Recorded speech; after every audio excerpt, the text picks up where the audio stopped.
Well, a very good morning, everybody, and welcome to Lords.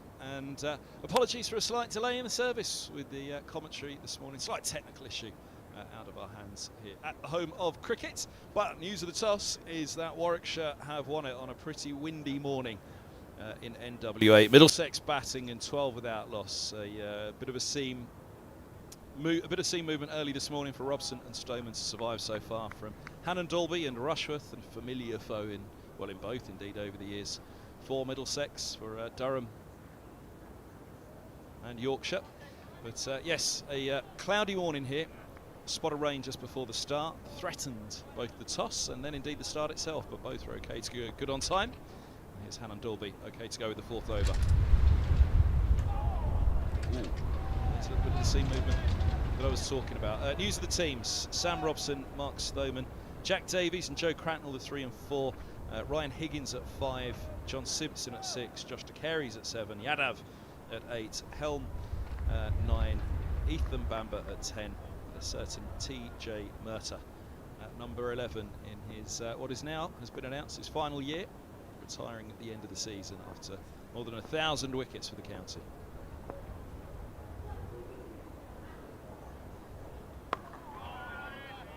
At Warwickshire are Yates, Brathwaite, Rhodes, Davies, Mosley, Barnard, Burgess, the keeper, Miles, Briggs, Rushworth and Hannon Dalby. No Sam Haim for Warwickshire, he's away on ODI duty for this one. As for Middlesex, big team news is that Mercer's in, but no Toby Rowland-Jones.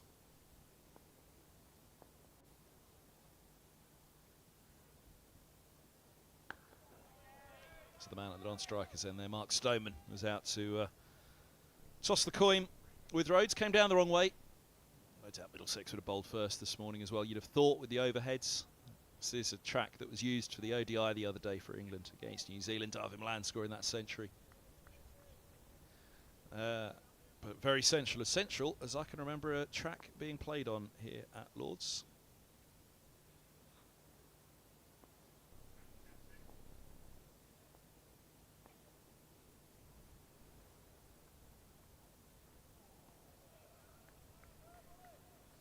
So yes, Middlesex a couple of points ahead of Kent, who are down at Somerset in this round. They entertain Lancashire at Canterbury next week. Middlesex heads to Trent Bridge. What will the table look like for the final round? Well,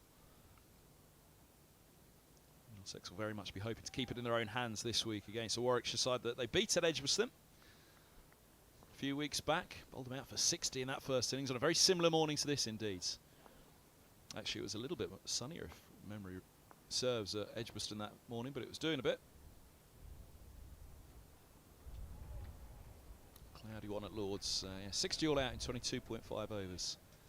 Warwickshire that morning. Middlesex picking up a vital win really going into this September period. There's the sight of that wind on the top of Sam Robson there. The wind's so strong this morning that the floodlights can't be put up, so any bad light will be straight off this morning. No chance for the floodlights until those winds die down a little, which they may do later in the day.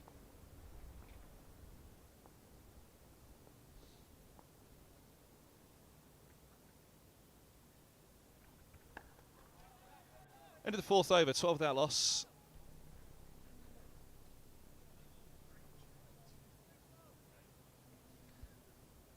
Delighted to have you with us wherever you tuned in this morning around the world for this one. Big game for Warwickshire, looking at third spot as well. Hampshire just above them in the table, so a big incentive prize money wise as well for the visitors, but a big game of course for Middlesex. So delighted to be bringing you this one live from Lords. I'm Kevin Hand, alongside me in the commentary box, the Middlesex Managing Director of Cricket,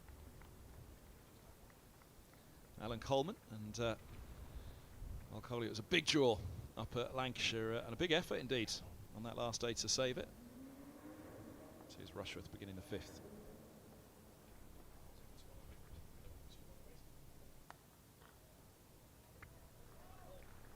And that's down the hill, might have a chance. Hand on it. Taking the pace off from Miles, but you get back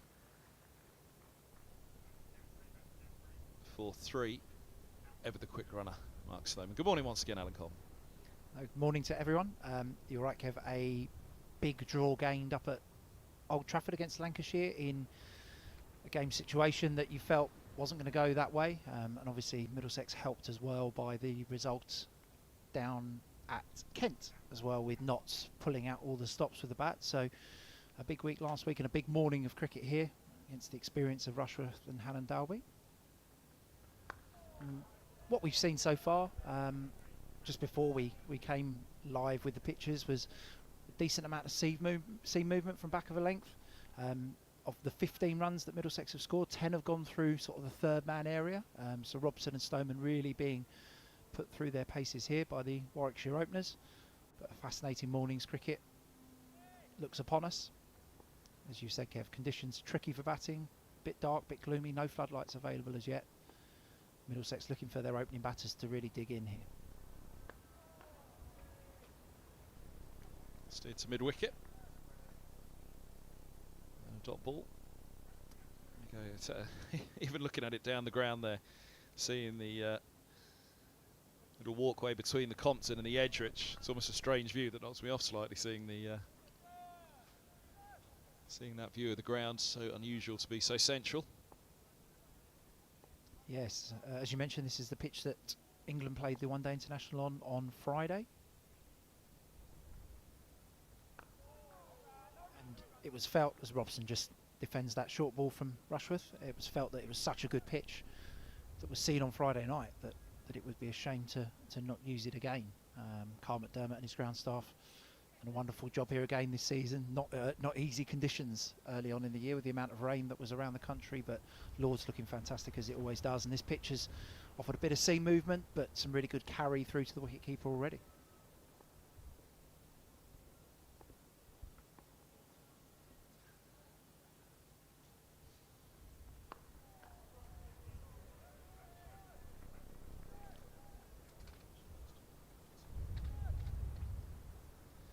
Yeah, like I say, it's taken me aback to be on such a central surface here, and in fact it's the best viewing spot that we've had in the commentary box here all season.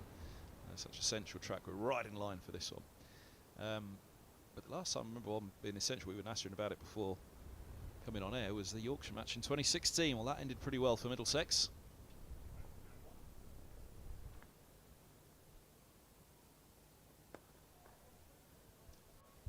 How all this one ends, Middlesex with a win in this round will feel pretty confident about their position in Division 1 if they can achieve it. It's a big if though, it's a long way away. They're against a side who are fourth in the table and who will be undoubtedly fired by the match at Edgbaston, where they suffered the ignominy really of a 22.5 over dismissal on that first morning.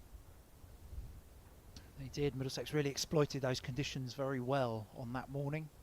Bamber was outstanding. Toby Rowland-Jones obviously struck early with a ball that lifted to Alex Davies and just gained a bit of momentum very early on that Warwickshire struggled to overturn throughout that game. Middlesex hoping to generate similar momentum here with the bat with Robson and Stoneman.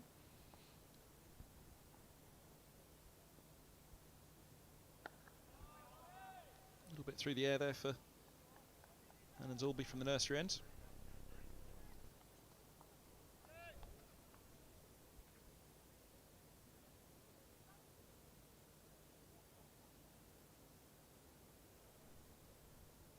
Stoneman a bit on a decent little run through the start of the one-day cup.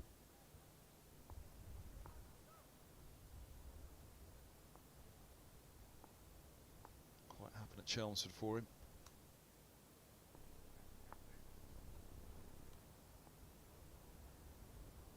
Oh. But it's that time of year for an opener. 10:30 September. Yeah, just seeing the quality of Halland Dalby here. Ball just looks like it nips up the slope there, just beating Stoneman's outside edge. I think Mark Ramprakash, the batting coach, would be saying well played there. Batter key in these conditions to hold your line, let the ball nip past you. So often with those, the batter follows it with their hands, and that's where you can nick it. So good cricket all round. We're seeing the quality of the Warwickshire opening bowlers already. Mentioned the one-day cup there for Stoneman. He started with 23 at Southampton, 93 at Chelmsford, 25 at Beckenham, then 35 against Nottinghamshire at Radlett, 21 at Leicestershire, 44 against Lancashire here at Lords, and 16 in the final game. Lots of cameos. Will be obviously disappointed not to have converted the one at Chelmsford to reach the 3 figures, but prior to that he had a couple of 50s back-to-back in the Championship as well.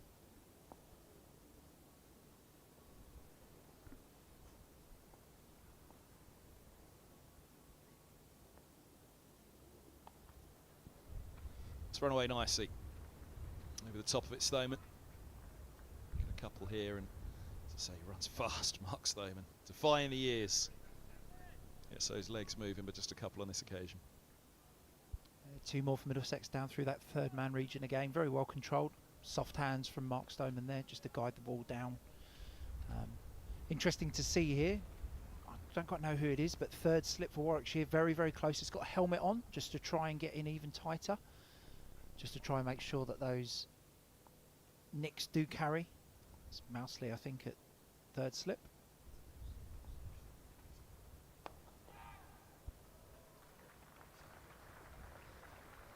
We'll have a chance for 3 here. Big boundary out towards the grandstand. Back they come for the 3rd.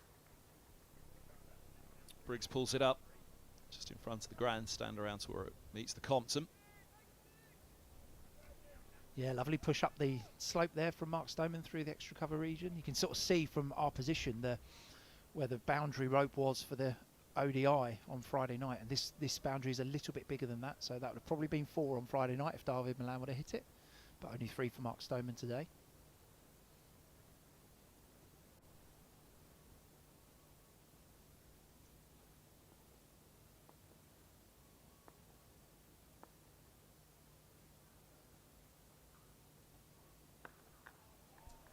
Baldor played solidly in behind that one, Robson. 6 gone, 20 without loss.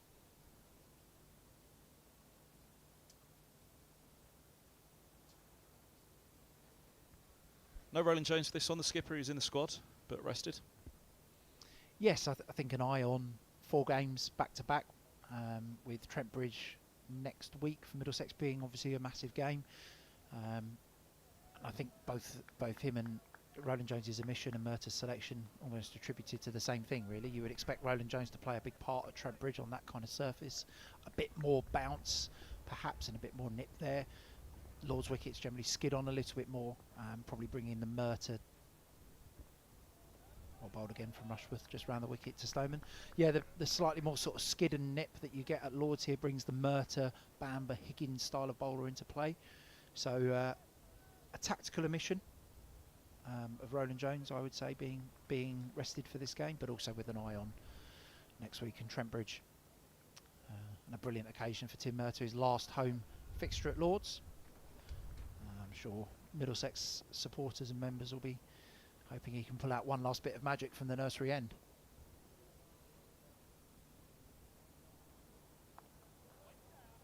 Yeah, it was always going to be a dreaded day, pretty much for probably the best part of about 10 years now, when possibly even more, 10, 12 years.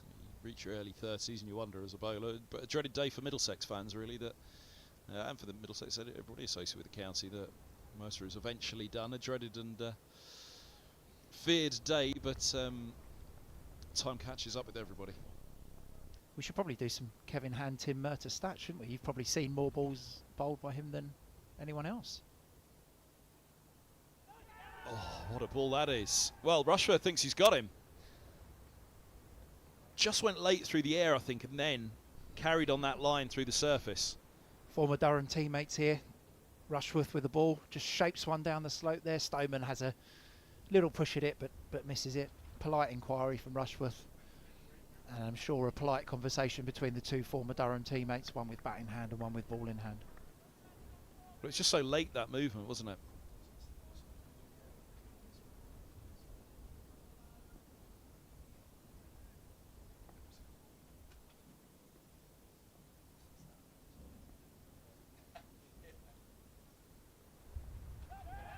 Oh, now, has he got him this time? He has. That's a beaut. Well, if the ball before was fantastic, that from Rushworth against his old mate Stoneman. Pretty unplayable around the wicket, targeting that off stump. And Stoneman nicks one through.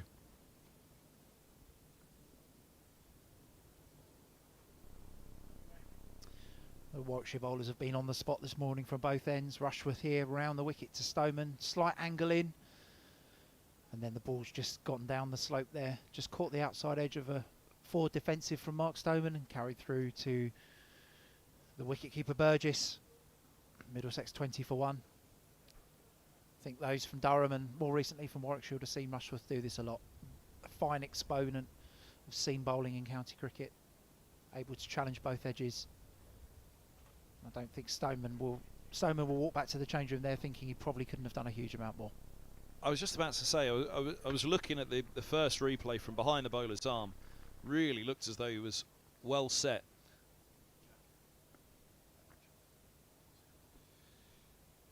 We'll come back to that in a moment though. Jack Davies is in at 3 for Middlesex. England under-19 opener. Opened here against Hampshire. With Stoneman indeed. A couple of years back. Has been in the middle order since. A 50 up at Old Trafford and now a chance at number 3 for Middlesex today. A big chance but a big, big task ahead of him here against the experienced Rushworth. It is, yeah. Davies played beautifully up at Old Trafford to help save that game. 60 odd not out. Faced a lot of balls. Middlesex will be hoping for much the same today. A very technically well organised left-handed batter. Tactical change here. Cracknell batted at 3 in the previous game and Davies has gone up to 3 for this game. Slight swap in that order. Cracknell perhaps a bit more of a positive player with a bit more of a one-day background than Davies. So Davies out there to face the 6.4 over new ball.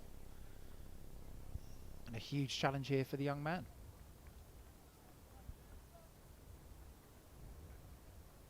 Four slips, backward points. Wide mid-off, mid-on, mid-wicket. Long leg for Davies. Really batted fabulously for his maiden first class 50 at Old Trafford.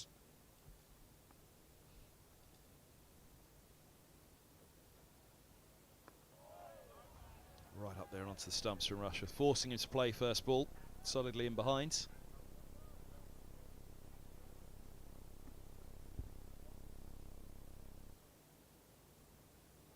You just saw from this camera angle as Davies took his stance there that he's already out of his crease. So just trying to minimise that movement. He's dropped back a little bit. Oh, there he goes again. Just shuffled outside his crease here, just trying to get a little bit closer to the ball, a little bit closer to the movement that Rushworth is getting from the pavilion end.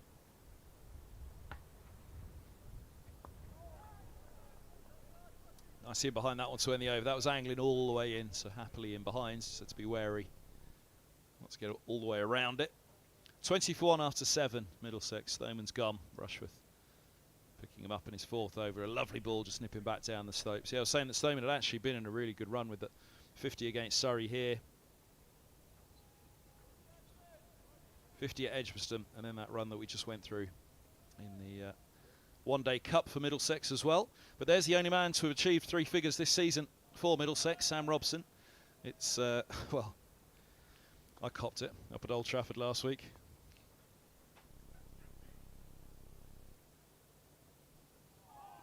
Oh, that's beautiful. Robson forced to play at that. Through the air, he's thinking that's coming back in. Pitches, holds its line with the slope. Gorgeous delivery.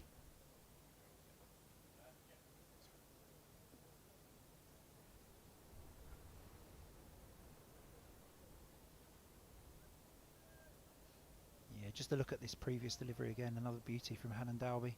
Just angle into the right-handed Robson, and we've seen that movement away down the slope from the nursery end. That was a little bit wider. Robson playing the line on that one. The ball before, there was just that little bit of in-dip just before it pitched. And then off it went. Tough for the openers. Tough time of year, as we said, 10:30 starts. Middlesex would have dearly loved to have won the toss on this one. Won the toss at Edgbaston though. Can't win them all. Warwickshire certainly gunning here for some revenge with this new ball right now.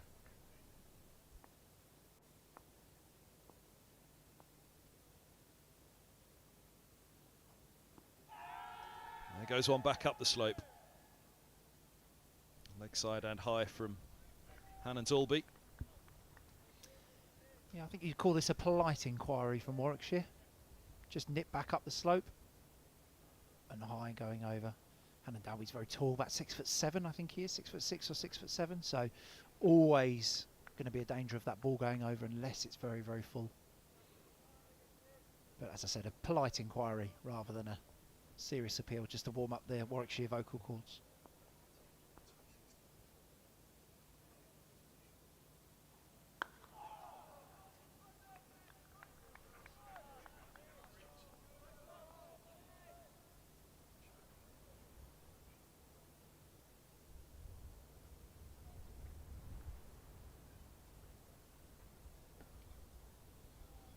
Robson the only one to have reached 3 figures. The 2 batting points that Middlesex have achieved. Paul Allott last week on Lancashire TV managed to get me a couple of times here and there when I'd gone a little bit too early on the Middlesex totals, was ahead of the scoreboard.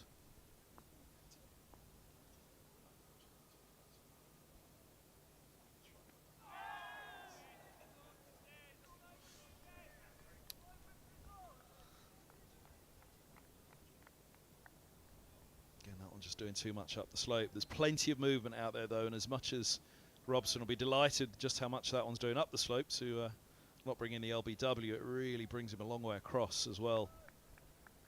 Wary of that off stump, wary of that ball nipping back down the slope. Difficult task here for the opener,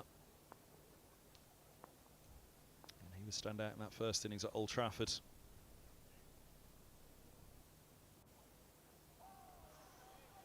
There's that little nibble. It's just that corridor of uncertainty. You got ball going both ways. You get drawn that little bit wider than you like to outside of off. End of the 8th, 20-1.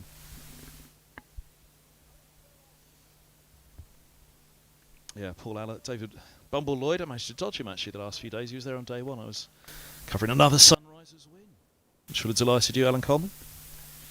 Did. Finished in 4th in the Rachel Hayhoe Flint Trophy. Apologies. So it's a fantastic season, fantastic end to the season as well, specifically for the Sunrisers after a tricky couple of years.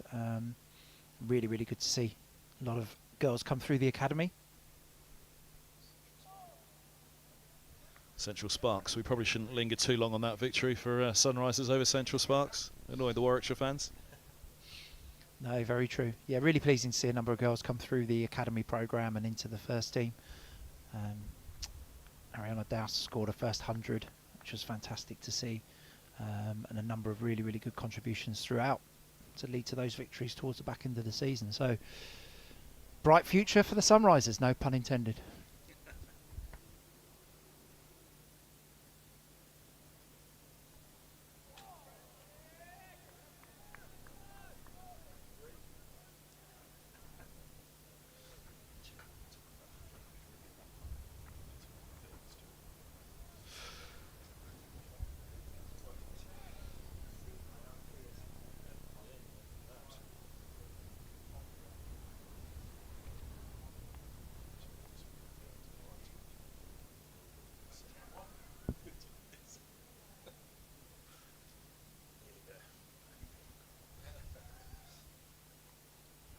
Nice little clip down to fine leg by Davies to get him off the mark. It's a good slide from Hannon Dalby. They'll get a couple. 22 for 1. Yeah, nice for Davies to be off the mark. And he was. He'd got a lot of credit in the first innings. Not so much for runs, but the time batted. And then time and runs in the second innings. His first innings of note for Middlesex. In fact, it was his debut at Canterbury with Robbie White, who got 99. Tremendous innings by White. Saving Middlesex on a day like this, actually, with a real rearguard action. He and Davies. David batted for a couple of hours with him. Only for, well, I think the number he's got on his back, actually, 17. It was there or thereabouts in the teens. Don't think that's why he wears 17, but yeah, he was in the teens after a couple of hours to really help Robbie White and just see something about him. Similarly against Hampshire, he didn't contribute too much at the top of the order. There was one glorious drive down the ground early in that innings, which just gave you, there wasn't a note just of character but also technique. Probably best known at the moment amongst English cricket followers for the scoop at the Oval in the record-breaking run chase. First ball of the final over to Gus Atkinson. Was it Gus Atkinson bowled? I think it was. And he scooped in for 6 towards the oval pavilion, to the joy of the Middlesex supporters in the ground. That was an extraordinary moment, that, wasn't it? I mean, achievements all round that night for Middlesex, but that one moment really encapsulated it, didn't it? That 6.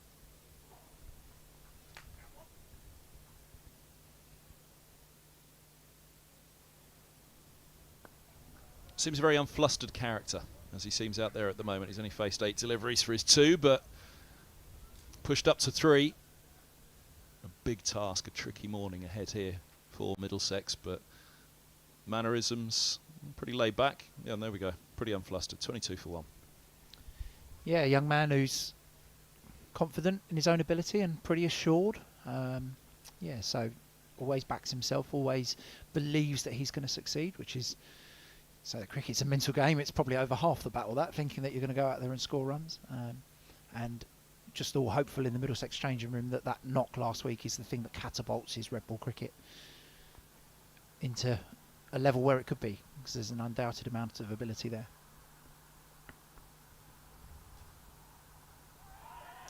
Trouble. Gone. Robson's done for 6. Rushworth has... Hannah Dolby joins Rushworth with the wickets. 22 for 2, Middlesex, right up there, giving it every chance, Hannah Dolby.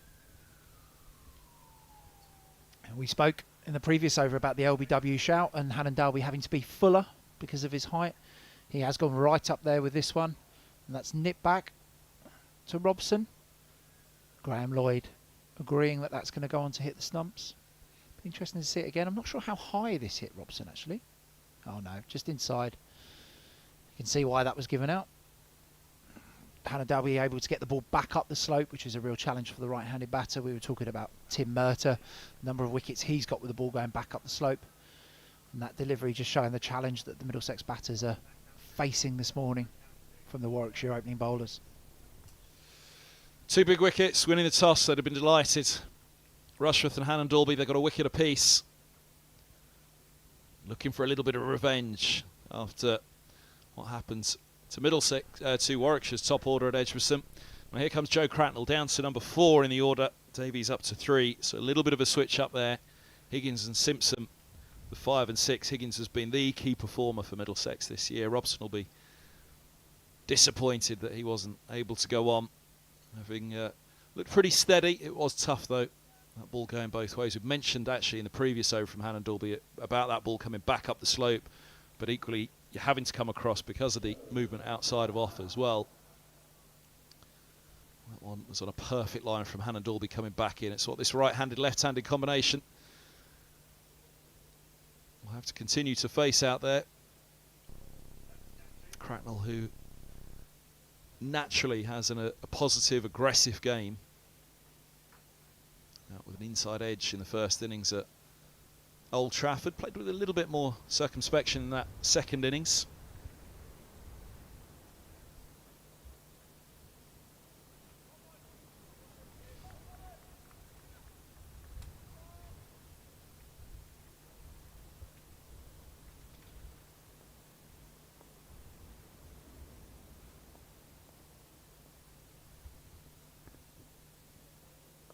Oh, inside edge saves him on this occasion though. Off the mark with a single, Cracknell.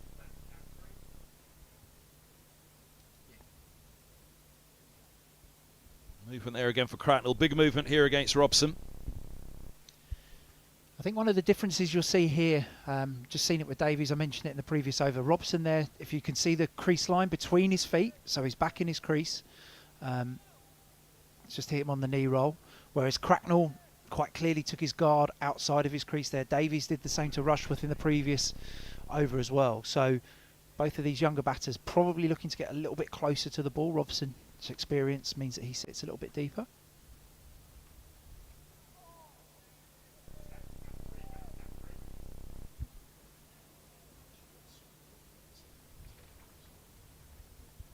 We replayed one a little while ago from Hannah Dalby to Robson, didn't we? There was a slight bit of late in-swing just before it pitched and then boom, off the surface, down the slope. This one, slight bit of late in-swing again, but boom, up the slope. And as a batter, you've got to ride your luck. You've got to give, well, ride your luck's one thing, give yourself every chance. And see how Cracknell goes being that little bit further outside the crease.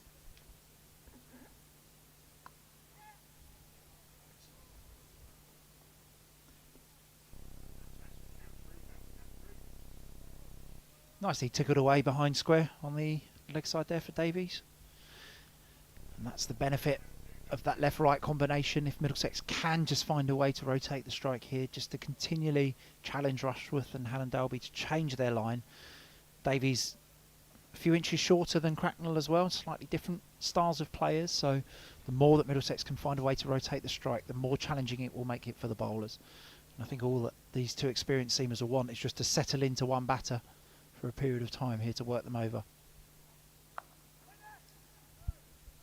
Just looking to force off the back foot. You can be positive in defence as well.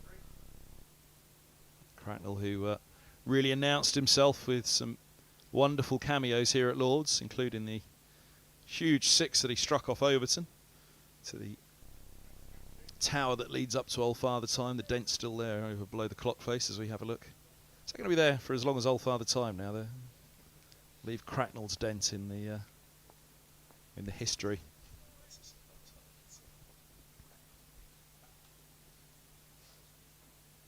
Stop it. Leave it. Move on.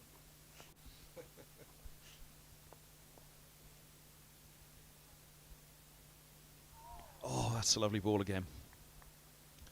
It's going to be the challenge for Cracknell. In being positive in defence, you are going to push at some.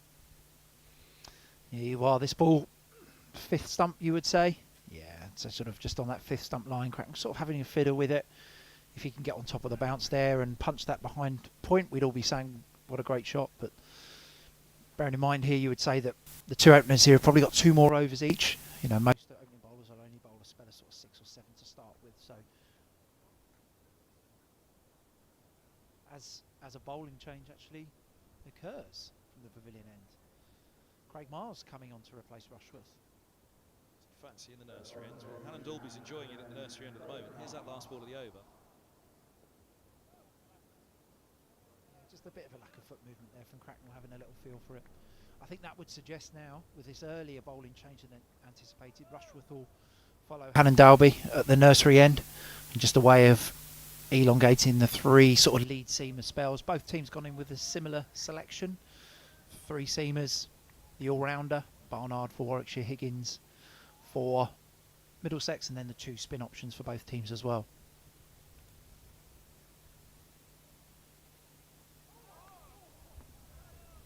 One day wide, just outside the tram lines. Gentle loosener for Miles. Davies would appreciate that to some extent.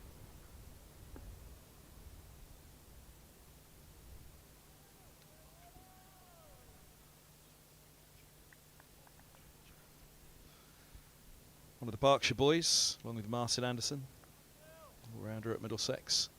Ryan Higgins, originally at Berkshire as well.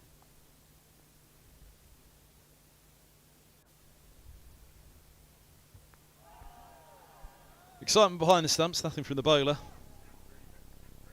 A couple of areas to think about on that one. And he was jagging it into the left-hander from wide around the crease. Interesting line to probe though for Miles. There's movement out there this morning through the air and off the surface. Middlesex are going to have to find a way to grind it out and get through.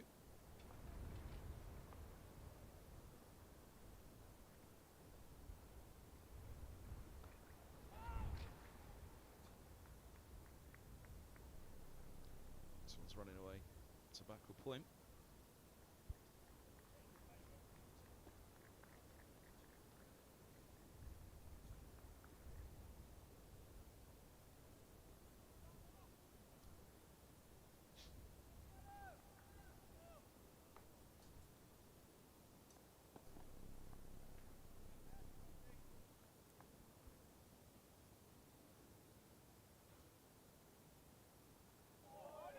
Lift from Miles, look at that.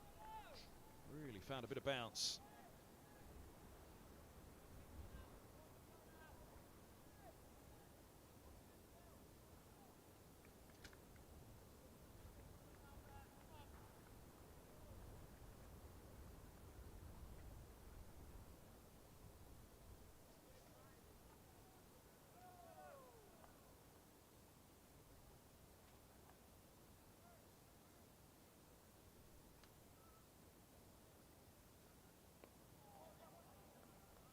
It's well done by Davies. Just letting the ball come onto him. And so we talked about right-handed, left-handed. They've just got to try and steer that ball around, rotate the strike.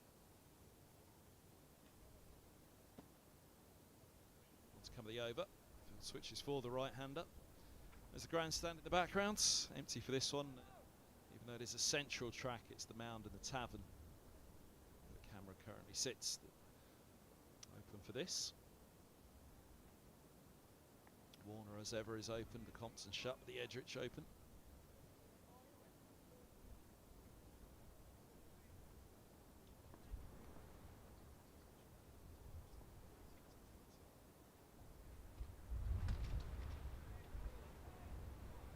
Again for Miles, but struggling to control it down the leg side. Just one off his first over, 25 for 2. Yeah, Miles with a bit more pace than Rushworth and Hannon Dalby. Obviously moved to Warwickshire from Gloucestershire a few years ago now. I think he's had some injury challenges as he's gone across the last few years, but a bowler who was seen to have huge potential from an England perspective. And you can see the pace that he's got from that last delivery. It's carried very well through to Michael Burgess, the Warwickshire wicketkeeper.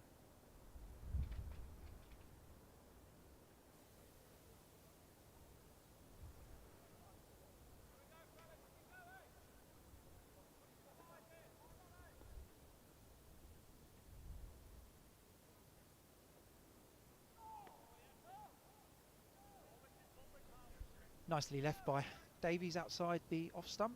Hannon Dalby starts his 6th over, 1 for 11 so far. Obviously with the big wicket of Sam Robson.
.25 for 2.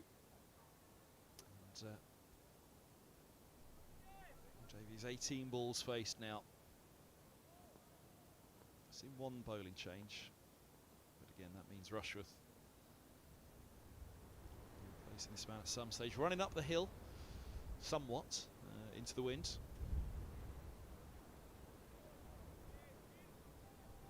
Yeah, lovely bit of carry there again from Hannon Dalby.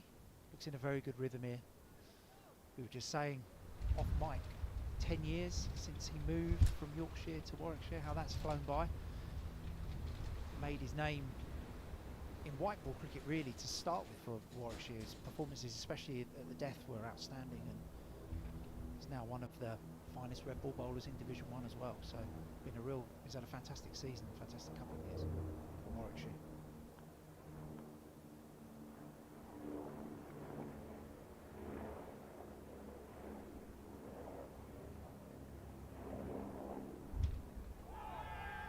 To an inside edge. I think they knew so as well.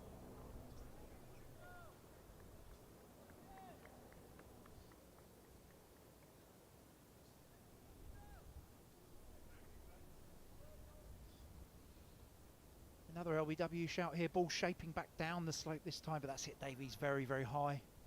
Going well over the stumps there. You'll see from this side on angle. Yep. Hits him on what looked like the inner thigh pad.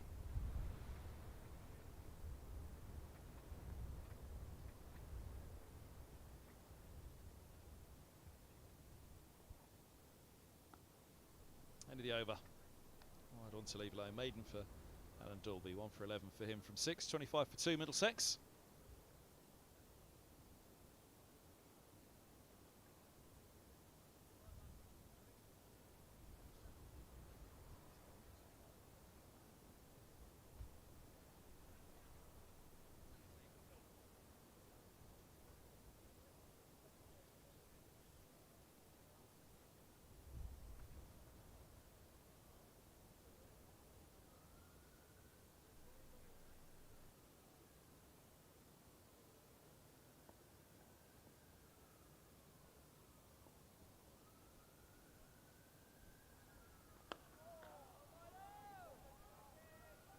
Just push back up towards the pavilion there from a straight one from Craig Miles by Joe Cracknell. As we said, Miles just a bit more pace than the other two Warwickshire bowlers. Presents a slightly different challenge than the nip and seam and swing of Rushworth and Hannon Dalby. But at the 10:30-ish start in September at Lords, most seam bowlers will present a good challenge for the batters.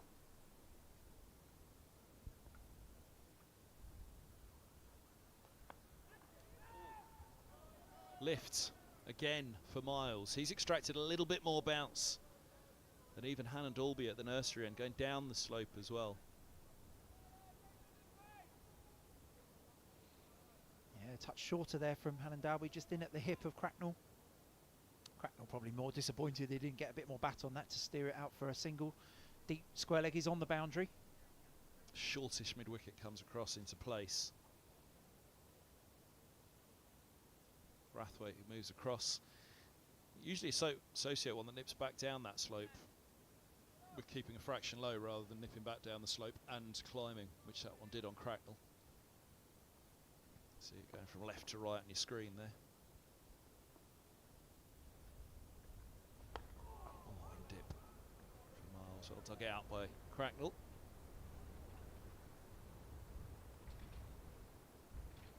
Big chance for him here at Lords. Tough test, but having performed so well in T20 cricket over the years.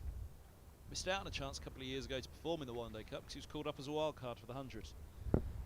This year a run in Middlesex's Metro Bank One Day Cup side, rewarded with this place in the championship team. Lovely shot, flowing drive, Cracknell at his best, gloriously put away through the covers. Bit of width, bit of movement through the air, but the width was there for him to free his arms up and get it away. Yes, whether in cricket against the white ball or the red ball, Joe Cracknell loves to capitalise on width. Miles just straying outside the off stump there and a touch full. Warwickshire have just moved the fielder over from the offside, as Kev mentioned a couple of balls before, so a big gap there between point and mid-off, and Cracknell able to drive up towards the grandstand for 4 runs.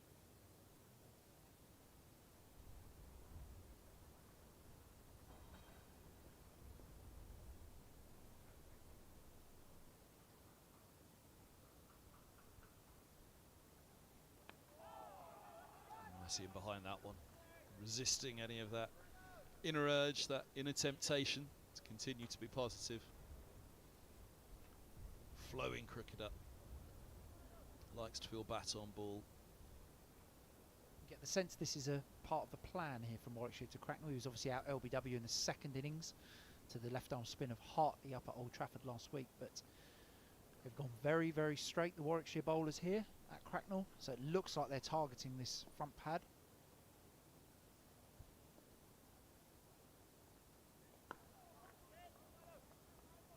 I see him behind that again. End of the 13th, 29 for 2.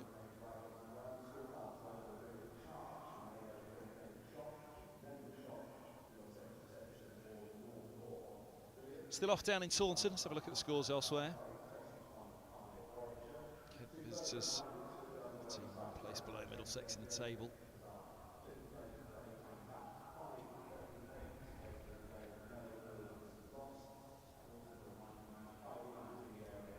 Eyes on that, of course.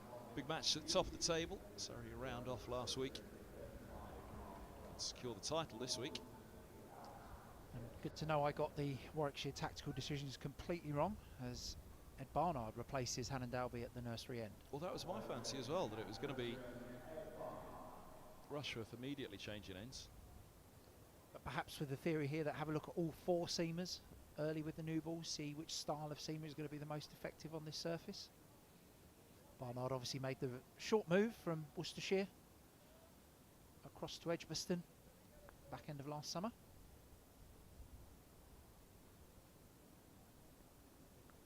Oh, right up there, and edge short of second. Goodness me, what a start.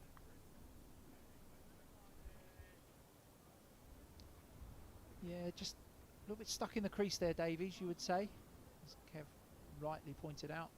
Outside edge and just fell short of second slip.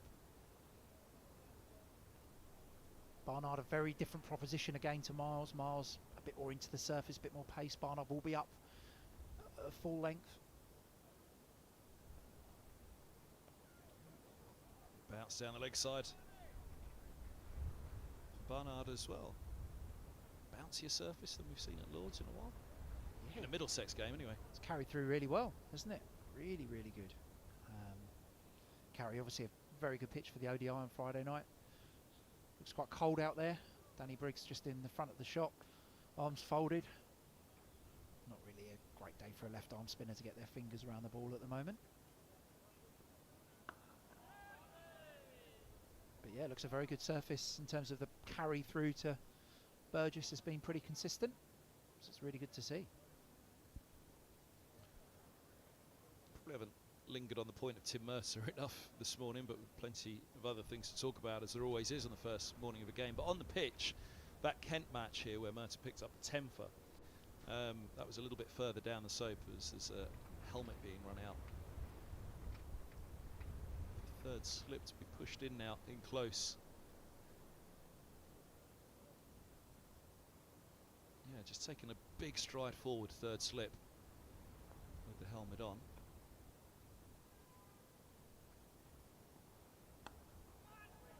Which is interesting when we've just talked about what good pace and bounce there is on this track. But we have, of course, in a number of edges this morning that Middlesex have either ridden well or ridden their luck. Yeah, definitely. It's been the ball carried through very well down the leg side there from Barnard. That first couple of deliveries of the over, but as you've said, the outside edges thus far for Middlesex have dropped short of the slip cordon, probably been well controlled from the batters. So it's Warwickshire have taken the option to get third slip in even closer.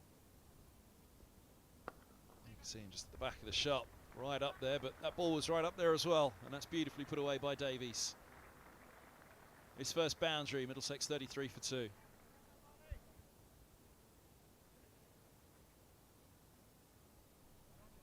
Jack Davies showing his quality here, a lovely piece of timing. Just Barnard just straying onto his pads. And rather than trying to go too square with it, Davies hit that to the right hand of where a mid-wicket would be standing. Sort of quite a good batting tactic to hit the ball back as straight as you can in these conditions. He's not tried to overhit it at all. Kev demonstrates what he's done with his microphone. A lovely shot for 4 runs.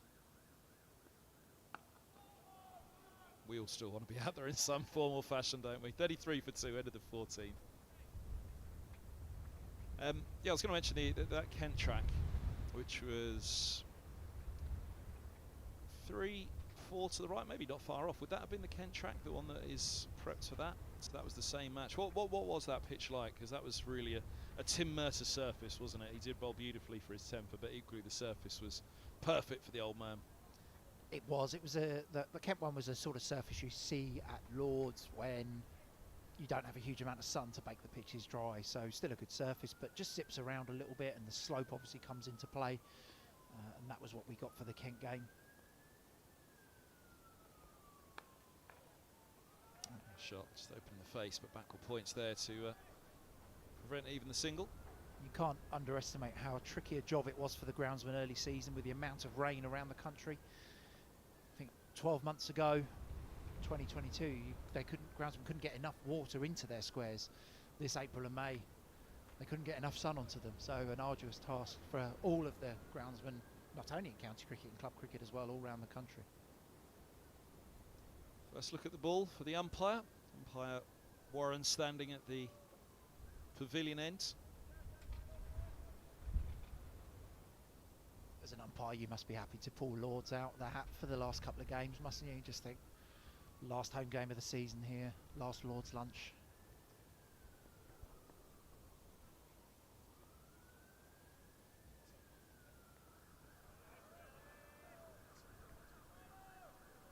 Bouncer put in by Miles.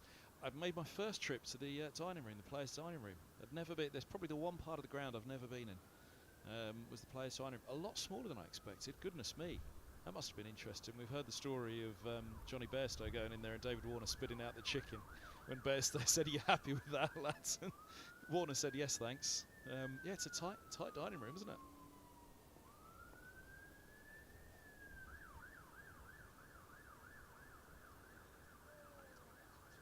It is a very small room, 3 sort of long tables. You often have this interesting standoff over the middle table. The officials sit there, and then you've got the overspill of either team. You know, it's a bit of territorial in there, but... Don't the coaches go middle table? It's top right, back of the pavilion. So you can see the away dressing room, middle tier, far right. It's on that top floor, and then at the back. So yeah, where the flagpole is on the right, there's the committee dining room. That's the committee balcony, and then behind there is the players' dining room. Yeah, they do a fantastic job in there. Laura takes no prisoners and organises it very well. Laura was wonderful to me that day. I had to actually have my lunch takeaway. It was the stadium announcer for the ECB Junior Finals Day, which was a wonderful, wonderful day. Wonderful to watch the under-15s going so well. Is that the one you put your posh accent on for? Is it the Lords announcers in the stadium known to be very well spoken? Not me Middlesex one. That's a bit East End, that one, isn't it? Sorry, that was a bit Essex, wasn't it? That's a fine. Oh, now, where's the bounce taken that one? Cracknell just rather fended it off, swatted at it late, and takes off the helmet now. Is it deflected up onto the helmet? I think a little deflection up onto the helmet. Yeah. Just looks like it's caught a bit of everything on the way through there. Was it off the glove onto the helmet or straight onto the grill? And it's knocked the neck protector off at the back as well there. As is customary, Middlesex physio Pete Waxman will be sprinting out to the ground now just to do the relevant checks. Oh yeah, straight in. Pretty much flush, wasn't it? Onto that grill. He got himself into an awkward position there. He was in two minds by the looks of it. Cracknell only reacting late. He did, yeah. Didn't know whether he was going to play or leave, really, in that sense, and just got a little bit tucked up. Deep backward square set back for him, so they've gone for that tactic. You can imagine everything that we've discussed here is natural. I mean, a game that he's played for Middlesex, first 11 primarily is white ball cricket, so his natural instinct, top of the order in power plays, to take on the ball, drop one short, then you can imagine he's caught in two minds with the fielder out there on the hook. Here goes Max Holden with a drink for Jack Davies and a towel, and Pete Waxman coming on just to check on Joe Cracknell. Generally here, as I think everyone will know now, they bit of a concussion test. All the players do during a screening, so Pete Waxman will have all of their results, checks the helmet, make sure he's okay, checks that Joe knows what day of the week it is, asks him what the score is currently, who's bowling, those sorts of questions. This is something that cricket take very seriously and do very, very well, I think. And indeed, Max Holden, who we just saw in the foreground there carrying drinks, he had to be removed from the match at Old Trafford for the concussion sub. Stephen Eskenazi coming in and batting wonderfully in the second innings, more than 100 balls to help save the game. Max sadly had to sit out the remainder of that one. Out for this one as well. Was he completely cleared of concussion at the end of the game and coming into this one? Yeah, so Max would have been diagnosed with concussion that morning after he got hit in the warm-up. You then basically speak to the umpires. There's a bit of paperwork to be filled out. It had to be approved actually by the ECB because no one really knew the rule. It happened pre-game. It didn't happen in the game, so nobody really knew the rule on the ground. So phone call goes to the ECB. Are Middlesex able to replace Steve Eskenazi? Hot-footed it up the M6 from Merchant Owners, or M1, M6 I think it was, to come back and join, and then obviously played a key role in the second innings. Max has recovered very well from the concussion that he suffered. End of the 15, 33 for 2. Tuned in, no doubt, on the radio all the way up, so I made sure that I said lots of nice things for Stephen Eskenazi, roughly for the time it would take to get from Merchant Taylors to Old Trafford. Yeah, I'm not certain that Steve would have been listening to you on the way up, but He wouldn't have been tuned in all the way, listening to how the boys are going at Old Trafford. no. I think where would Esky gone? He might have been. I reckon Esky might have been a bit more of a sort of heart radio fan or something like that. I'd say. Heart 80s, Smooth, heart 90s. maybe smooth radio.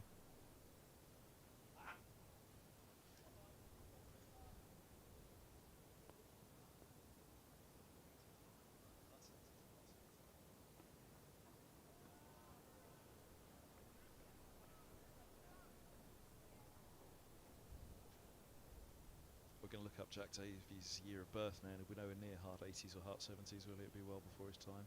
90. Yeah, Jack would have been born. Might be. He may even be a 2000s baby. 22, 23 now. Touch and go. To the 2000s. Oh, March 30th, 2000. So heart 90s doesn't even mean anything to him. Goodness me.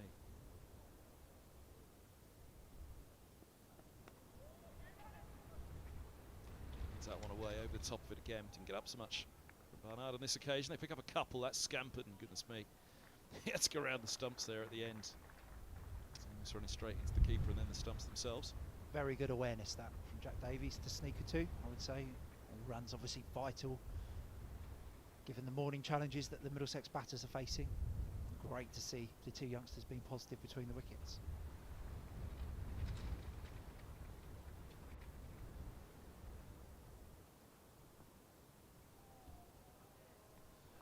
Tough call, we mentioned Holden there, tough call on Holden and Eskenazi. To sit out this on Eskenazi and Holden both away with the 100 throughout August, so we're playing for Middlesex like Davies and Cracknell were, and of course the difference is you're playing 100 overs a day, 50 overs an innings as opposed to 16.4 an innings. So these two, I know it's been a conversation that's slightly set up a little bit more skills transferable from List A to first class, closer than they are 100 to first class. Is that a fair assessment? I think so. I think List A form would have been taken into account. I think for Joe Cracknell, he scored a big 150 in the Middlesex second team and then followed it up with 100 just before that white ball break in August. So he's a man in form, and Richard Johnson has recognised that form in second team cricket, which is really, really good to see. And Jack Davies has been knocking on the door of this team for a long time. It's fair to say, anyone who follows Middlesex cricket very closely will know that hundreds have been in short supply. Jack Davies has scored hundreds this year in second team cricket, and last year Joe Cracknell the same. And Richard Johnson always a fan of backing youth if they deserve to be picked, and that's very much what we're seeing play out today.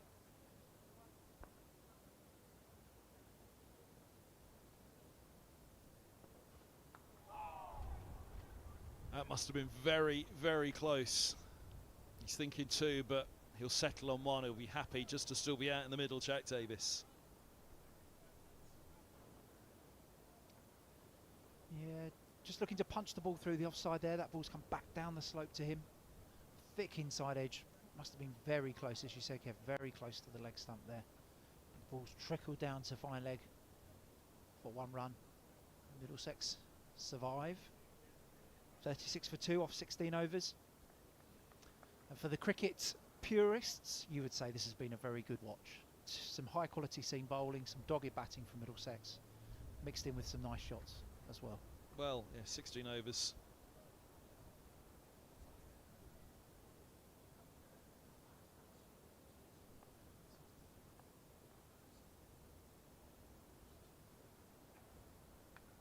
Oh wow, that's emphatic. A little point back to mid-on. Off stump sent, cartwheeling. Middle stump, push back as well. Davies departs after a gutsy dig in for his sides, but couldn't keep that one out. This one looked to the naked eye, a very good delivery from Craig Miles. Round the wicket to Davies, just angled in, nipped back down the slope. Doesn't get much better than that really. Similar to Mark Stoneman, I think both the left-handers who've been out this morning, I'd say there wasn't a huge amount more that they could have done to those deliveries. First one from Rush was the Stoneman down the slope, and that one from Miles Davies. And a little point back to mid-on, which was Chris Rushworth, who perhaps was talking to him about that line and that length around the wicket at Lords, and where Miles needs to settle it. Well, he's unsettled the stumps. Middlesex 3 down here. Just past the hour mark, 16 overs bowled. Here comes the man, Ryan Higgins, star performer this season for Middlesex. All-rounder, up to 5 now in the order. So a big responsibility on the shoulders, replacing another Berkshire boy, as we said, one replacing the other. Zimbabwe born Ryan Higgins moved off to Gloucestershire and then back again. And he's been integral to everything Middlesex have done this year.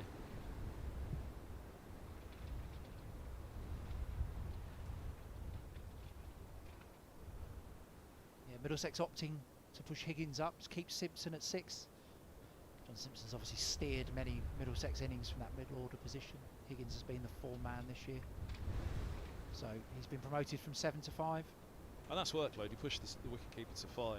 He's not really got too much time to put his feet up. That's one of the big issues, I assume. Yeah, I think so. Although knowing John Simpson the way that we do, he would embrace any challenge that he's given. But yeah, I think keeping him at 6 there, he's batted so well with the tail over a number of years, and I know Middlesex are strong in the lower order today, but keeping him in that middle order position of number 6 and able to bat with the top order batters and the lower order batters is a real skill. First ball for Higgins. And that'll be a very welcome one down the leg side. Get through for a bye. He's come up with the goods. Many a tough occasion indeed. First game of the season. Middlesex 20 for 5 when Higgins walked out to the middle. 50 for him, Simpson as well. Recover the situation somewhat in that first innings. Quite as tricky here, but just about to say, first hour, 3 down. It's been a good hour for the purists, as you've said. Really good tussle between bat and ball.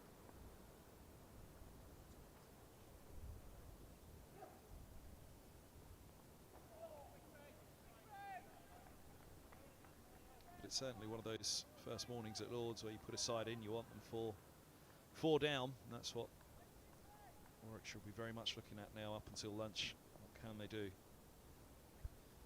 Well played, that one from Cracknell. Obviously we saw him get hit in the previous over.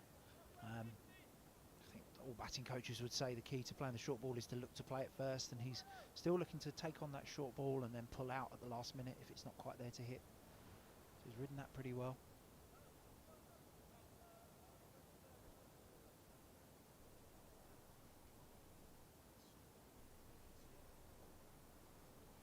Josh Davies as well, talking about the order there, he's back up to number 7 now to carry. He was as low as 9 at one point in recent games, wasn't he, with the depth of batting.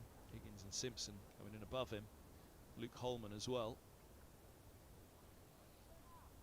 Yeah, Middlesex blessed with a number of all-rounders really. Simpson, Higgins, Holman, De Cares, and they've both played in the same team obviously, so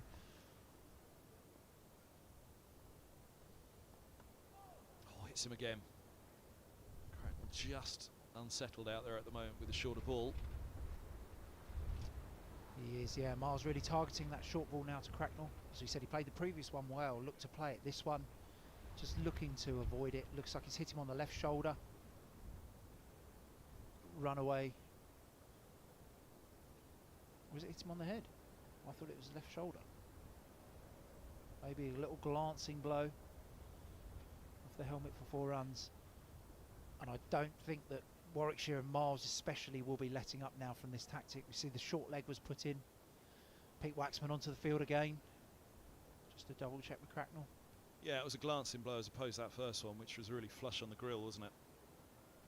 And Cracknell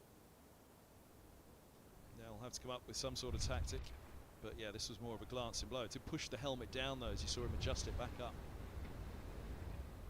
Yeah, just off the back of the head there, glancing blow down to fine leg. Not easy viewing. I mean, Angus Fraser's going to jump on commentary in a minute and he'll be able to tell you about batting from this end on a gloomy day. looking out of the pavilion, but not an easy task to pick up the ball, especially in these conditions and with the pace of Miles. Indeed, no floodlights at the moment. Whether they'd have been on this morning, may have been one or two occasions whether they put them on, but the wind too strong at Lords this morning for the floodlights to be put up, so if the light gets bad enough, then no chance of putting on the floodlights, it'll just be straight off. But whether they'd have been on at this stage or not. So Cracknell now hit twice in the head, and he's had a short ball as well. I think Miles might have had one for the over, so he's still got one in the tank. Angus, where are you going if you're Craig Miles? Are you going up at the stumps or are you going short again? Good length just outside off stump.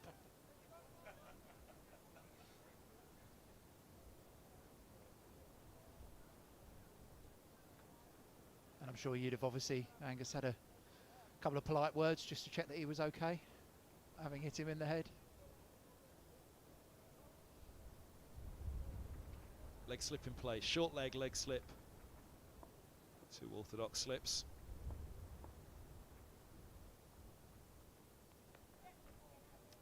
Over the top of that one.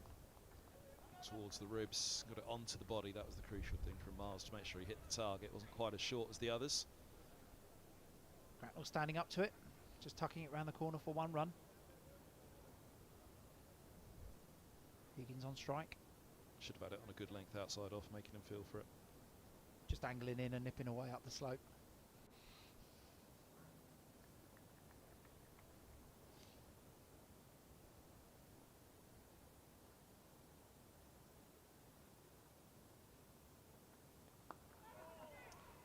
Tucked away by Higgins. Single to end the over, 43 for 3. Alan Coleman, thanks very much. Good to see you again. Director of Cricket at Middlesex. 17 done. So Higgins has 1 to his name. Cracknell has 6, but that top 3 opening pair of Rushworth and Hannon Dalby. Stoneman gone for 13, Robson for 6. LBW a ball that nipped back up the slope. Stoneman nicking one that nips down the slope. And Davies splattered by Miles. Barnard to continue at the nursery end. 3 slips for him. Backward point. Cover, mid-off, mid-on. Warming up the mid-on. It's Chris Rushworth. Mid-wicket and long leg. Use the feet from Higgins. He was right over the top of it. Nearly to the pitch. Pick up for 2, they're thinking for 3, but settle on 2, 45 for 3. Morning, afternoon? No, still just morning. Gus, good to see you. Hello, Kevin. How the devil are you? We keep getting split up, but again, it feels like a long while. I can't turn around. I think I haven't seen you in ages. There was a while they couldn't get us apart. I don't know who that was better for, but yeah, and I was going to say there might be a reason why we haven't seen each other for a while after that. No, only joking. Well, you've been around the country, haven't you? Sort of Chelmsford, Old Trafford. Doing the donkey work. Standing up now.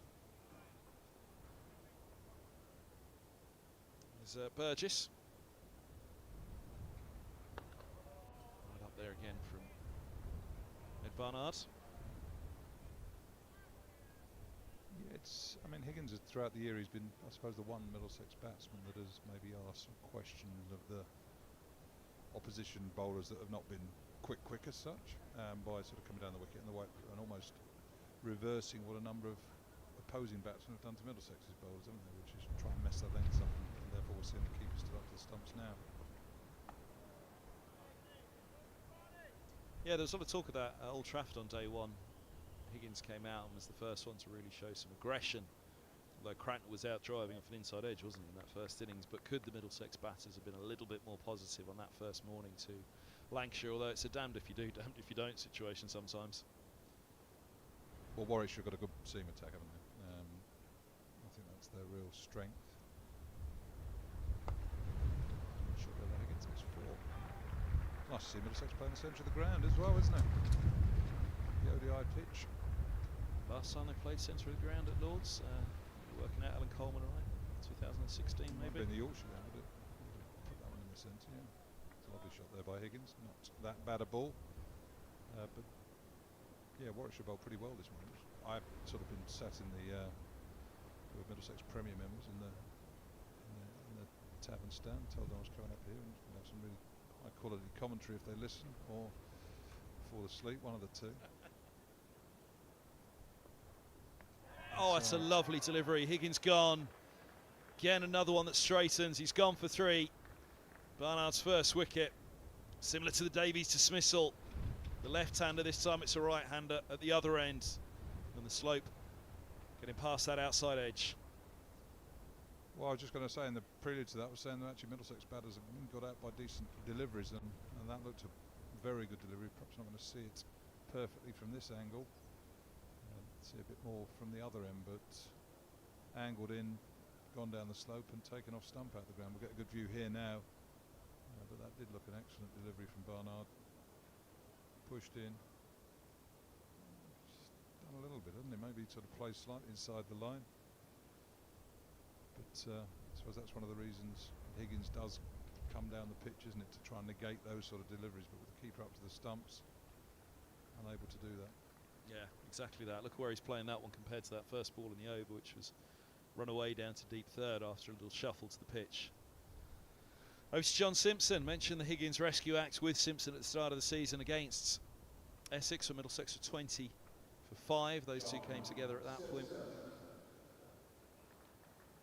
Simpson coming out there with Middlesex 4 down in the 18th. Middlesex had it. Well, indeed, Middlesex did it to Warwickshire, didn't they? At Edgbaston, 22.5 overs that first innings, all out for 60. A tricky morning that was at Edgbaston. It's been a good toss to win, hasn't it? But I suppose Middlesex, playing on a used pitch, overseas played in Yadav, whether, I assume, did Alan Coleman say whether Middlesex would have bowled had they won the toss? Assuming they probably would have done. Murta, Bamber, Helm and Higgins in the side, so Middlesex with 4 seamers and 2 spinners.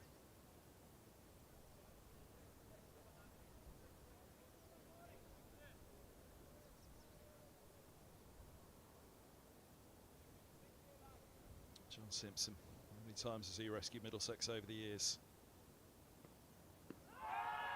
Across to that one. Number of areas of doubt. The use of the feet as Burgess stood back, so Simpson allowed to get out of the crease. 18 overs gone, 49 for 4, so Higgins to passing for 7. Cracknell still there, 6 from 19, but he's had to wear a couple of deliveries. One flush on the grill, one on the back of the helmet. Big toss to him at Lords, much as it was at Edgbaston in the reverse between these two. Too much as it is any time at 10:30 in September. Tough start at Old Trafford last week. Managed to rescue the draw. Bigger aspirations here, Middlesex. Oh, now.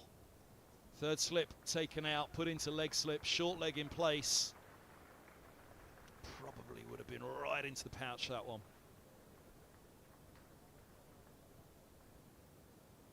Yeah, there's seen a few edges not carry to the slip region this morning.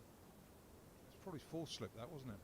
I was looking at Warwickshire slip cordon at the other end when Barnard was rolling. It looked like, I mean, when the keeper's up, it sometimes does look tight. I suppose first slip is going to go a bit finer when the keeper's standing up, because it's not going to cover as much room to his right.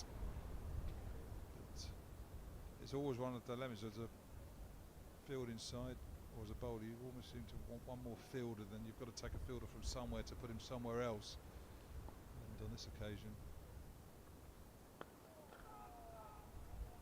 the extra slip rather than leg side fielder may have been required. So that's, I mean, when you were laughing at me, I wasn't, I was with you. In the last over, when I was having sort of obviously called Cracknell a bit of discomfort, to say a good length outside off stump to get them pushing, feeling for the ball, that was the sort of area. And that I was just about to say, look at what happens when you put it on a good area just outside off. But that's the follow-up, having sort of obviously unsettled the batter a bit with a couple of blows that struck him on the helmet.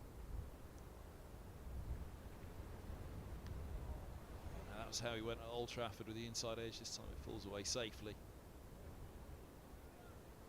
driving, you think, expansively like that from the pavilion end is going to be slightly hazardous because it will naturally may well nip down the slope. So the inside edge and getting bowled without it hitting the inside edge becomes a risk. Really make sure the ball is right under your nose before you look to drive it.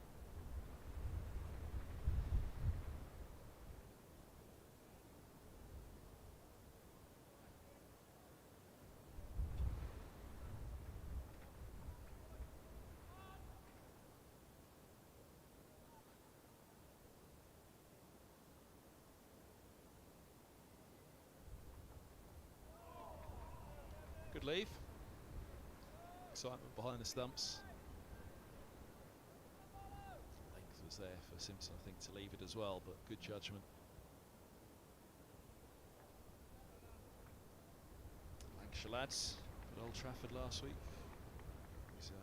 Enjoy seeing Simpson come back to Old Trafford.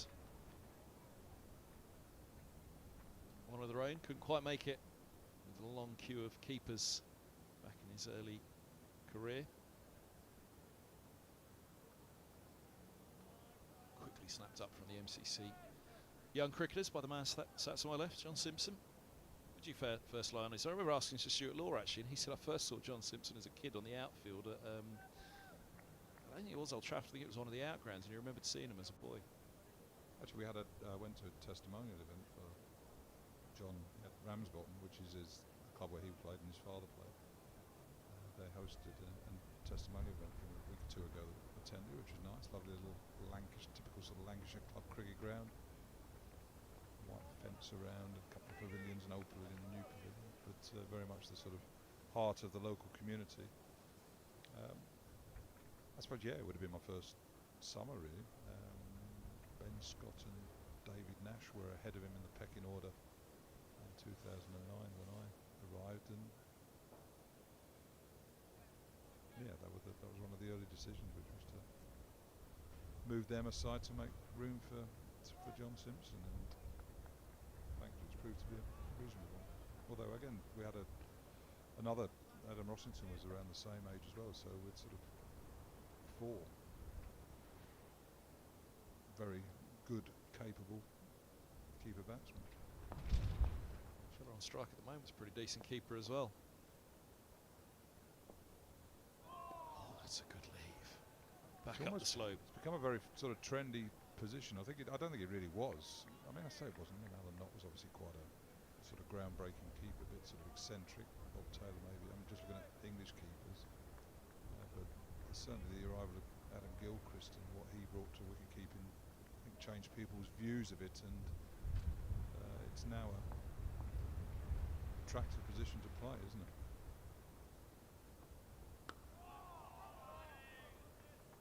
Windy out there, isn't it? Just Rushworth lost his cap as the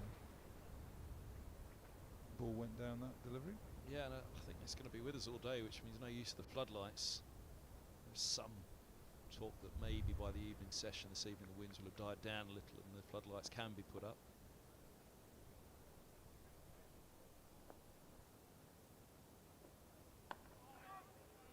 But yeah, Cracknell, Davies, Robbie White, John Simpson. Danny Driscoll, young keeper's just been released, hasn't he? Who, well, you mentioned the 4 before, it's another 4 now, isn't it? All tussling. Yeah, and you did. I mean, I suppose the hard thing with Dan is that with those 4 ahead of you, what are your chances really? I mean, whilst he's a good little cricketer, Dan O'Driscoll, I mean, he got 100. My club side Stanmore won the Middlesex League a couple of weeks ago, first time in 40 years, and Dan O'Driscoll plays for Stanmore. And he got 130 to win the game, really, that won in the league. So wonderful innings, kept well too. But as you say, what opportunities is he going to get around the first team in the next year or two? Next few, with those 4 players ahead of him. 3 that have gone actually. Greatwood, Harris and O'Driscoll. None of them really had a chance, have they? The other 2 got a look in. O'Driscoll's played. Dan's played some second level cricket, other venues or other counties, and done pretty well. Well, I was going to say, often you see a youngster release, you think might be a long way back, but for those 3, they haven't really had a look in, and obviously Middlesex having to cut the cloth accordingly at the moment, as we found out last week at Old Trafford. with news of the finances, then the squad size is something that Middlesex are going to have to be careful of. So the best of the three of those, I think all, well certainly Greatwood and Harris, from what I've seen, there's the potential to try and go and push on elsewhere.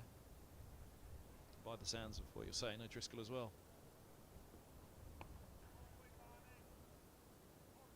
There's usually a good 11 of Middlesex players still playing somewhere around the country somewhere, isn't there?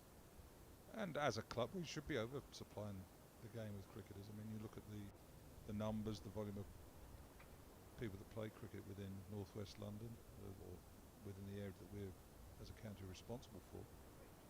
And we should be producing cricketers. And I don't think I mean, obviously, as a county, you want to keep the best, but we shouldn't sort of worry about the fact that an Adam Rossington, or Chris Wright, or Josh Davies, or I mean, Cameron Steele was obviously on there. They move on and they do things elsewhere.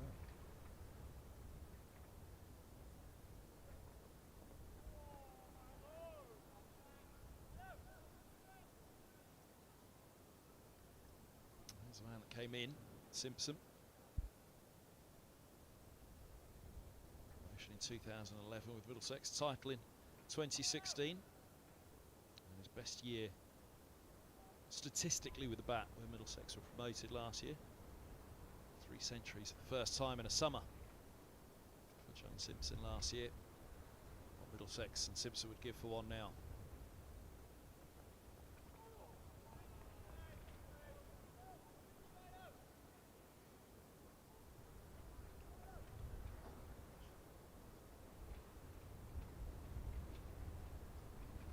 Yeah, tough week at Old Trafford last week. He's back in his old stomping ground. He scored a magnificent century at Old Trafford. And the last visit there for Middlesex. They could have done with you last week. They were ganging up on me. Paul Allett, Bumble Lloyd was there on day one, wasn't he? He was a host of Lancastrians. England disability captain was there as well. Very much a Lancashire lad. Self and Gus when I needed them. Yeah, I'm trying to think something nice to say about Wimbledon. Oh, call that. Well, they've got a set of eyes between them anyway.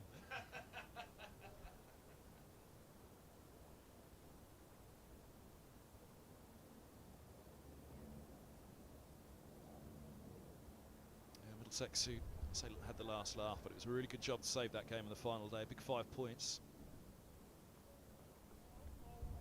Very disappointed they weren't able to force the win on the final afternoon.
Pinned him a little again, but that angle around the wicket to the left hand up, that length.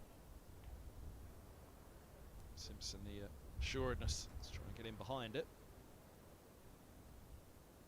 By to end the over, so we'll keep the strike, none from 10. It's the time at the moment that's the issue. The weather is playing its part after a slightly delayed start this morning. Might be a shower again at some point today. Nothing too much, we hope. Just looking at that view there, it's not particularly bright out there, is it? Good bowling conditions, although saying that a wind often can mess a bowler around, and Barnard sort of bowling into that wind.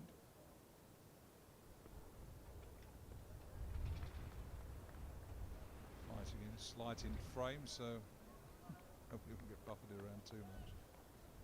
But yeah, Miles at the other end has bowled with a bit of possibility, hasn't he? Got a bit of short stuff, which is again interesting. On a morning like this, you'd have thought pitching the ball up, nibbling it around. But equally, you've suddenly got a couple of short balls, and batters are a bit less convincing on the front foot and pushing forward.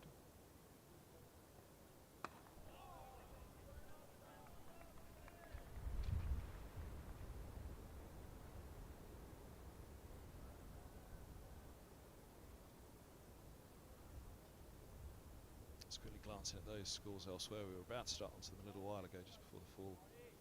Higgins wicket. Essex 53 for 2 against Hampshire. Brown and Cook have gone to Barker and Abbas. Wesley and Lawrence together.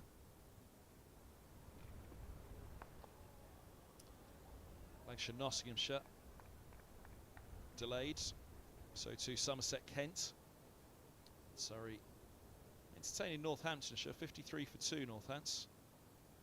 Could they throw a very unlikely spanner in the Surrey title charge?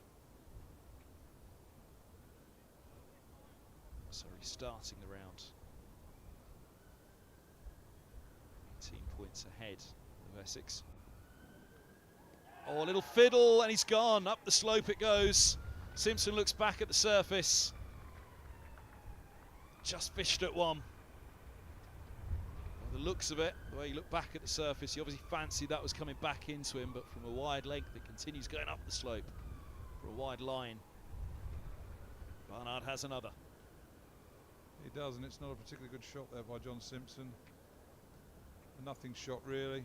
As you said, a waft outside and a thin edge through to the keeper. Should either be a full bloody cut that or leave it alone. But Barnard's got his second wicket. Good delivery that got rid of Higgins. Middlesex in strife. 55 for 5. Look back at the surface. Started wide from around the wickets, fancying with the slope. Just misjudged it. Simpson as it goes back up the slope on him. 14 balls for a duck. He was digging in. That's what De Carey's will have to do now. From one man that was ordered at Lancashire last week to another. The son, the famous son of Lancashire, so they all called him up there. Josh De Carey's, there was plenty of trumpets for De Carey's. Of course, picked up a wicket with his first ball at Old Trafford last week. Great excitement from Bumble and from Arlott to see Atherson's son playing at Old Trafford. He's got a big job to do here for his county, Middlesex. Let boys open the innings. And, alongside another of those coming through the youth ranks, Cracknell. It is a rescue act, 55 for 5. They've got to dig in, get through to the interval now. Try and build this innings.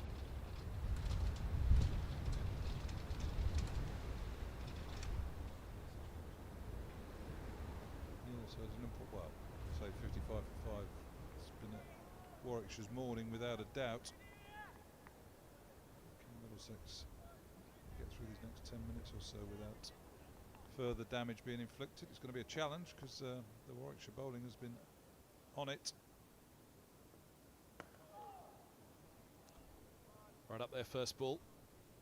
Pretty much exactly where Barnard wanted to deliver it. Maybe just a fraction full, but nonetheless, better to be a fraction full than a fraction short that first ball on the off stump. Carey's meeting it. Yeah, there was plenty of talk at Old Trafford about how he started his career as opening bat, really, a 1-2 or a 3. And a medium pacer, but now a lower order off spinner.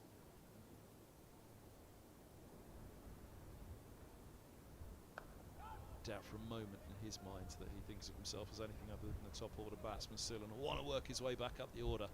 55 for 5, Simpson gone. Caught Burgess off Barnard for naught. Yeah, I think he will see. I mean, this is not Josh's natural batting position, and I think he will slowly but surely make his way, migrate up that order. It's been his off-spin really that's got him the opportunities, hasn't it, to play. And he's bowled well, taken wickets, 7 for an 8 for. I mean, his father seemed to take some delight in texting me the other day and said, well, that's better than your ever career best figures for Middlesex, which was an 8, which was quite correct. So, yeah, no, he's got himself into the side on the back of his bowling, or maintained his place in the side on the back of his bowling, which he fully deserved. But he's actually played some useful little innings, showed some real promise. Look at the win there, just taking the caps off the field. The keeper on the slip. Was dug in there, but against Surrey, wasn't it? Here there was 2 good innings. One where he was sort of aggressive with the tail and got Middlesex 30-40 runs, and then in the second innings against some quite hostile bowling from Surrey's attack, he stood up and faced that down for a period of time.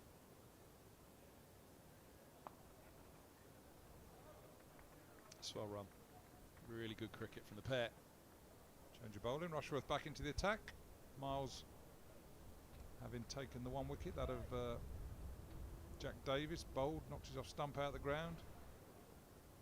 Caused Joe Cracknell there in pitcher quite a few difficulties with some short stuff. Got Rushworth back. So a couple of overs before lunch to see whether he can add to his tally.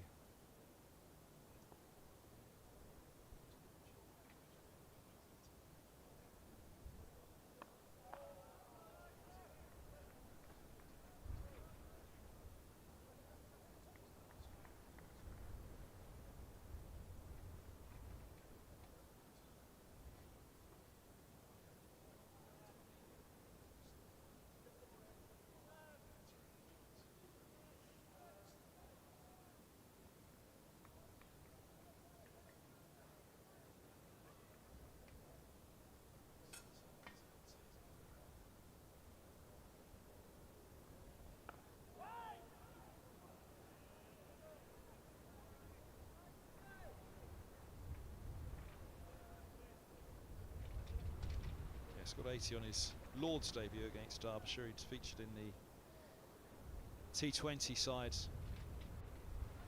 at Cheltenham for Middlesex. Had that unfortunate run out against Nottinghamshire in the game here last year.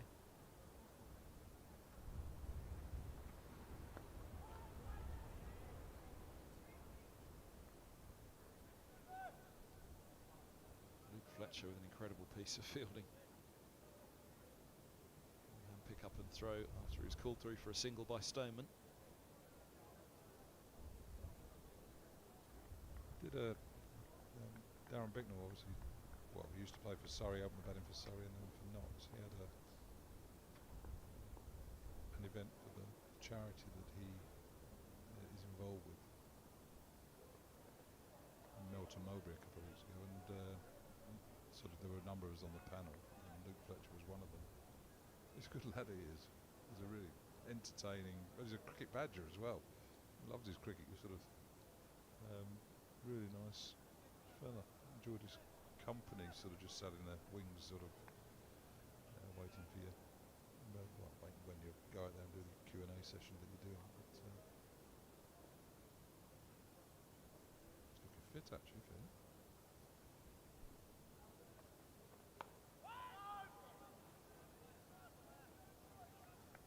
He's great company, Fletcher, right?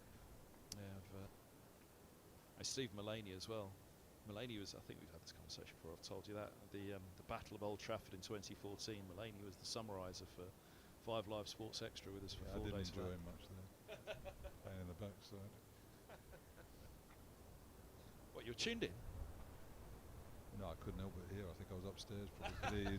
You lot carrying on down below.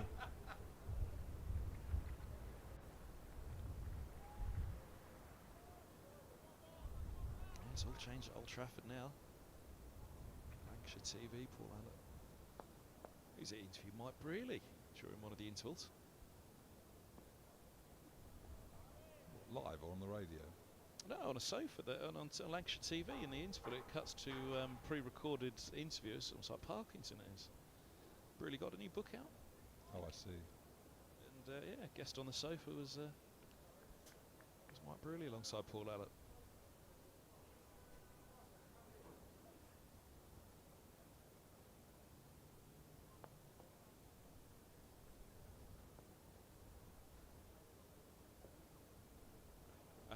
Absolute beaut.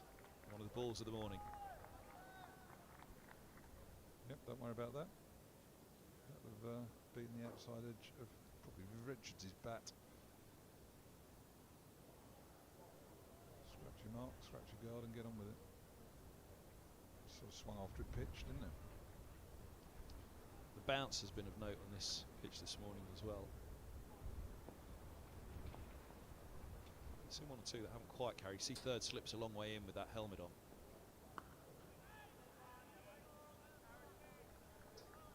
It's the pitch that was used for the one-day international the other day, but yeah, there have been a few, and obviously Cracknell's been unsettled by a couple of short deliveries from the pavilion end.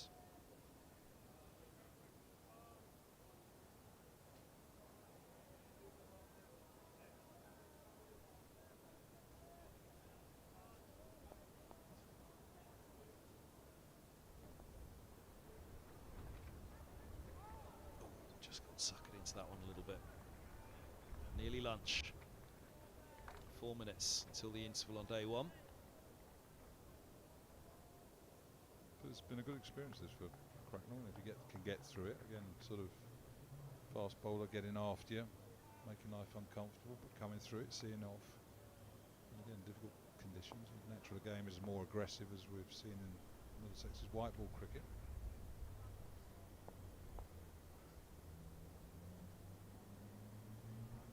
Oh, now tried to use his feet on that one, but it's gone again off the surface. Pace, bounce, this Lord's track.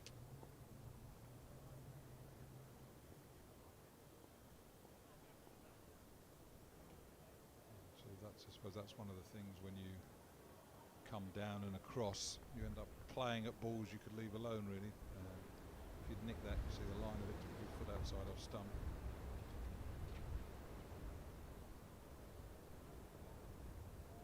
Oh, goodness me. What a delivery. Absolutely wonderful over by Ed Barnard. Cracknell does well to survive it. 56 for 5.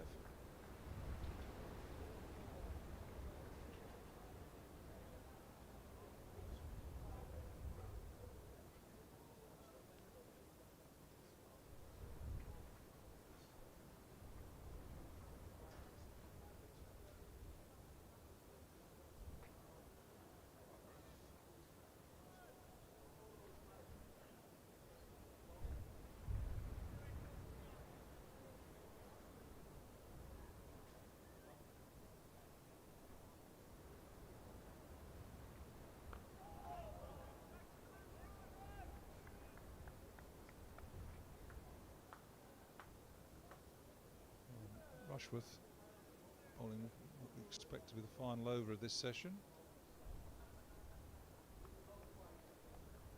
I don't know whether it's me, and I'm not trying to tempt fate, but Middlesex all seem to lose wickets at the end of sessions. It's been a issue that somehow they need to correct moving forward. That's a very good leave. A little bit of wobble on that from Rushworth. I suppose we're just seeing the difference in bowling at either end, so the ball moving away essentially from bowling from the nursery end here, like Bernard did in the last over. And maybe at times you play at balls that you should leave alone. But leaving the ball from the pavilion end is a more tricky proposition because you always feel the ball's going to nip down the slope and threaten those stumps. Does on that occasion. Yes, he plays. I'm chuckling, Josh. I mean, one, he's off the mark, so well played. Want to get off the mark, but two, get up the other end for the last 3 balls. Over to you, Joe. You can try to negotiate, Mr. Rushworth.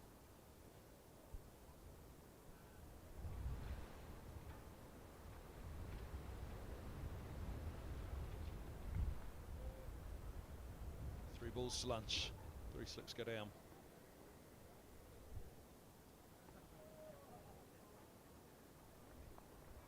Goes short, Rushworth. I don't think it's a problem that he has against the short ball, Cracknell. That first one that hit him on the grill, it seems to me as though he's caught in 2 minds. And probably that naturally a positive approach, especially with the majority of cricket he's played for Middlesex's white ball. No, I don't think he's got an issue against the short ball, Joe. He plays it quite well. I suppose one of the issues we've got here is the fact that it's a nice issue that we're quite central, so therefore there's big boundaries all around. Whereas if we're playing probably on the pitch that was also prepared for this game, 4 strips down. That's a lovely shot.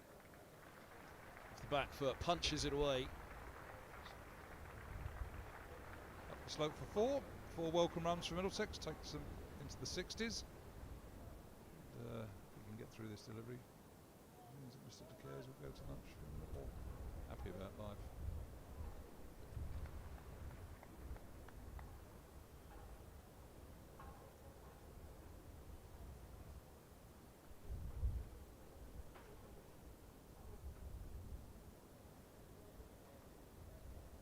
Last ball of the session, we believe, unless the umpires have got a trick up their sleeve and keep us out there for another 10 minutes.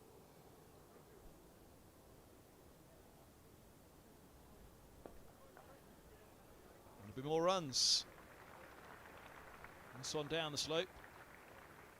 It will be caught by Miles. They come back for 3. Cracknell's on to 8. Middlesex are 65 for 5, and that is going to be lunch. On day 1 at Lord's. Not the toss that Middlesex wanted to lose, particularly when you saw the skies this morning, 10:30 start. Even a week out from this one, you're fancying it'll be a big toss, but tough morning for Middlesex. Over to Cracknell and De Cary's after lunch to dig in as best they can. Yeah, it's a good toss to win by Warwickshire. They bowled well. Certainly 4 of the Middlesex wickets they were got out by good deliveries. Simpson's shot was loose outside off stump. And Warwickshire pleased with what's taken place for Middlesex. I want to see these 2 youngsters bat for an hour or so minimum. I mean, to sort of repair some of the damage. They've got about for quite a period of time here, but that'll be the challenge for them. Assuming we get out there, the light is gloomy. Floodlights can't go up because of the wind, but got far more cricket in this morning. Maybe a few people would have expected it 10:15, but it's been Warwickshire's morning. Thanks, Fraser. Thanks very much. We'll be back, as you can see. Play to resume at 12 minutes past 1. We'll be back at 10 past. Pick up the live stream here at Lord's. Middlesex 65 for 5 at lunch.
Oh, welcome back everybody. 65 for 5 at lunch. Middlesex haven't been put in.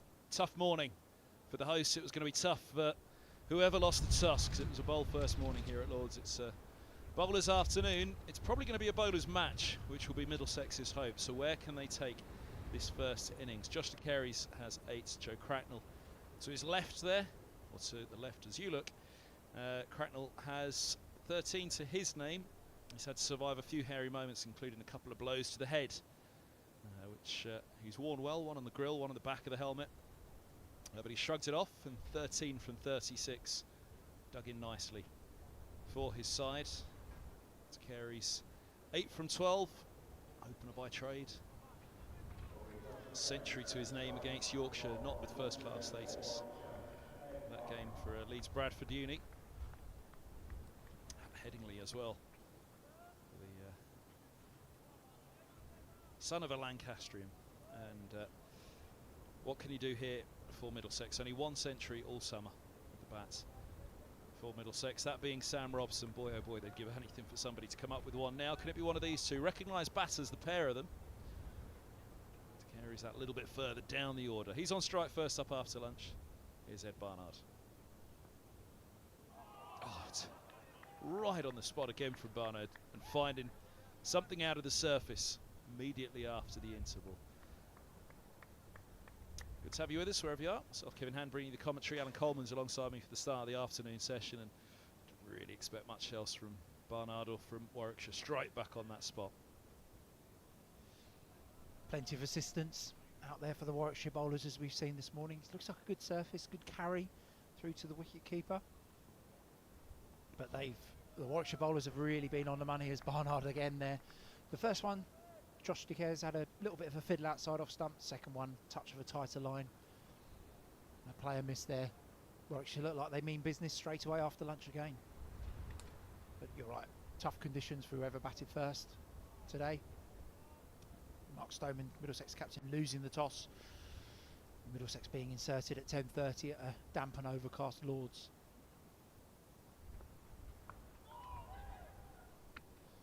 Is that ricocheted to, well, perfectly on the line of middle stump, but fortunately perfectly on the crease as well. Moments concern, I'm sure, for Josh de Carey's. This will be a good angle. Yeah, jammed it down into his back foot. Stood there and left the ball as it was. Make the fielders pick it up.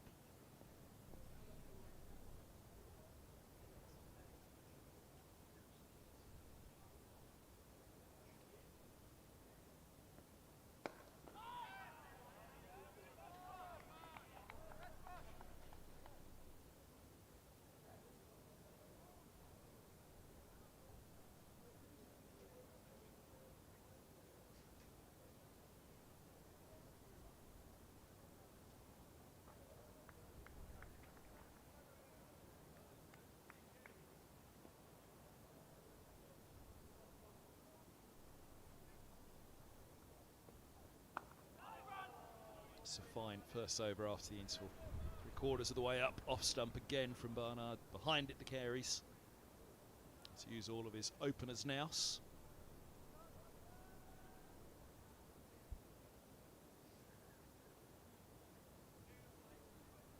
Be interesting to see where Warwickshire go from the pavilion end after this delivery. Saw that Miles caused Cracknell some problems, especially around the short ball. Rushworth was obviously very effective from that end at the start. My guess would be Rushworth. I think that's where I would go. But I was wrong about the first bowling changes, so I'm prepared to be wrong about the second.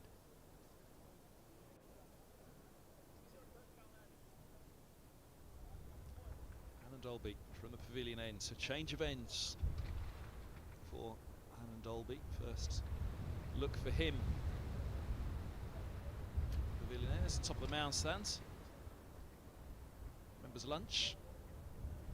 I didn't get an invite, did you?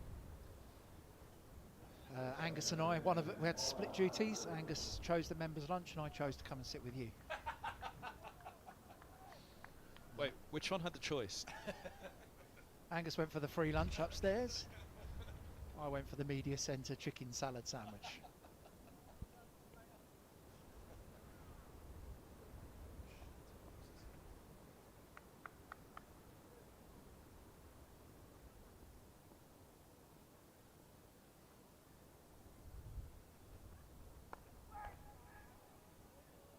Interesting change of ends this from Hannah Dolby. Bowled really well from the nursery end. Used that slope so well and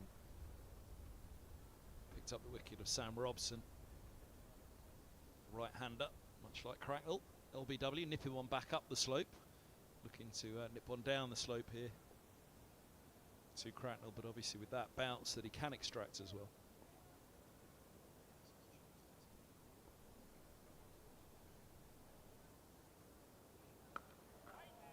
Yeah, bounce that he can extract on that length where he is there, just a fraction short of that, he can get one to hold its line and lift. And the batter's wary of one coming back down the slope to them. Yeah, traditionally you would say that Hannah Dalby's one who would swing the ball away from the right-hander. It looks like today he's presented it with a bit more of a wobble seam, just trying to extract anything he can out of the conditions. It's been very skillful to watch, so the threat of him from the pavilion end is the shape away through the air, and drawing a batter into playing a ball you wouldn't normally want to.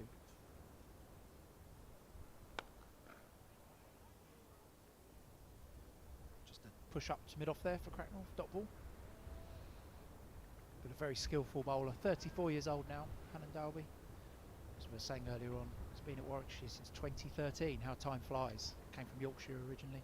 He's a whippersnapper by Mercer standards. That was only just reaching his prime at that point. He's got 8 seasons left based on Mercer's stats.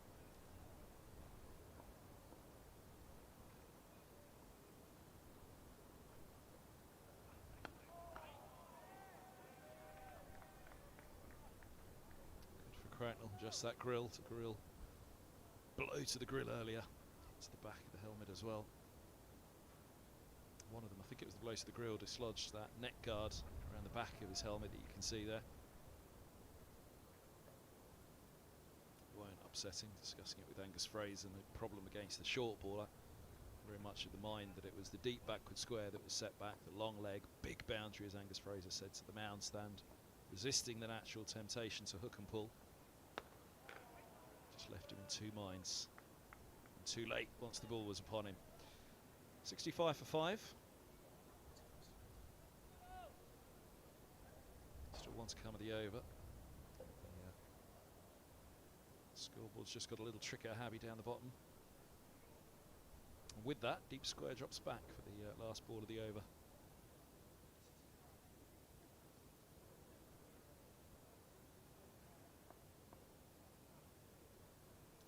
Interesting to see if he does go for the bumper or just hangs it outside the off stump. He's listened to Gus. 65 for 5, 27 bowls. Long leg drops back in a line and length delivery just outside off. He had that one edge. Whether it would have carried to a third slip, they'd moved third across to, well, not in fact would it have carried, it certainly would have carried. Would it have been in line for third, or would it have required a fourth slip? But third at the time had been moved to leg slip. Over to the Careys. Hasn't had a hairy moment yet himself in his 18 deliveries. Accomplished player, enthusiastic player, no matter what he's doing on the cricket fields. Bowling, fielding, most certainly batting, which is how he made his name.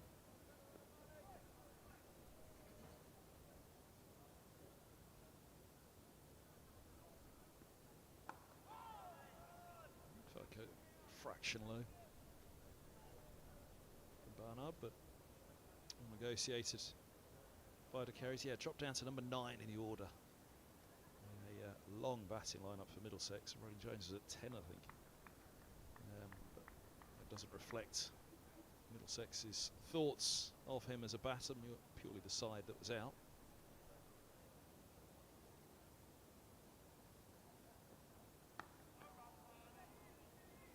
Every time he's been out there in the middle, whether it be as opener or 8 or 9, he's always shown great proficiency with the bat. In at 7 today. I imagine it's the start of a climb back up the order for him. He's obviously come to prominence this year with his off-spin. Keshav Maharaj didn't make it, unfortunately, having ruptured an Achilles, and De Caires and Holman stepped into that spin bowling role. With the 8 wickets that he took in the first inning, 7 wickets in the first innings at the Aegeus Bowl. That was probably the bit that just nudged him ahead of Luke Holman in the bowling pecking order. And and he's grabbed that opportunity with 8 at Chelmsford a couple of weeks ago in the first innings. Obviously, comes with well, 2 great names associated. The one he uses is his surname Davies, grandson of Frank and his father Michael. There's a lot talked about in both of those senses. Well, again, lift for Barner. There's Davies' response. We've seen third slip go forward with a helmet on, which you might just catch in the top of your screen here. There he is. But there's bounce in this surface as well. There is talk in the changing room at lunch was just around the carry that this pitch has had in comparison to some of the other pitches. It's carried through very, very well, kept the bowlers interested. Generally, yeah, it looks a good surface for the seam bowlers, especially with these conditions as well. But every edge we've seen so far has dropped short, which is why third slip has moved up, so it's going to be something to watch across the game, I'd imagine. Yeah, definitely. I'd say be very interesting to see whether that is because Middlesex have played it with soft hands and the ball's dropped short. Who knows, but looks a very good competitive surface so far.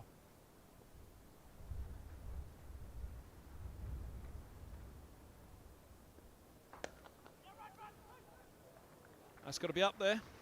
The shot of the day so far. He's into double figures to Carey's. Glorious. Back down the ground to the nursery end. I don't think you can underestimate the trickiness of this shot. Care's batting facing Barnard coming from the nursery end, which means that Josh's balance is all going to be going towards the offside and his head's going to be falling to the offside, and he's got to fight that. And to be able to get his head and his weight going back down the wicket and play a very precise on drive is a great skill, and that's definitely shot of the day so far. Beautiful on drive for 4 runs. And the batting coaches will often say that if you can play it on drive, it means you're in a very good position, and Josh DeCare is there, clearly in a good position. 4 runs onto the Middlesex total.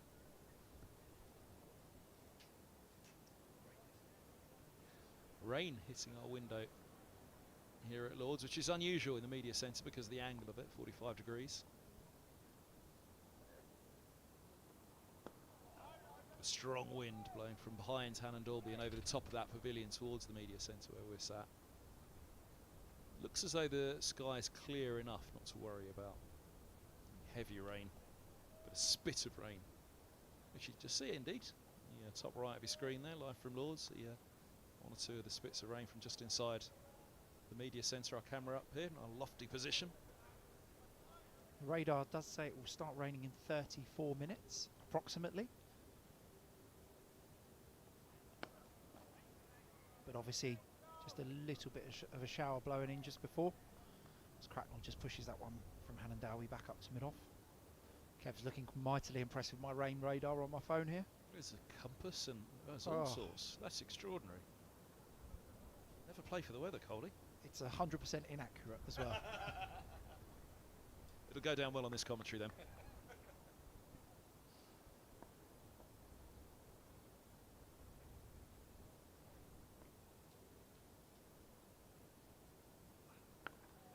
Never let the facts get in the way of a good story. There's Cracknell, the North Middlesex boy. But yeah, to Carey's Radlett, Hertfordshire Cricket, but came through the Middlesex Academy. He did. So Josh was one of those sort of cross-border adopted players in the sense that he played his club cricket in Hertfordshire, but has been in the Middlesex system since the under-10 age group. So he's played a number of years now, all the way through. Probably played for every team that you can in terms of Middlesex men's cricket.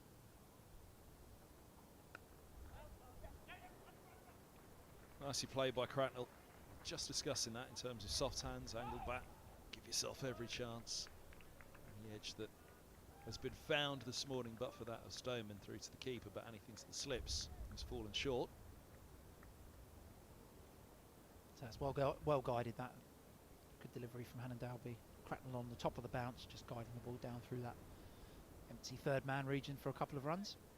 But yeah, back to Josh DeCare as he played all the way through Middlesex age groups, captained a lot of the teams, opened the batting in a lot, and his off spin has really improved this year. I think he's benefited definitely from the work he's done with Ian Salisbury. Ian Salisbury's been a very welcome addition to the Middlesex change room this year. It's helped the spinners a lot, especially tactically. Very tricky thing to do is bowl spin in county cricket these days, and Ian Salisbury's been a great help, especially to Josh and Luke Holman in the first team cricket they've played. Keeper standing up. Try Cracknell in his crease.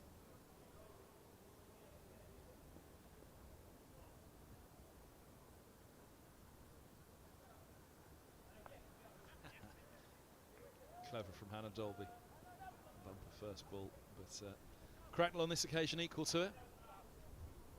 It's a tactic that Middlesex use a lot here at Lords, well, all around the country really, but especially at Lords with Bamber, with Higgins, with Murtagh. I would expect to see Simpson up to the stumps a lot when Middlesex bowl with those three seamers playing. Obviously Helm is in there to provide the point of difference, a bit more pace, a bit more bounce. But John Simpson, a fine exponent of glove work up to the stumps. It's not an easy job, as I'm sure Burgess will find, but just brings the batter back into their crease and creates a bit of a different problem.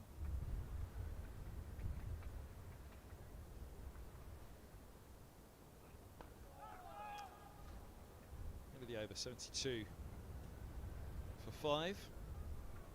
Yeah, I remember the year before he made his debut to Careys, just at that point where I think the runs were racking up in the seconds clearly, because the name just started to break through as they do. Martin Anderson was another one I remember come through, and you'd hear about the name, young quick bowler. As Careys coming through with the bat, hear about the runs that he was getting.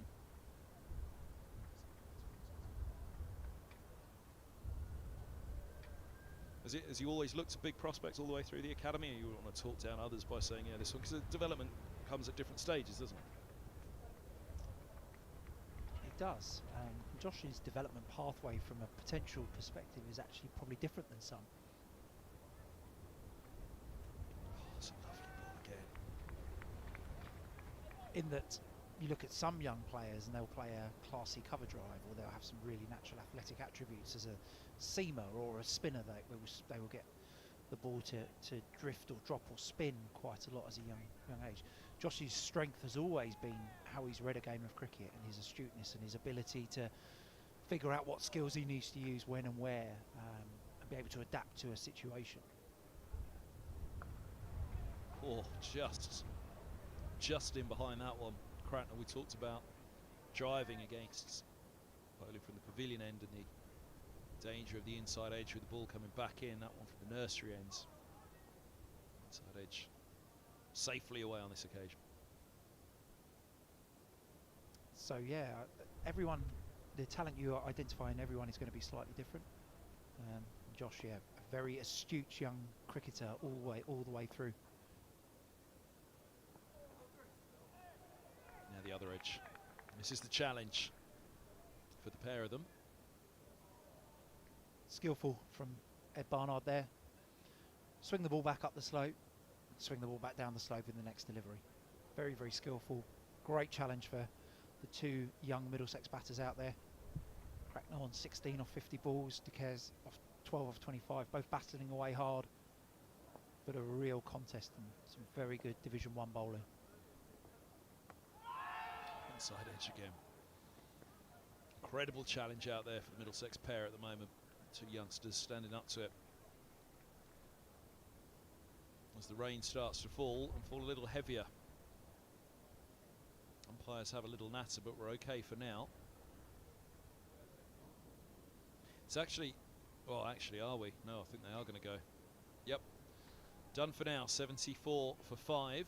2 balls to go, the 30th. Cracknell 18 from 51 deliveries. De Caires 12 from 25, but it is actually that second figure next to their names. 51 balls faced from Cracknell, which will be mightily pleasing for him, and indeed for the selection panel, I'm sure. Yeah, definitely a good effort there from Joe Cracknell. As you said, best part of 9 overs now faced. He's taken out the game himself in very challenging conditions. He has probably scored the most fluently of all of the batters in terms of 12 of 25 strike rate wise, but this remains a great challenge for the Middlesex batting lineup. just to try and get up to something competitive and force the pressure onto Warwickshire. I would say that both bowling attacks are very well suited to exploit these conditions that we're seeing today. The dark, it's overcast, the drizzle is falling, it's windy. The ball has moved around as you would expect it to do in September.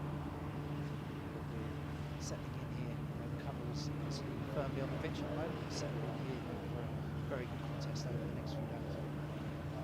Yeah, it's over the back of the pavilion there. I don't know how heavy your alarm said it was, because it's particularly deteriorated really overhead conditions at all, but it is one particular rain cloud that's blown in, so we'll see how quickly the ground staff work to get this off before we say goodbye, because I don't think there's a particular rush to get off, but early in the match the umpires, with no floodlights on as well here, I'm just looking at a couple of the towers in the distance. Actually it does look as though it's not so much coming down heavier but consistently across into the distance, but you can see there's no particular rush to cover the entire square here by the ground staff, so heavy enough to take them off but not heavy enough to concern the ground staff. And one thing I was going to make, which will buy us another couple of minutes to make a decision on how quickly these covers will come back off again. Overheads are probably going to be like this for 4 days. Would you imagine the underfoot will be when Middlesex went to Edgbaston? It was certainly a result surface, because it was not quite last throw of the dice, but Warwickshire looked at that game as a win to try and stay in the title race at that point. Similarly here at Lords, you'd imagine this is a result surface. Yeah, you'd say so. I think that the Edgbaston pitch, obviously they'd had finals day pretty shortly before. It'd been tricky to probably produce a surface that they wanted in that sense, so it probably did just do a little bit more than they were anticipating. I think here September 10:30 starts. I remember growing up as a kid watching the NatWest final as the 60 over final that was played in September, and it was always win the toss, bowl, win. And I think we're seeing much the same here in terms of the conditions that you would traditionally see in a normal September. Obviously last year it was pretty baking hot through September. We played on some good surfaces all the way through. This one, a good surface, but a challenging prospect for the batting team, and I think that will remain all the way through this game. I don't think there'll be a period of glorious sunshine and where the ball starts flying off the bat. Well, they still haven't rolled out the covers square of the wicket, but looking over the back of the pavilion, it's hard to see that this rain's going to stop anytime soon, which is what it'll need to do, and I think they are just about to think about rolling out one side of those covers, so that'll give us the cue to take a break here on commentary. Thanks to Alan Coleman for now, Director of Cricket at Middlesex. Cracknell 18, De Carey's on 12. As soon as play resumes, we'll be back here after the rain delay with Middlesex and been put in 74 for 5.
Well, good afternoon, everybody, and welcome back to Lords, where what could have been a short rain delay was a very, very long one. It got an awful lot worse, an awful lot quickly, awful lot more quickly than we expected. So 74 for 5 in the 30th over of the innings.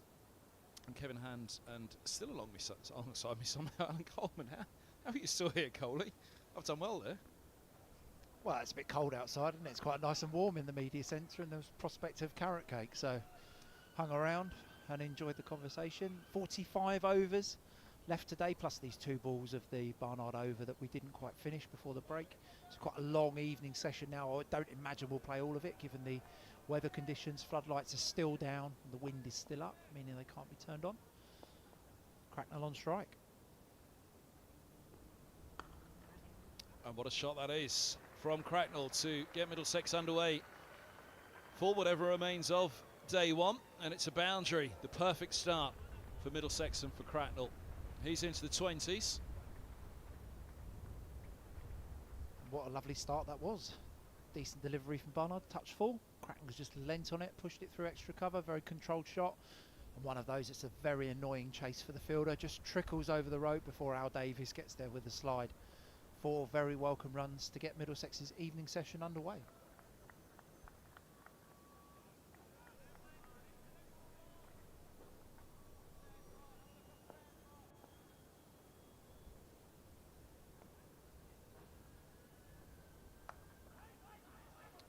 Four more. Cracknell has hardly served up 2 loose ones there, but he's capitalised completely. Yeah, shorter from Barnard this time. That's Cracknell's sort of area, that just outside off stump, able to give himself a little bit of room, steered it behind backward point for 4 runs. Middlesex 8 off 2 balls. In the old 50 over cricket, you'd say they've taken the power play in now.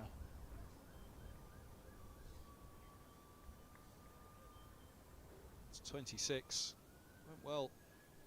Started well in the second innings at Old Trafford. And you'd be disappointed having really dug in. Davies and Eskenazi completing the job in Manchester. You'll be pleased with what he produced. Keen for a 50. If he can get there, as will be this man, Josh DeCaries, who does have a championship 50 to his name.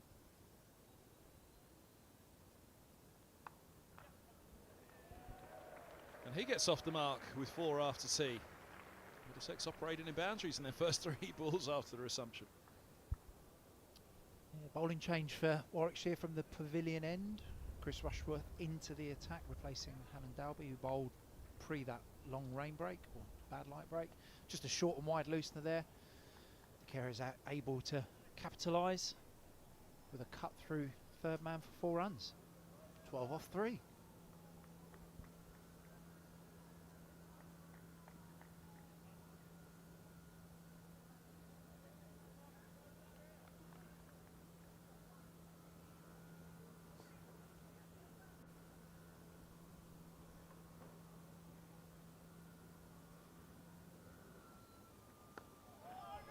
And a good response from Rushworth. Once that off stump again. Yes, an opening bat who has a 50 to his name, as we said, against Derbyshire. 80 scored. Who opens for Middlesex in white ball cricket. May well have aspirations to do so as well one day in the championship.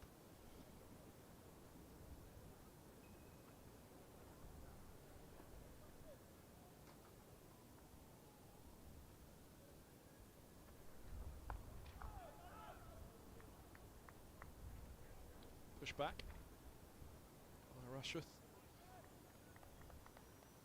There was a lot of talk on day one at Old Trafford. Could Middlesex have been more positive in their approach with the bats? I think it's easier to say after the event. Once the wickets have gone, obviously batted for a long. 19 for 5 sounds as though it happened in fast forward. It actually happened quite slowly, didn't it? It's only really a couple of wickets in the first hour. That's a nice clip. Down the slope again, it will force the fielders to try to keep pace, which they do. A couple more. Yeah, I think you're right there, Kev. It sort of 19 for 5 off about 16 overs, wasn't it, in the end? So it was a very slow passage of play where Lancashire bowled very, very accurately, and I think you're right, it's very easy to say, oh, in hindsight Middlesex should have been more positive, but let's not forget batters who've struggled for runs and form this year. Middlesex have only recorded 2 bonus points for the bat. As a batter who's out of form, it's a big risk to go in and try and take on the game. That's a nice little clip again. I think 2 here, and these 2 have come out whether it's see ball, play ball, no, it's just where it's been delivered, but there does seem to be a little bit more positivity about them after the interval. 31 done. Middlesex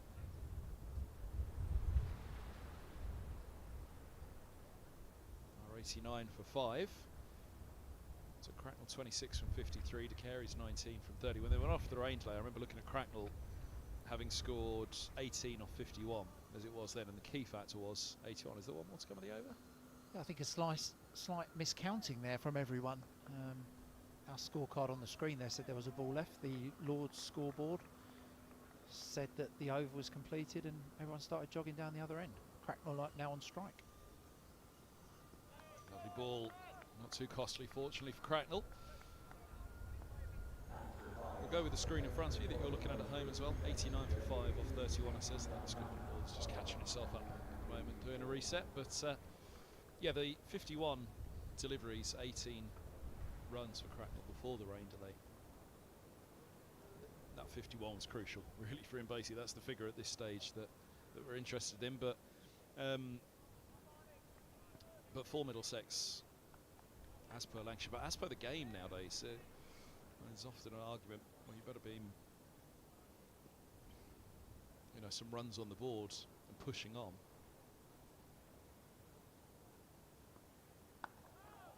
It's a very fine line and difficult balance. So Ben Duckett was a good example here at Lords. He was edged early on in his innings while on naught still in between keeper and slip. 177 runs later, and you know, there was a great highlights reel, but you go back to the beginning and there was an orthodox edge early on. There was. And this game is very much about where you end up rather than where you start, isn't it? As long as you can ride out a tricky, tough period, as Duckett did on that day at the start of his innings. Barnard back on the stumps there again to De Carey's. As long as you can ride out the tricky period and then make it pay as you get through the game, that's what's important in batting. Middlesex be hoping that these 2, who've now faced 86 balls between them, can keep that balls face tally creeping up and just try to mount a bit of a counter attack here against Warwickshire's bowlers, who've been very good today. You can take nothing away from how they bowl.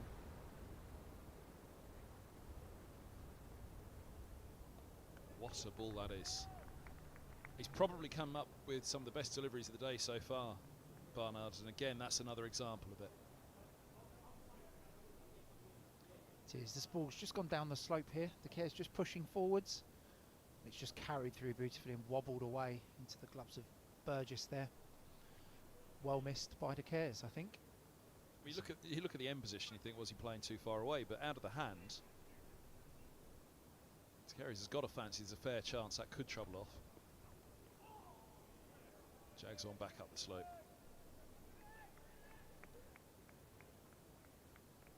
Those 2 balls there show the challenge of batting in these conditions. The first ball from the nursery end has gone down the slope away from the right-handed De Carey's. That one, similar start line, has nipped back and hit him in the thigh pad, and that is the big challenge of batting in September around the country really, but especially in these overhead conditions at Lords.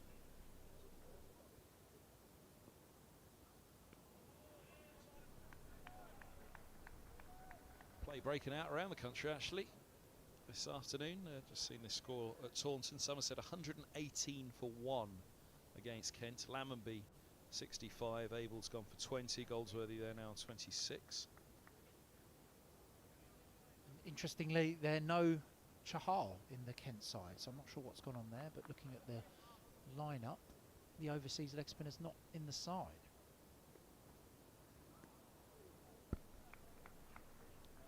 Not a spinning surface at Somerset. There's another piece of news as well. The floodlights are up at Lords. Not allowed to put them up this morning because of the high winds, the strong winds. Still a very blustery afternoon, but the wind speed has died down to a level which permits the floodlights to go up. So, should they be required, they will come on. Let's hope they're not, because at this time of year, as we saw at Old Trafford last week, as soon as the floodlights go on, you feel like you're on borrowed time before the natural light is overtaken by the artificial.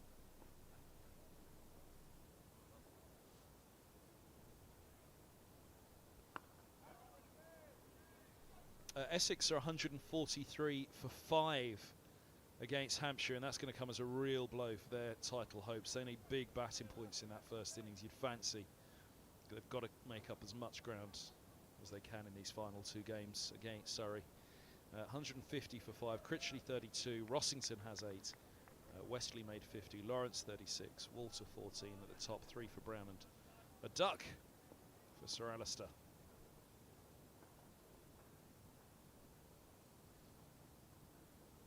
Ooh. Just left him up the slope. Cracknell might be a bit disappointed there. He threw the kitchen sink at that, and any bat on that was flying either through point or over the slips, I would say. It certainly showed the intent of the Middlesex batters here. When the bowlers have missed, they've looked to capitalise.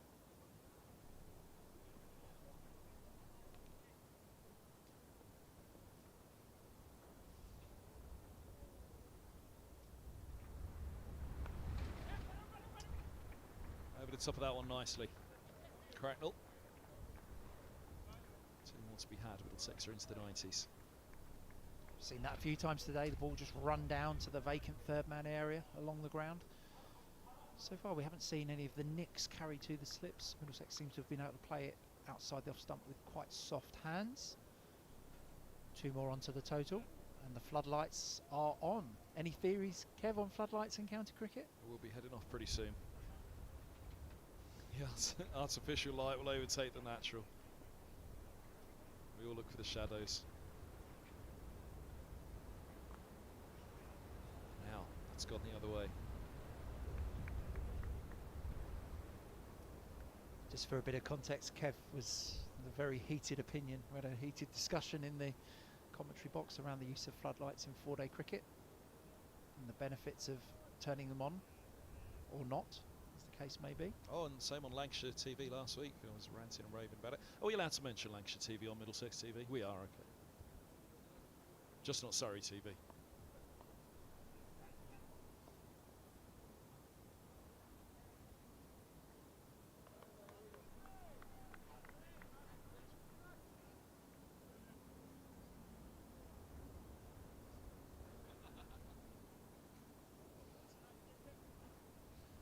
Well, let's start the clock.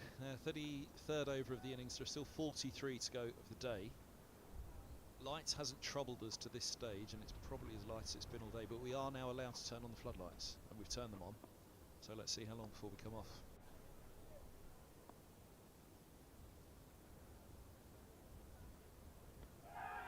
Trouble there, and gone. Plays around it, just misjudged that one by the looks of it, Cracknell. 91 for 6. Gave the umpire every chance. Was it missing? Well, it was certainly tight. Just as the Middlesex pair started to look a little bit settled against this very good bowling attack, Rushworth up there with a full delivery.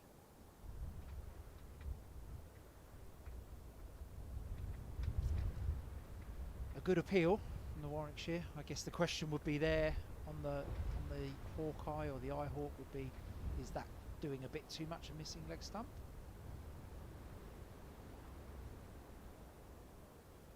But Russell Warren agrees with Chris Rushworth, and Joe Cracknell goes for 28. She's a long way down as well, isn't he, Cracknell? Putting outside the crease there. Hits back pad. My first look on it thought was this has got a chance. Just wonder on the 2 whether it was sliding. But Cracknell goes for 28. LBW to Rushworth. 91 for 6 it is. And here comes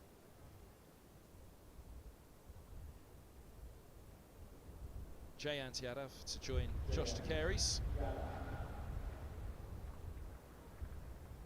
Still Tom Helm, Ethan Bamber and Tim Murtagh to come for Middlesex, but Yadav with a job to do to support DeCaries here.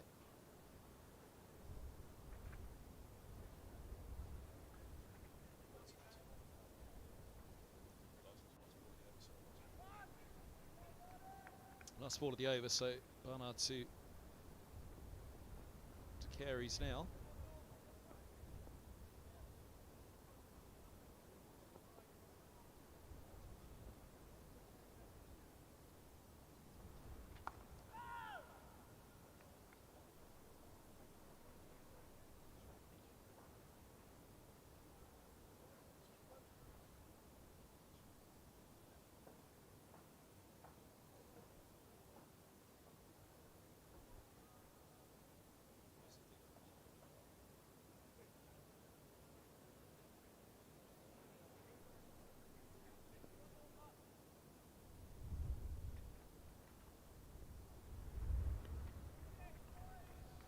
I think that will affect Josh DeCaries for the time being. 6 down. Yadav, Helm, Bamber, Murtagh. Lots of batting credential there. And Tim Murtagh.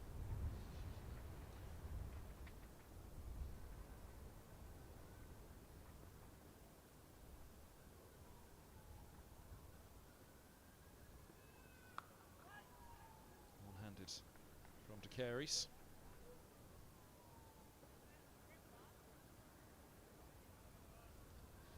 I think some particular milestone last year for Murtagh DeCaries was playing in that game. It may have been the Derbyshire match. He got 80, and it was put to Tim that when he took his first class wicket, Josh DeCaries wasn't even born. Could be batting together before this is done.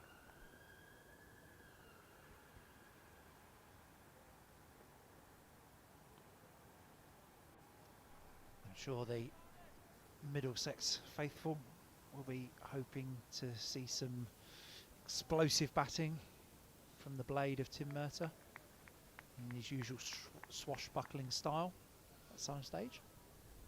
Rather than trying to block out as he did for Bamber when he was not out on 46 and still got out. I don't think Mr. Murtagh will be holding back too much in these conditions. Maybe finally get to see that for maiden first-class century for Tim Murtagh. When he arrived at Middlesex, he was a genuine all-rounder. When he was regarded, as Ricky Clark said at Surrey, a genuine all-rounder. And as each year went by, certainly the latter few years, you just thought it's going to be madness if he gets through his career without hitting a first-class ton. But then if you'd seen his batting in the last couple of years, it was just madness full stop.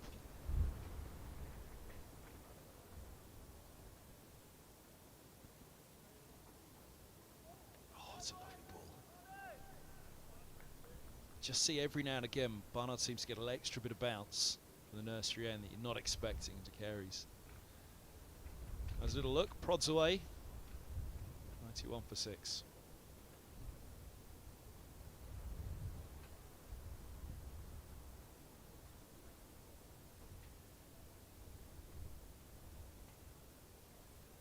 Let's have another look at the wicket of Cracknell. At first I thought from this angle, good shout.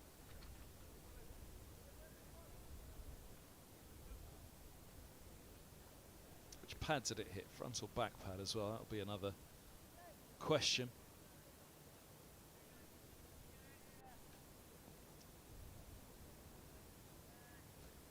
Well, it will be interesting to slow that down as we return to the action. First ball for Yadav after a wicket last ball of Rushworth's last over. Yeah, as we saw, a few things to consider. Cracknell was a long way down the wicket. He set up outside his crease, so the ball still, after it hit, has got to travel 7 or 8 feet, you would probably say, to the stumps. The ball's gone down the slope from the pavilion end, so all things for Russell Warren to consider. It might have had the benefit of DRS. The batting team may have chosen to review. It was a topic of conversation earlier on, actually, with Mark Rampakash around the fact that the DRS system has made the stumps, is it 33% bigger? Because now half balls are counted as hitting the stumps. So actually the stumps have got bigger in terms of with DRS. So, but I think as a bowling side, you'd probably be disappointed if that wasn't given. Yeah, it's interesting, isn't it? Because the debate has always been that DRS, much in other sports now, football, VAR, it's there to eliminate the real stinker of a decision. Actually, in cricket, what it's done is it has. You look at one now and think, oh, he's a little unlucky, but then you think, oh, well, if they'd have gone upstairs, it probably would have been umpire's call. I think a huge success of the game recently is how cricket has embraced technology and seems to have got it right. I think the football fans amongst us, you know, constantly criticise the VAR system, and it offers up a huge amount of debate. But I think there's very rarely any arguments about DRS in cricket and how it's used. That's a nice shot. Off of the open face, Yadav. And gets off the mark with 3. 94 for 6, Middlesex. They'll be massively disappointed, as will Middlesex, to lose in that little partnership getting going for the 6th wickets. It's just offering hopes of that first innings rescue. The sun's threatening to break through immediately above our home. A very brief glimpse in a break of the cloud, which almost disappears as quickly as it appeared.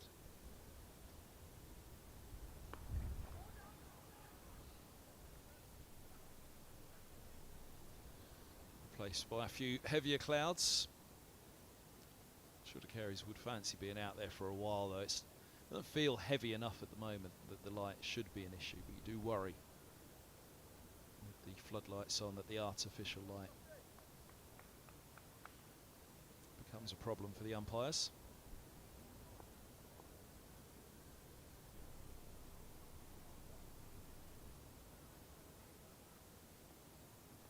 That's lovely from Rushworth. With each delivery that goes past the edge at the moment, you do wonder whether the Careys will have a change of approach, try and be a little bit more positive. Not that he's doing anything wrong at the moment, but equally at the other end things can happen quickly. 94 for 6, 40 to go. On a rain-reduced first day, how much will it be reduced by bad light? We'll have to wait and see. Quickly on those other scores, Lancashire, Nottinghamshire, they're still delayed at Old Trafford. No toss there. And Northamptonshire 91 for 2 now at Surrey. Gay and Proctor the 2 to go. Azad has 46. Nair with him on 15. Roach, Worrell, Overton, Clark, Burns, Laws and Patel. Burns bowled 0.1 of an over there. Let's get Kev on that scorecard. Did I see that right? Has somebody gone off injured? Very Who's good. bowled the 0.5? Jamie Overton 2.5. Overton obviously has had some challenges with some back injuries. Only came back to bowling sort of during that back end of that T20 competition for Surrey. Well, much as he got off the mark, Yadav rides the bounce on this one and picks up the boundary this occasion. 4 more for Middlesex. Well, there's a batter out there with a test 100. You can just see Jayant Yadav's quality there, just using the pace of the ball on top of the bounce from Hannon Dalby, just running it down to third man. Seen a lot of runs go through that third man region today for Middlesex. Wonder in a low scoring game, you perceive this could be a low scoring game. 29 of Middlesex's runs have gone through third man, including 4 boundaries. Oh, now that comes back up the slope. Yadav is left bemused outside off stump. He looks back at the surface. Wasn't expecting that kind of movement. Hannon Dalby with his 2nd wicket of the day.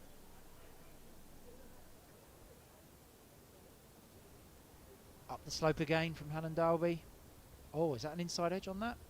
Yeah, just dragged it back onto his own stumps there. Chasing the ball a little bit outside the line of his body. It's just started to nip, and the inside edge of Yadav has just dragged it onto the top of off stump. 98 for 7.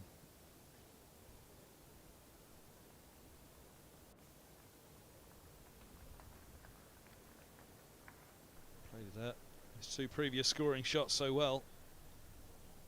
Perhaps just feeling it a little bit too nicely onto the bat. Looking for one that wasn't there quite on that one. 98 for 7, midway through the 36th. Down comes Tom Helm back into the Middlesex side. More than a useful bat, as Bamber is to follow. Job to do here. If Middlesex can get something around 160 on the board, which is still a long way away at the moment, but it's just something to be in the game. Get out there themselves and see what they can do under conditions that are likely to remain as they are overhead and have been through these 35 overs for the majority of the match. Tough ask here for the Middlesex lower order, but Middlesex members will know that Tom Helm and Ethan Bamber both have quality with the bat, and Tim Myrtle will come out and be aggressive. So I think that the most Middlesex can wish for here is 2 partnerships of 30 perhaps, and then some bonus runs from Myrtle at the end to get up to any form of score around 150. 160 would be ideal from the position that Middlesex are in. Tough conditions to bat in, as we've said all through this day's play, and some very, very skillful bowling from the Warwickshire seamers.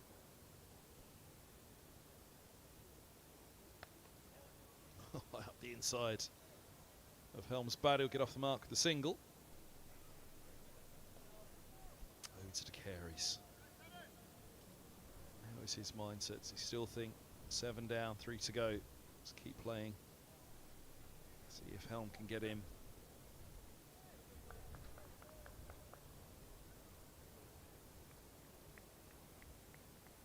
Worcestershire and Durham are underway. Worcestershire 15 without loss, entertaining the visitors from the northeast.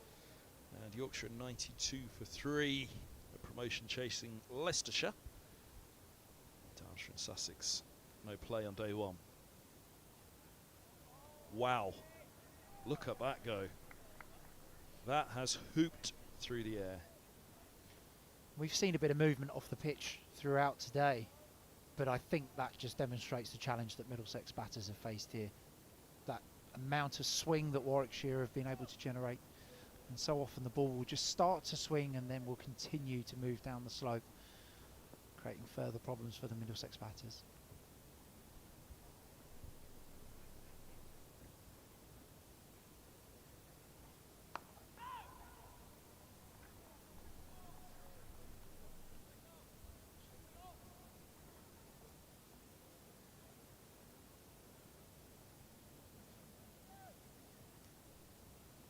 I'm not suggesting that Mark Stoneman contemplates adjusting Langer and declare at 50 for 8, as he did for Somerset infamously on a first day here at Lord's. Very similar conditions overhead, but Middlesex will very much hope that conditions remain the same when they've got ball in hand.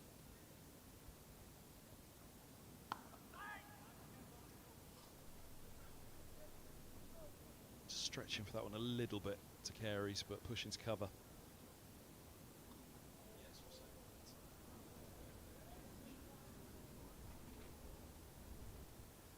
99 for 7.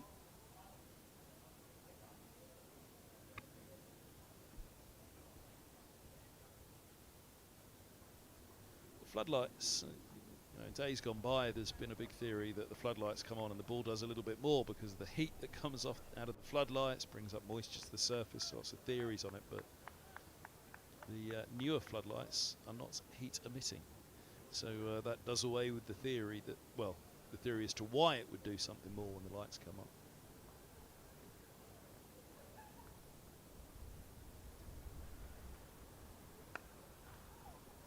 Kent fans will all be watching what's happening down at Somerset at the moment, so we can safely mention the pink ball game at Canterbury and the floodlights in that one.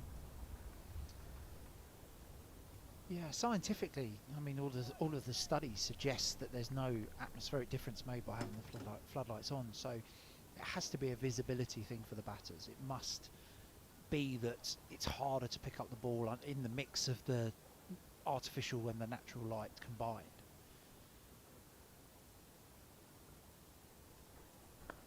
Used to in those pink ball games and a little bit in the white ball cricket, you see that twilight period where it's a mixture of light and dark. That's where the action seems to happen from the bowler's perspective, and I think you wonder if you get the same sort of thing when you turn on the lights in a red ball game, that period where it's a little bit of artificial light, a little bit of the natural light, and the kind of difficulty in adapting to both views.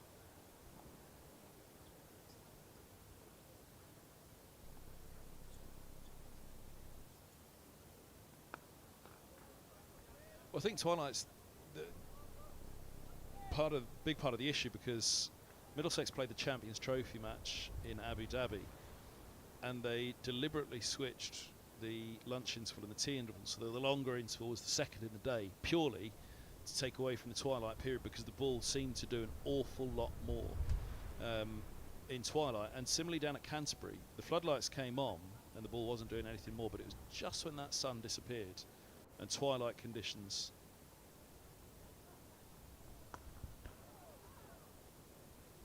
quite conceivably did produce an atmospheric change.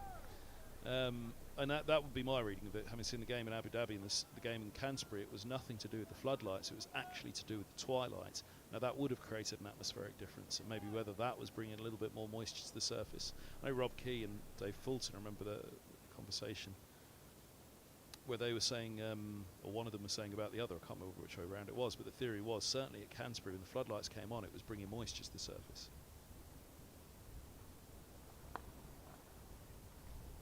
Scampered single. Thought about it, the ball before. That's 100 up for Middlesex. 100 for 7. They rightly said no the ball before. It was there on this one, and again, every run now turning the strike. Keeping things ticking. Middlesex have got to get some runs on the board. Just 3 wickets left. But yeah, the atmospheric change from the twilight conditions, more than the fact that the floodlights have gone on. It's probably just the fact that the two things generally happen around about the same time, but not the floodlights themselves that are actually causing the difference. Oh, goodness me. Another one from Rushworth that goes past the outside edge. End of the 37th, 100 for 7. That ball actually to Carey's was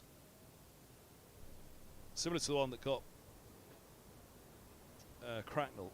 I thought it probably did more than it did. The ones Cracknell first look, I thought he's in trouble here, because you'd seen Rushworth do that and take the ball away from the right-hander, but the ball that actually picked him up, LBW, didn't quite seem to do as much as I thought it did on first look. But maybe as well for the umpire, it was in his mind that he has got them to straighten up the hill.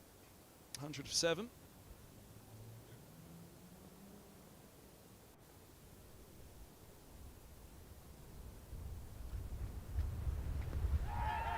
It's gone the other way and gone. Doing a lot from Hannon Dalby. Helm departs, 8 down Middlesex. It's now the time for De Carey's to have a change of approach at the other end.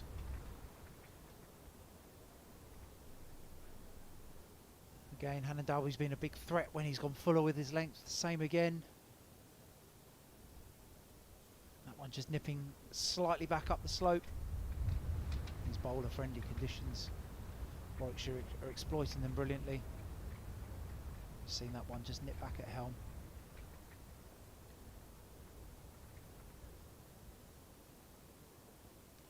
Middlesex 100 for 8.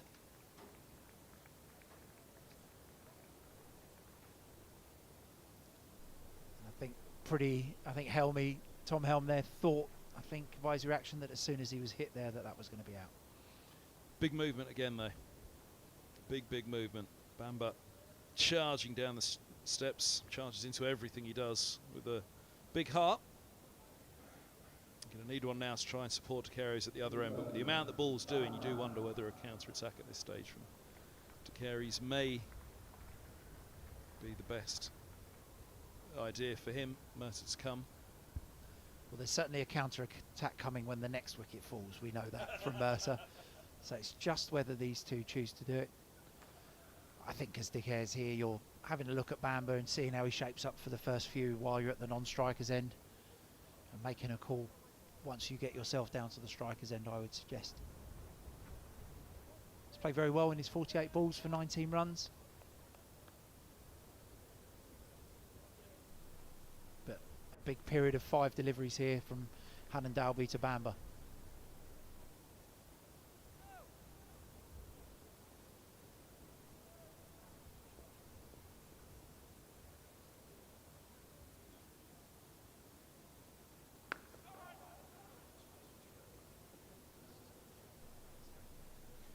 Bamber shows his intent there. Just saw him just walk out of his crease before Hannon Dalby bowled that ball.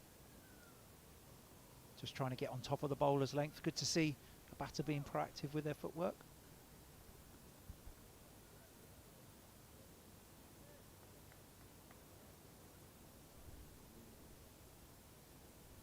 Well, Mercer will certainly be proactive. Just perhaps not with his footwork, other than clearing the front foot. Again, Bamber does well to keep it out. Plenty happening out there. Ball in its 38th over. Heavy overheads, floodlights on.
Once come of the over, Bamber keeping it out.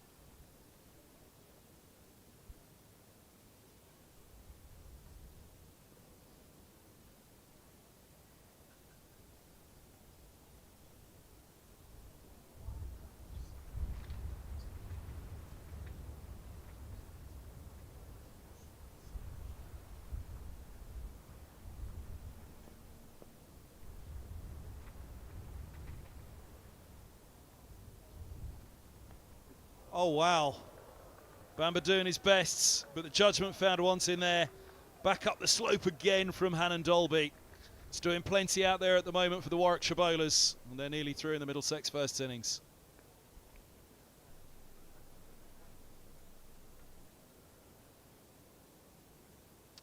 Yeah, I think that's it has nipped back up the slope a little bit, with Bamber probably expecting it to go back down the slope, but I'd say that's a... It has, yes, yeah, it's nipped back and it's nipped against the slope. Bit of tight leave there from Bamber. Sees his off stump removed. On that angle, it looks a very late decision to leave, didn't it? Speaking of being removed, Alan Coleman, thanks so much. Angus Fraser's going to come and join me in the commentary box. Probably a fitting time, actually, as Tim Mercer makes his way down the pavilion steps. Whether there's a second innings to this match for Middlesex, probably will be. And by the looks of it, he's going to be met by a guard of honour from the Warwickshire players when he eventually makes his way out to the middle. Take your time, Tim. He wants the big build-up, I think, Gus. Well, he won't get out there. He's timed out. Here he comes. Might be one last time down the pavilion steps. Who knows? As a batter. And Tim Mercer. Standing ovation from the crowd here, quite rightly so. You can see the members in the pavilion there, and Mercer, more than 1,000 wickets for the county. He joined in 2007 from Surrey, and look at that. That is an absolutely beautiful scene. Well deserved for a man who quite rightly will hold legendary status at Middlesex for an incredible career, which includes a T20 title, a championship title, 2 promotions, one last crack at Division 1. Yeah, lovely moment, richly deserved, as you said. Touching. Well done, Warwickshire. Thank you very much. Really nice gesture that by them, and also the crowd that is here. They all appreciate the contribution he's made to Middlesex over the last 18 years. Changed many a game. Entertained members here on countless occasions. So, mind on the matter now. It was interesting, again, sort of Josh DeCares sort of walked outside, deliberately walked outside the thing to met him and then walked out. Well, absolutely right, because the Garden wasn't for him. It carries down the track. One bounce, a couple maybe. Mind your work, Josh. Everybody wants to see Tim back for once. Well, you were wondering what Josh's approach would be following the loss of 2 wickets in that previous over, and we've seen it there. It'd be interesting to see Warwickshire field. Well, mid-on and mid-off are going back. There's all 4 fielders out there already. Third man deep cover, deep extra cover, square leg and fine leg. So 5 fielders out there.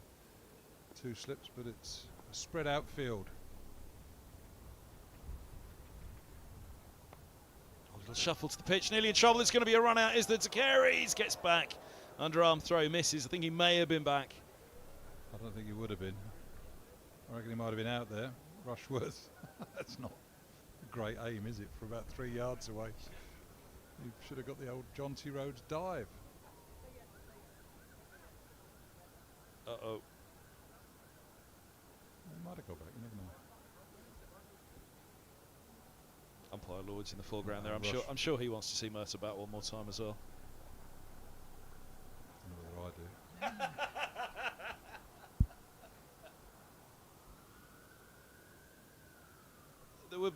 There wouldn't be any small irony to it if Carries was out here with Mercer not facing, swinging the bat. Down the track again, just a single. Thinking 2, throw to the non-striker's end and Mercer's back. I suppose, we'd actually talking earlier on about the way Josh batted.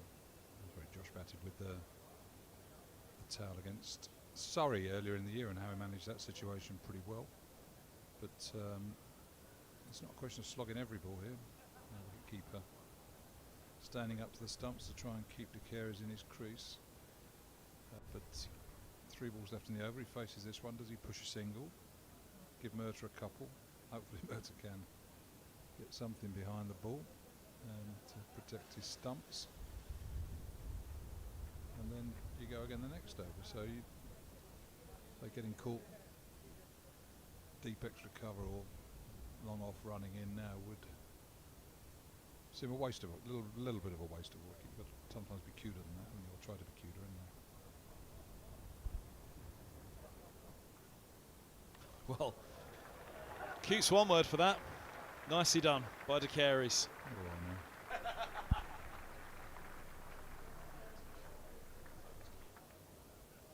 That was a cute shot, yep. Thought it through, fine legs a bit squarer. Walk across from outside off really, wouldn't it? It would have missed off stump, so yep. Ranger strokes they practice now, don't they? Putting the 2020 game into Red Ball cricket. I think his dad used to teach him that shot. Well, his dad used to score in the similar area. Everybody said play in the V, others used to score in the A. Sort of third man and fine leg, they were his strong scoring areas. They were normally off the edge rather than the middle.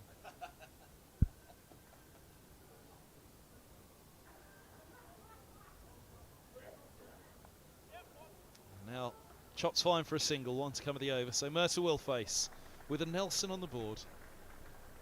Well, that's good cricket by Josh there. You've got to put some faith in Tim. How's he going to play his first ball in his final game? Rushworth's not quick, so he's going to back away and have a huge hack. I'm just trying to go through his mindset here. That won't take long. Should just block it.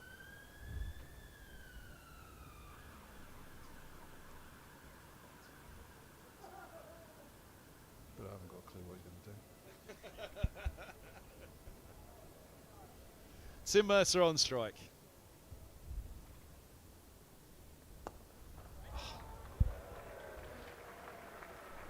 Gus, I don't think you played that once in your entire managerial career here at Middlesex. Well played, Timothy. Strange because I'm in the process of, I've been busy last year, writing an article on Tim following the announcement on Monday, and sort of looking at his career, and he averaged I think 35 one summer with Surrey before he moved here. I think his average was in the mid-20s, so that's been the annoying thing because he can bat. But anyway, let's forget about his batting. We're talking about his. Shouldn't be negative in a moment like this. We should talk about all the good things he's done for Middlesex. No, I was saying to Alan Coleman though, seriously, when he arrives at Middlesex, each year went on, and he just thought Mercer's going to get to the end of his career without scoring a century. And those who would have seen him bat years ago, it would be ridiculous to think he'd have gone through his whole career without a century. That's how good a batter he was when he arrived at Middlesex. However, his bowling became so good, which obviously it wasn't when he was at Surrey, because he wasn't in the side at that point. Middlesex gave him a chance, and boy oh boy did the nursery end at Lord's become his home.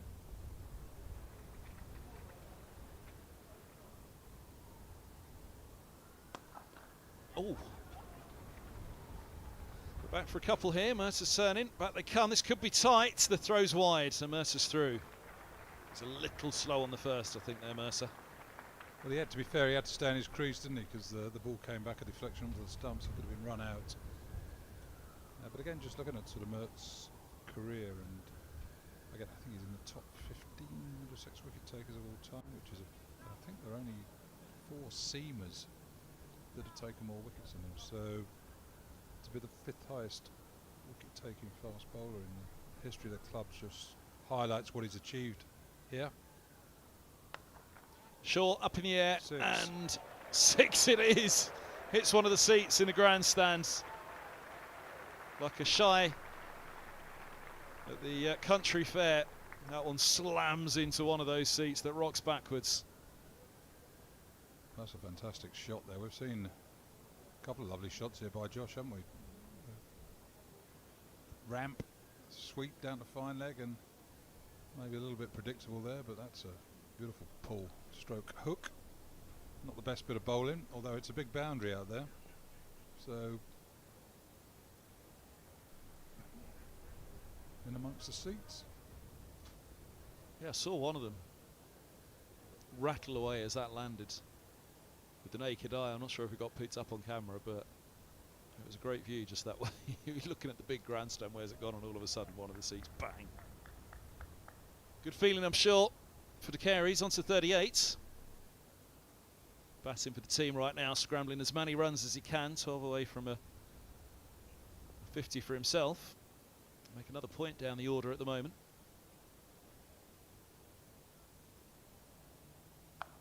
Gave himself a little bit of room there.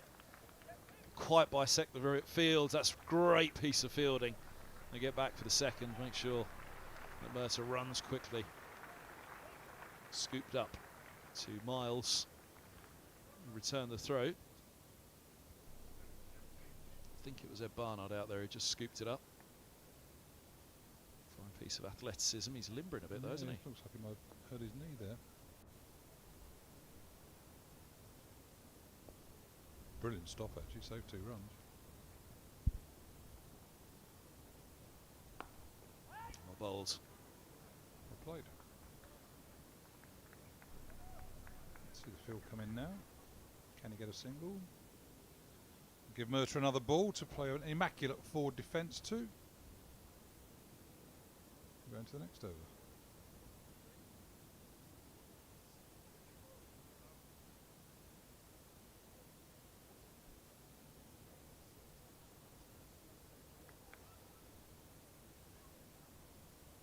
I'm pretty sure it is Ed Barnard who's come up to cover now. He just did seem as though he was a little sore. That's that fine piece of fielding.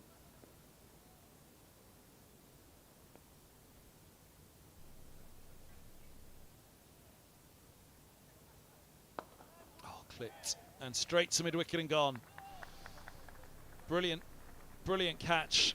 And De Carey's innings comes to an end. 40 to his name from 58 deliveries. He did well there just to top it up at the end. So a little shake of the head. He can't believe he's picked out the fielder. Murtagh, 0 from 1. And fine defence from him it was for that one delivery, which allowed De Carey's to open up a little bit. 10 off the over that he managed, but Hannah Dalby strikes back. He gets a 5 for as well. 5 for 29. A bit unlucky there, Josh De Geers. I mean, he's clipped that quite well. Did it carry? It must have carried. I don't think there'd have been that less, or so little interest. But Mert's leading the side off. Josh giving him that grace. And now a chance to come out and finish with some style with a ball in the hand. But Warwickshire, having put Middlesex in this morning, will be chuffed to bits to bowl home side out for 121. And looking at the Middlesex innings, and Dolby there, 5 from Lords, and the ball, so that'll be framed somewhere in the Hannah Dalby house one day. A 10-minute break between innings, and Middlesex will need to strike early. Tim Murtagh making his way off. Will he be one of the men opening the bowling for Middlesex? We'll find out in a few moments. Take a short break, grab a cup of tea here at Lloyd's. It's brightening up out there in the middle. There's almost a danger of a lighter bit of sky rolling in for a moment, but heavier skies in the distance. As you can see, there are still 30 overs remaining of the day, so as such an evening session's come. We'll take a short break here on the stream at Lords. Middlesex all out for 121.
Well, good evening once again, everybody. Here we go, 4:30. Pretty much the evening session about to begin. And it's about to begin with a very familiar sight. Perhaps, well, for one last time, we shall see. It's depending on the weather in this match. A wretched forecast tomorrow. Let's hope the final few days are okay. We saw him bat for one delivery. We're going to see him running from the nursery ends once more. Tim Murtagh, player coach this season, back in the side. Middlesex will hope back in the wickets. 10 for on this ground earlier this season against Kent, bringing up 1,000 for the county at that point. He has politely reminded one or two leading up to this match that he's still leading the averages this season as well. Helped mainly by that 10 for against Kent. Same old smile on his face as well. And here he goes. One more time. Tim Murtagh from the nursery end at Lords. Yates is on strike.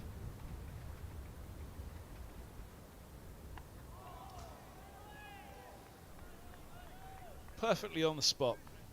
Unerringly on that length. It's funny actually, I've just been during the break. Derek Pringle called me because he's going to write something on Mertz in one of the cricket papers that he writes for. And sort of asking about Murtagh's qualities, and I think it is that unerring length and line that he bowls, challenges your front pad.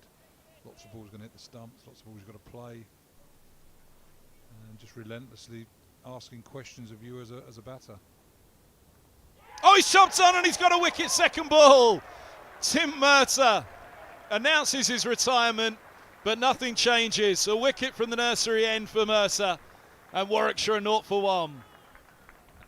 I'm just looking at Sam Robson, who's obviously spent most of his career at first slip. He's just walking around there as if it was always going to happen, wasn't it? Sort of. But again, we're talking about the ability, batter there, trying to do something early on, cutting a ball that's not there to be cut, and a mistake, and Murtagh pounces. You look at the Middlesex innings, and the first 4 batters got out, but then all of a sudden, batters losing their patience, making mistakes, and bowlers that are there or thereabouts pounce, and that's happened there. Someone writes some nice scripts for Mr. Murtagh, don't they? Just Hopefully incredible. It's the first of a few. Just incredible. Maintains his place at the top of the Middlesex averages this season then. We were all waiting for it first ball, weren't we? We got, he was on a hat-trick here against Kent earlier this season, wasn't he, at the start of the Kent innings? It's just Sam Robson there coming in the left and walking away, as if to say, I've seen it all before. Rhodes out to join Brathwaite.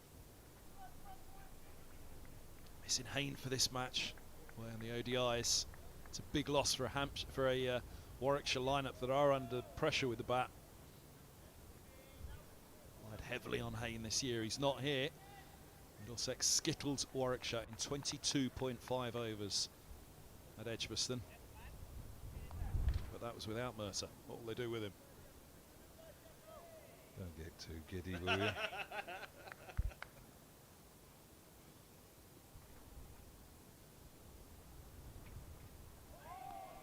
Good ball. Holds its line across the left-hander. Sky's brightening as well.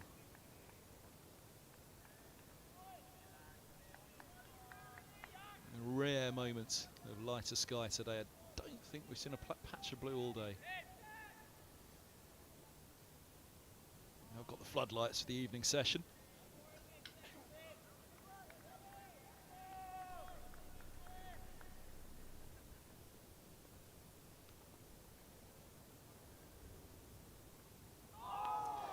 You cannot take your eye off this over. I doubt you'll be able to take an eye off this spell from Tim Murtagh. And indeed this match, as long as he's got the ball in hand. Is he sure he can't do one more season?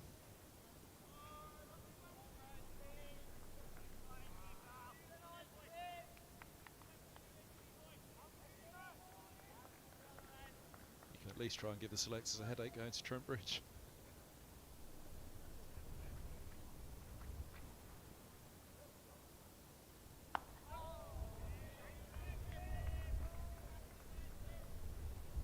sort of conversation the other week, I believe, sort of saying how fresh he felt, and I said, "No wonder you feel fresh. You've hardly played this year.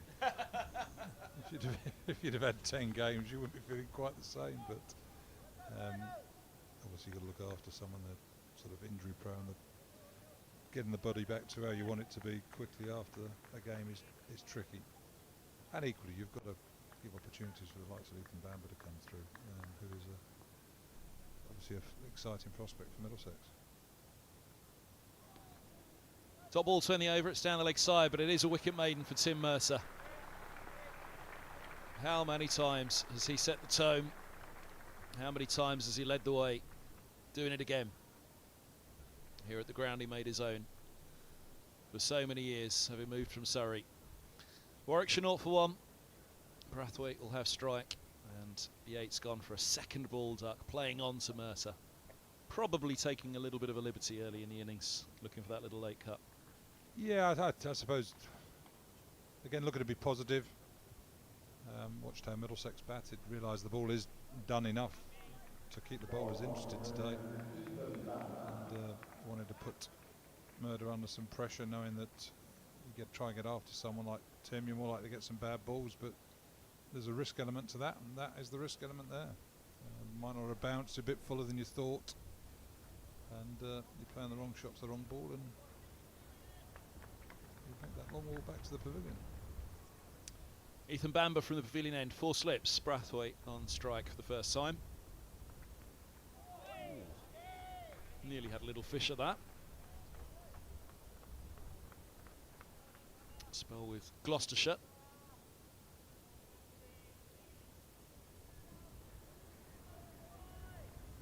Dangerous West Indies batter when he gets going. He's dangerous in the way he loves batting, doesn't he? Doesn't give his wicket away. Quite happy to wear the bowlers down, attritional sort of cricketer. It's a very good ball again from Bamber.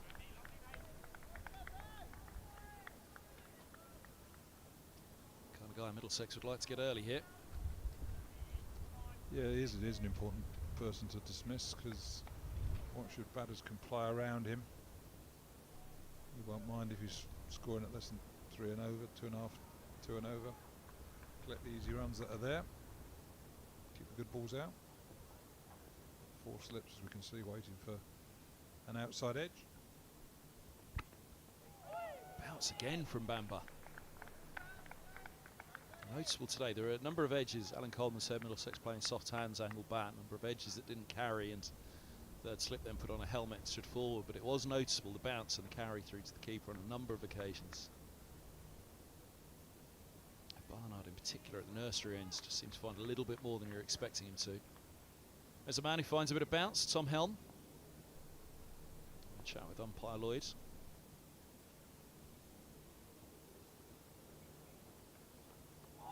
Oh, and then that fraction fuller.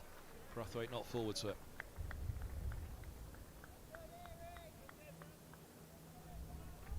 That's the son of your mate there, isn't he? You're working up there, Graham Lloyd, son of David Lloyd at square leg.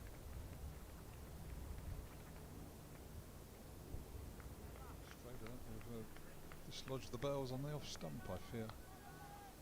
Just got to keep persevering down that line, which Ethan does.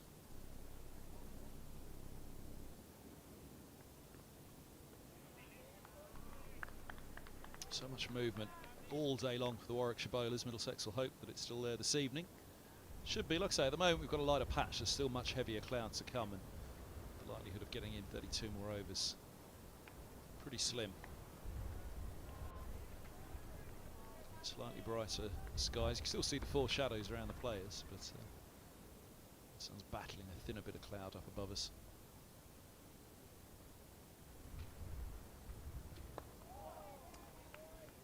Got striding on that one, didn't he? Making sure that one wasn't jagging back in with the slope. 0 for 1, maiden start for Bamber. Back to you, Tim Mercer. Yep, excellent start by Ethan. Couple of plays and misses. Bowling a good line. Important Middlesex do strike early here, put Warwickshire batters under pressure. We know that Middlesex have not scored enough runs this year by a long way, but Warwickshire struggle with about 2 on occasions, and it's the message you send through the dressing room, isn't it? Suddenly lose a couple of early ones, and there's a little bit, can always be a little bit, here we go again. And that's the sort of environment you want to create in your opponent's dressing room. Yeah, it struck me. Well, it struck me in the innings break there. I was just thinking about it. Mercer bowling for last summer. Say he's assumed legendary status, and you detail the reason why. You know, he's so high up in Middlesex wicket taking, and there are very few seamers that are. In years to come, there will be people who say, "Did you see him bowl, and what did he do?" What you've already touched it. It's that unerring accuracy that he has.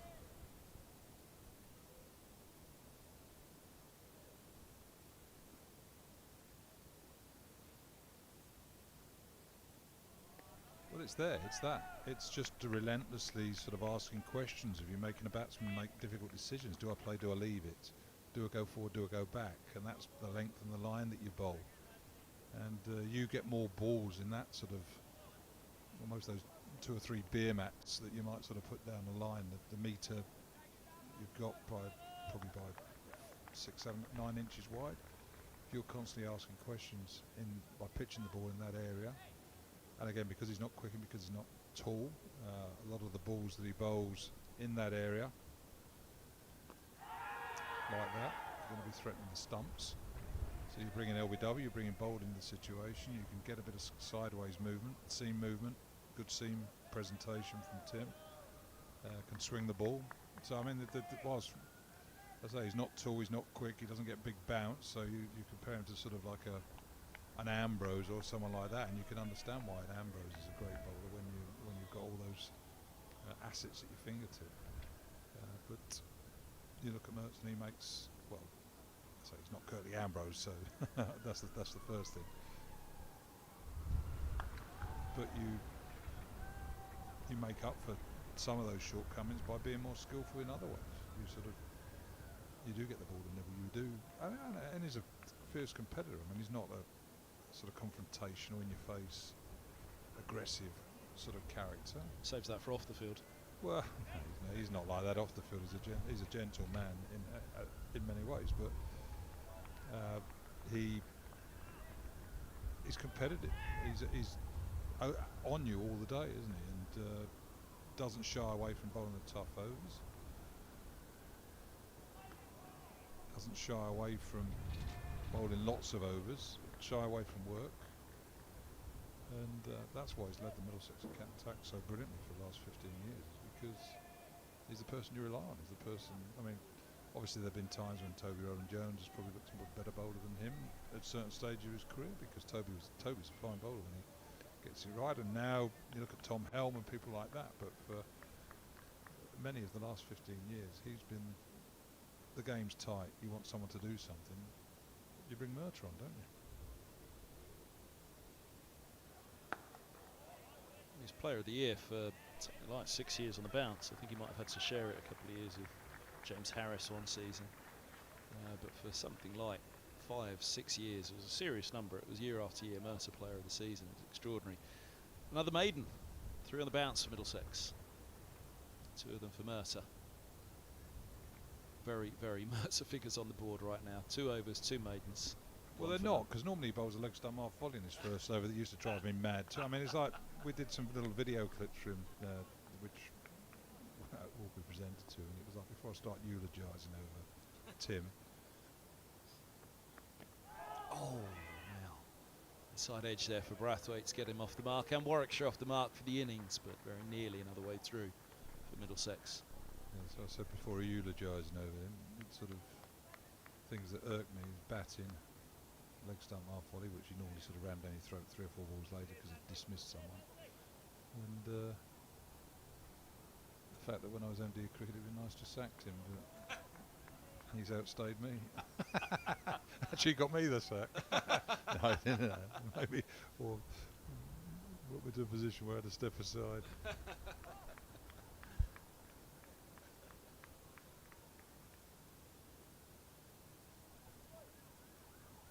Number to Rhodes for the first time around the wicket, Tim.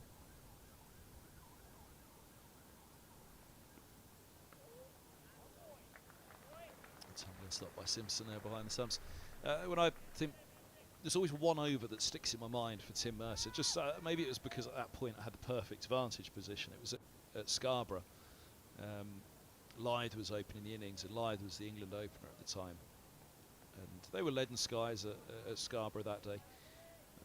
It wasn't the 2016 match, it might have been 2015.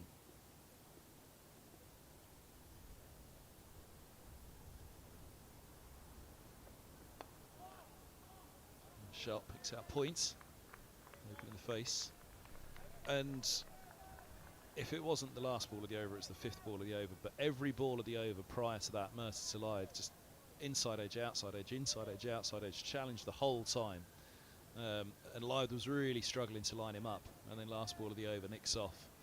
And it just felt as though Mercer had toyed with him all over and then eventually picked him up end of the over. And it was, I say, it might have just been the vantage point I had, the fact that we were banging line, which we aren't always. It's a nice shot. Gets through straight at mid-off. First boundary for Warwickshire. Slightly over pitch by Bamber coming around the wicket now. Looking at his line and length to left-hander.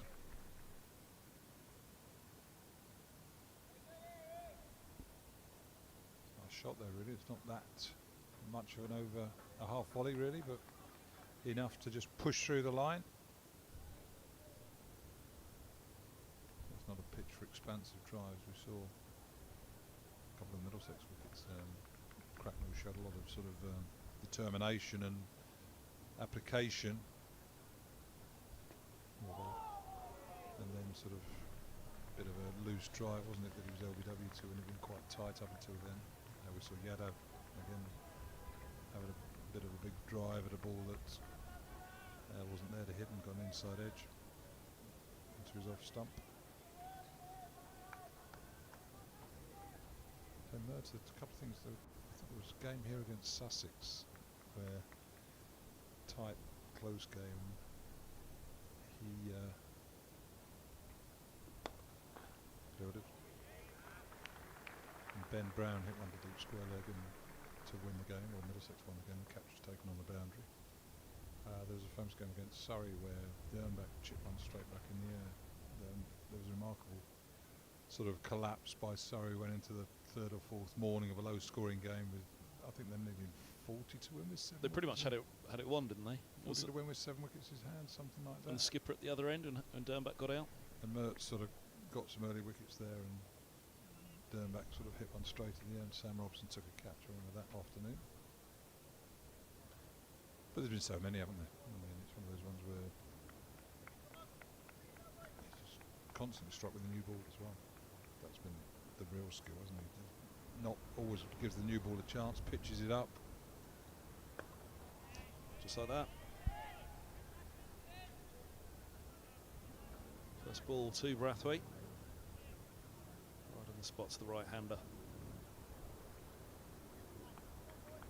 Yeah, Rory Hampton-Brown was at the other end, wasn't he, when Dernbach. David Townsend, you remember well. Middlesex correspondent for a number of years. Back in your playing days, was on the mic, he said Dernbach targeted that big boundary in the sky.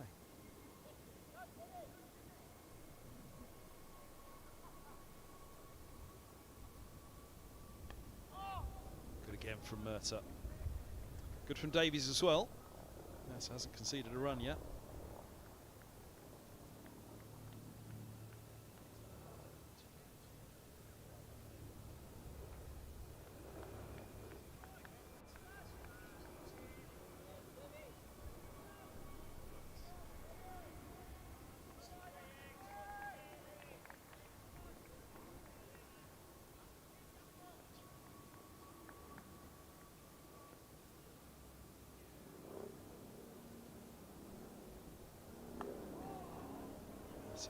Barely leaving the spot here at the moment.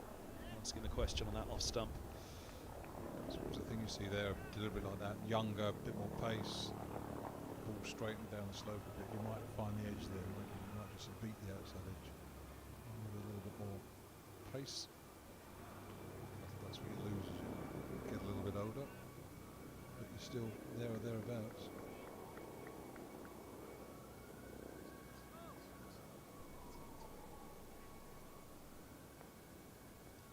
Just heard the air ambulance overhead, landing away somewhere in the distance, towards Paddington, down behind the tavern stand. There again, bit of a tempter. Brathwaite resists. One from 11. Warwickshire opener.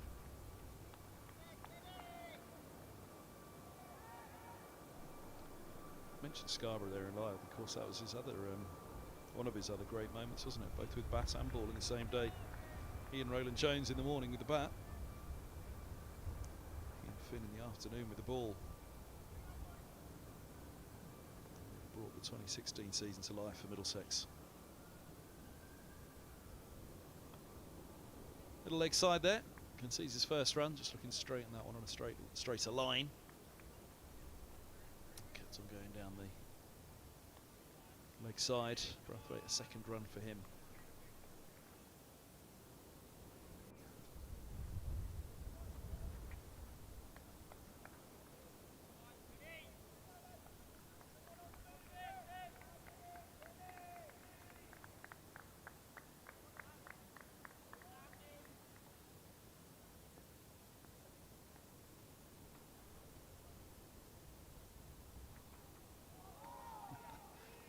Left-hander back onto strike.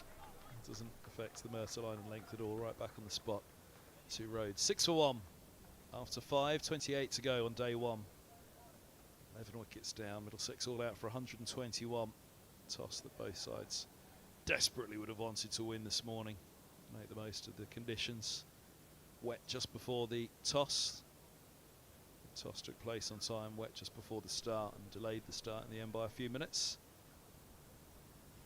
Big rain delay mid-innings, and Warwickshire coming back out and wrapping it up. What damage can Middlesex do before the day is done? 3 slips and a short leg for Ethan Bamber to Brathwaite. Ooh, and there again, just that little inside edge across the front of the short leg. Try a catch in the field, but low across. Mark Stoneman in there, the skipper. First skipper to go under the helmet for Middlesex since... Gat used to be there. That's it. I was trying to think. There would have been Manny who would have been at short leg other than Gat since then.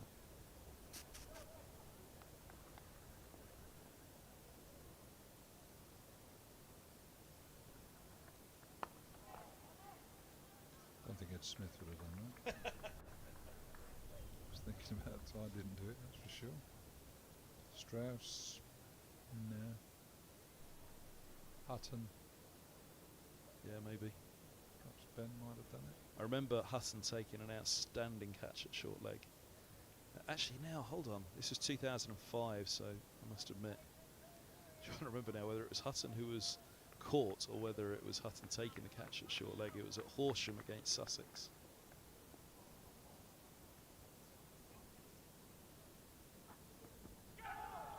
The movement from around the wicket to the left-hander, but been a little inside edge on that one as well as it ricocheted around. But yeah, it was a premeditated catch where the left-hander, which is why I'm now thinking, was it actually Hutton, went down early, looked to paddle a little sweep. You know what was a paddle sweep back then in 2005, and the short leg anticipated it and just went early with a couple of steps to the left and fully outstretched.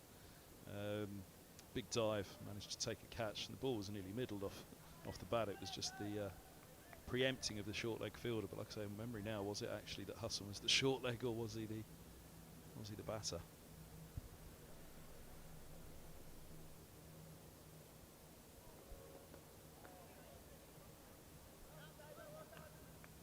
Thinking 2. Slide from Davies, back they come.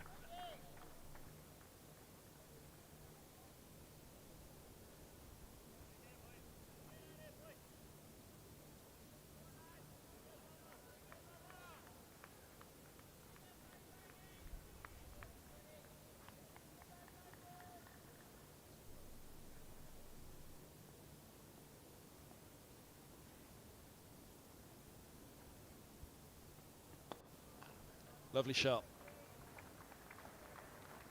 He's got a couple away now. Rhodes. That one does make it. Oh, and that kept Josh De Carey's interested all the way. Now, has he hurt himself rolling over the ropes, and did he just trap his arm in the covers? Looks in a bit of pain down there. Yeah, this doesn't look good. He hasn't moved really since diving into the advertising boards.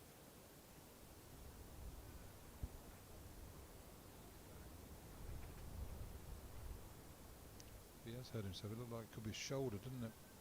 Yeah, he's up. He's slowly getting his breath back, so thankfully he's moving.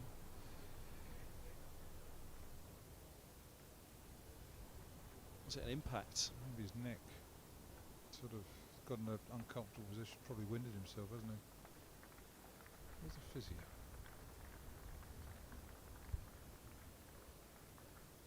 He's going to just go off the field and have a check-up. Max Holden is out there as the substitute. It doesn't look too bad, but thankfully there's the physio. Waxman, where are you? You've got one job to do. He's looking for his magic sponge. Get a boot up his backside. If I was the field, I'd just walk straight past him. Thanks for nothing, mate.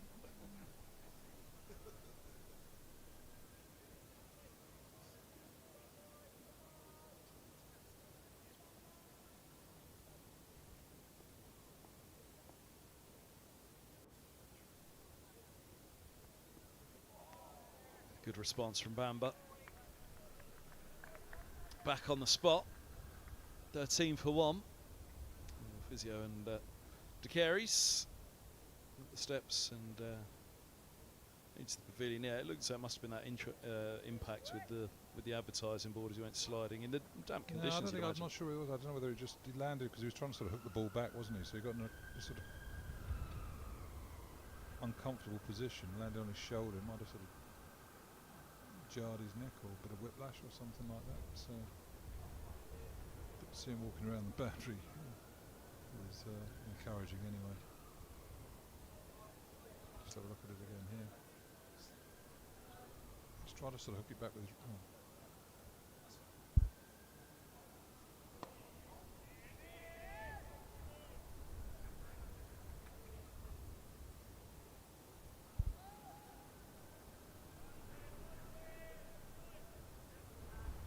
Max Holden, subfielder on for De Carey's.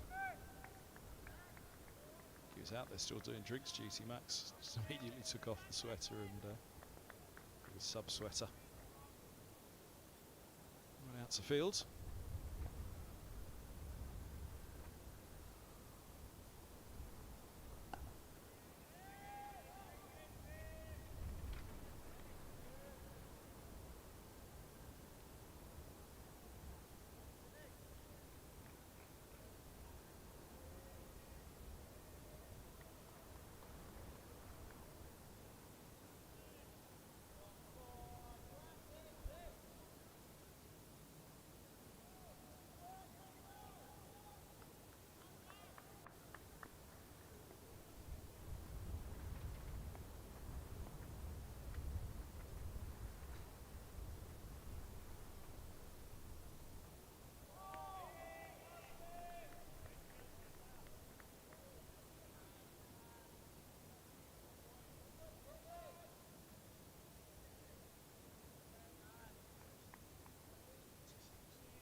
Edged. Is that taken? It is. Well, two of the older boys. Simpson again. Wonderful behind the stumps with the gloves. But guess who with the wicket? Tim Murtagh. But again, it's this highlighting. I mean, he's been bowling straight to Braithwaite, not had any real problems. Probably deliberately just think, well, I'll try a couple a little bit wider on a similar length. And the batter, feeling he's got to play for the ball, pushes at it, gets an outside edge, and that's a stunning catch that by John Simpson diving to his right. It wouldn't have carried, I don't think, to first slip. So I wonder how many times that has appeared in the Wisden Almanac. Caught Simpson.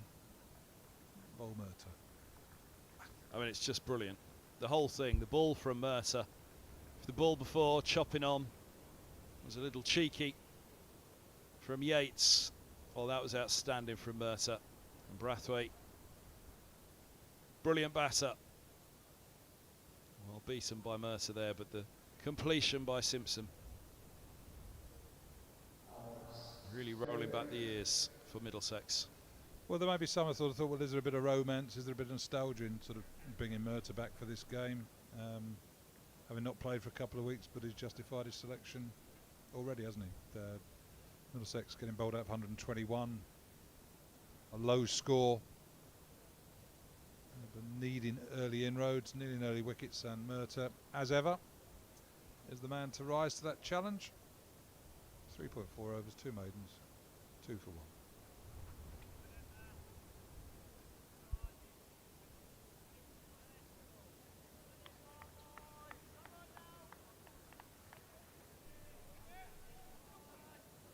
Fourth over for Murtagh.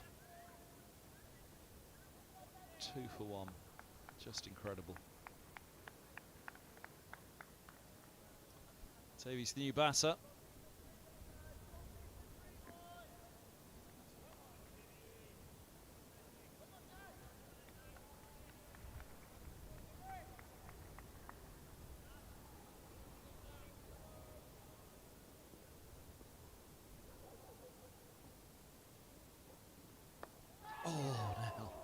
Another one. This time unsettling them with the bounce.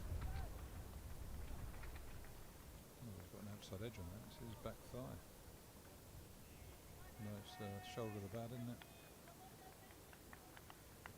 it? Lobbed up to gully. I just went that camera shot there at how close the slips and the keeper are. 10, 12 yards behind the stumps, probably. Test your reactions.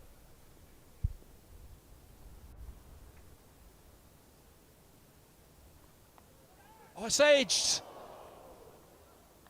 Over the cordon it goes. Davies off the mark with the boundary, but very lucky to still be there. Actually got a little bit of bounce on the last one.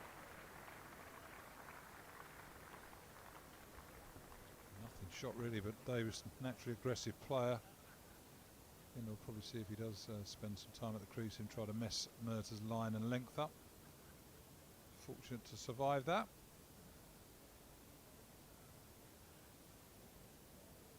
Another wicket taking over from Timothy Murtagh, playing his final game here at Lord's.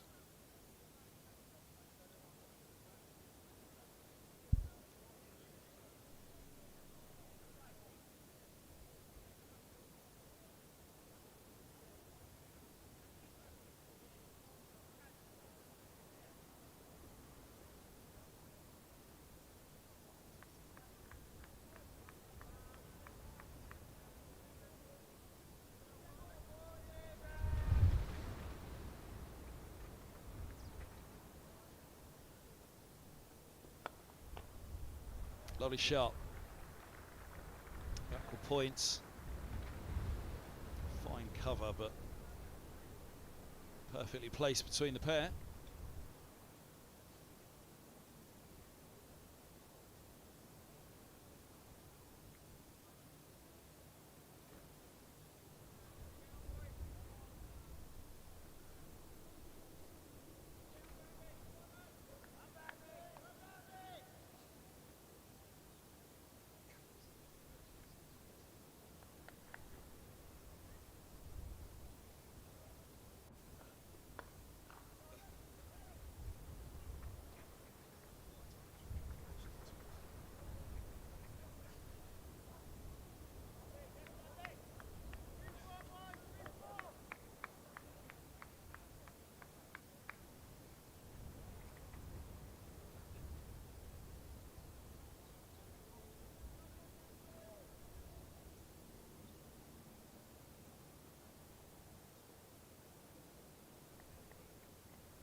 Wow, that really did come back.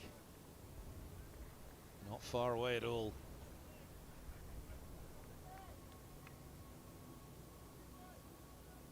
Goodness me. Nearly an off break. Over the top. Wow.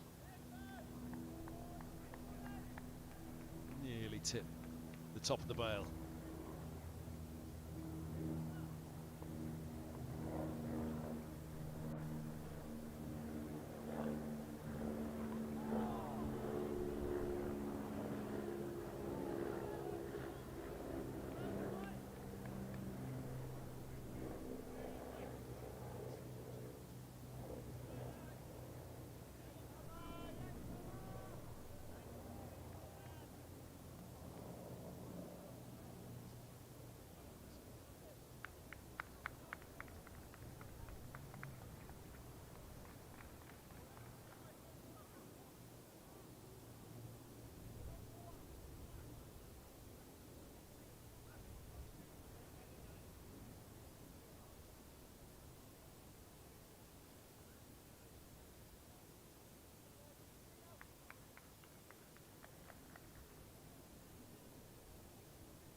(23 for 2), end of the 8th. It's 23 deliveries faced. Hanging on.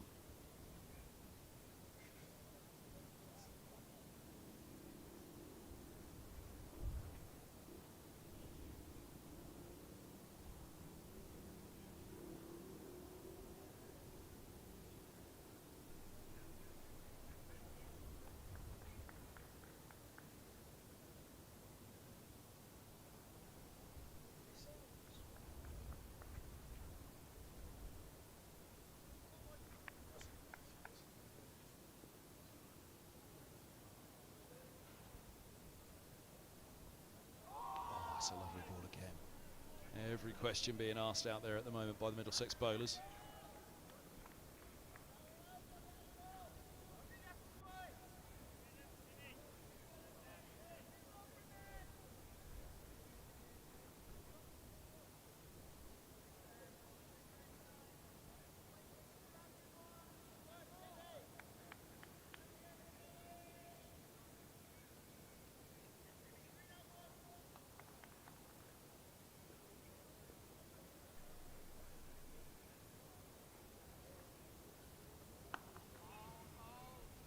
Sharp single. And coming in from mid-off.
Another sharp single.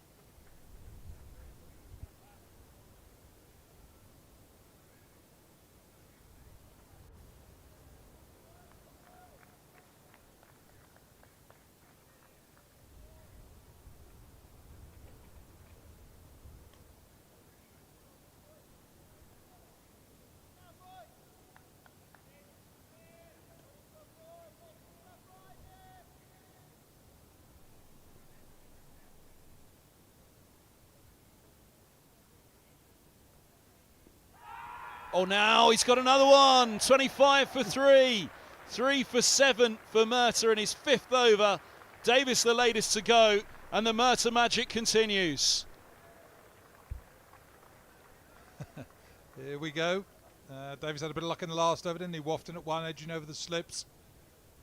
But Murtagh on the money there, nipped the ball up the slope, and it looked pretty dead from where I was sat. Just looking at the replay here. Yep, Davies not one of the tallest blokes, so you could hardly say it's going to go over the stumps when it's hit the knee roll of his pad. But in many ways, that's murder all over, isn't it? Sort of asking questions of your forward defensive, a little bit of movement, a little bit of angle, beating the forward defensive prod, and there he goes with the usual celebration. Brilliant, brilliant from him, as it's been for a large part, most of the last 15 years. Middlesex will miss that fist pump next year.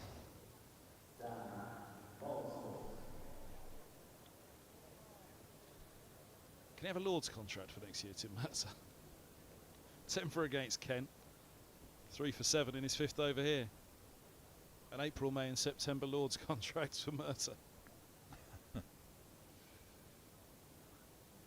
just wonder how sort of his commitment to fitness might be during the periods when he's not in contract as such, whilst he'll miss the getting out there playing and competing. Yeah, I don't think we'll see a Fred Simpson moment. Yeah, that's right. Faster bowlers, they, well, myself, tend to eat and drink the same as you did before, but you don't shed the 3,500 calories a day you did when you're running in from 30 yards.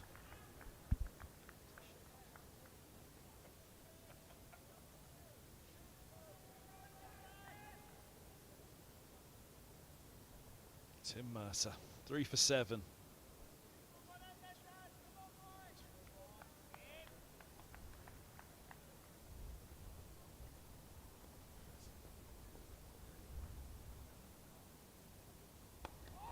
Down the track, first ball comes from Astley, and oh, Murtagh hits the stumps. Buzzers. Still got a good eye as well, the old fella. Good day so far. 1 ball faced, solid forward defence. First in about 20 years from him, but 3 wickets. And a pat on the back from Ryan Higgins. 25 for 3.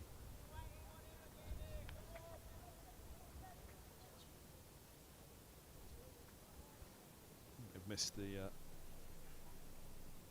run off the stumps at the end of the over there. It'll change to 26 for 3 in a moment.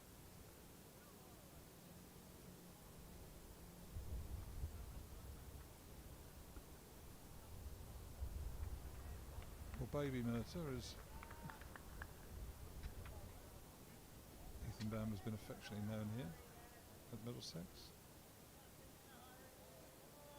Follow suit. Overpitched a bit. I mean, rather he was full than short in conditions like this, but just overpitched a couple of times and been driven for 4. The use of the feet from Mousley.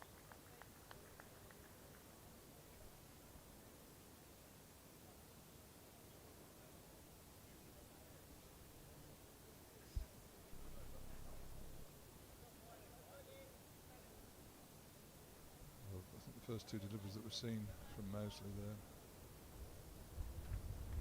Encouraged John Simpson to call for helmet, stand up to the stumps, try and keep in his crease.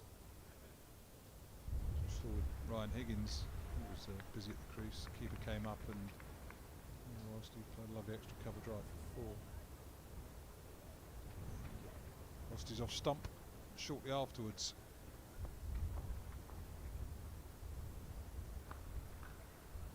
That's a lovely shot. Kept in his crease, but rocks back and punches a couple.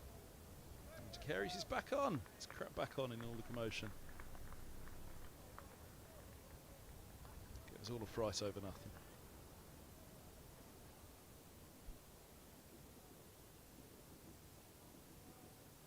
But again, you look at that bit of fielding, not that one, the bit of fielding where Josh hurt himself and ruined the fact that sort of boundaries are slightly shorter now than they would have been 25, 30 years ago. Oh, it's a lovely ball from Bamba. And one of the reasons for that is because fielders now levels of commitment, level of desire to see the boundary stopped, do dive, and if you hit the advertising boards, you're going to hurt yourself, aren't you? So the fact that there is that 10-foot area behind the line gives the fielder some sort of space to protect himself.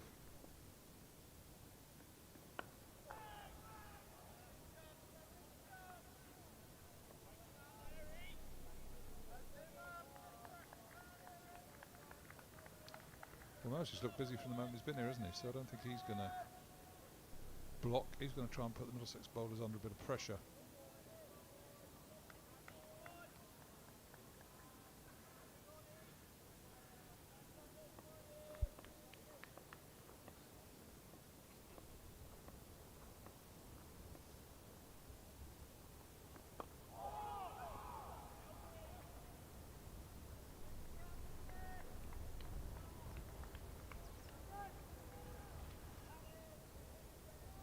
It's come to 10th. Still 24 overs.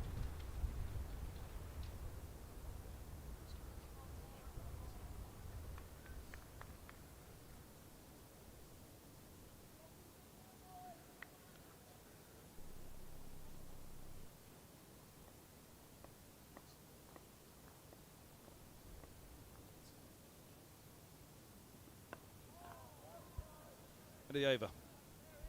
10 done, 28 for 3.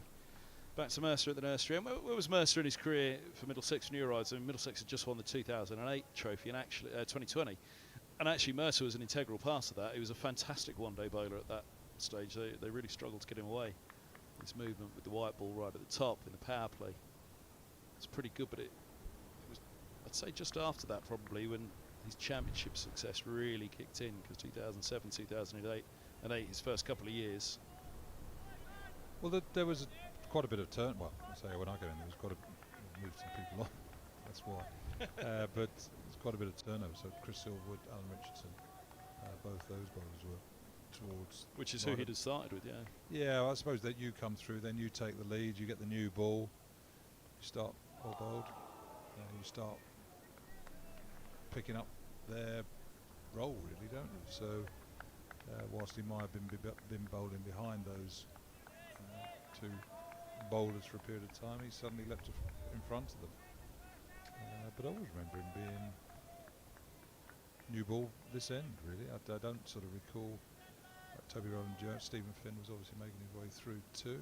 Danny Evans was a young bowler that's keeping Stephen Finn out of the side, actually. Danny Evans was there briefly.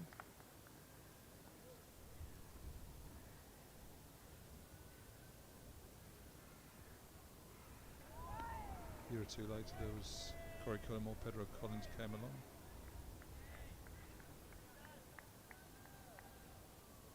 Got to give Corey a mention. I remember putting it to him.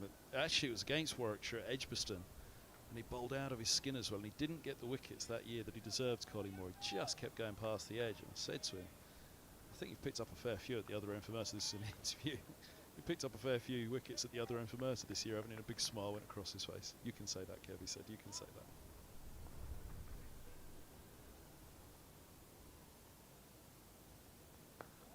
The pair of them were actually a brilliant partnership that year. Yeah, Corey was really good actually for our bowlers as well, because very disciplined, very committed.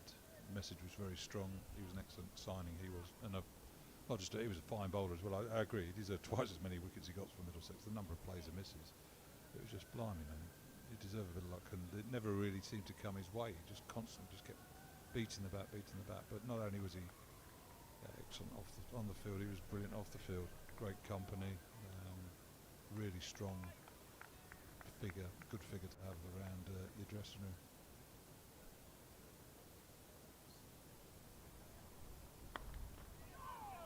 Thinking one, but it's not there.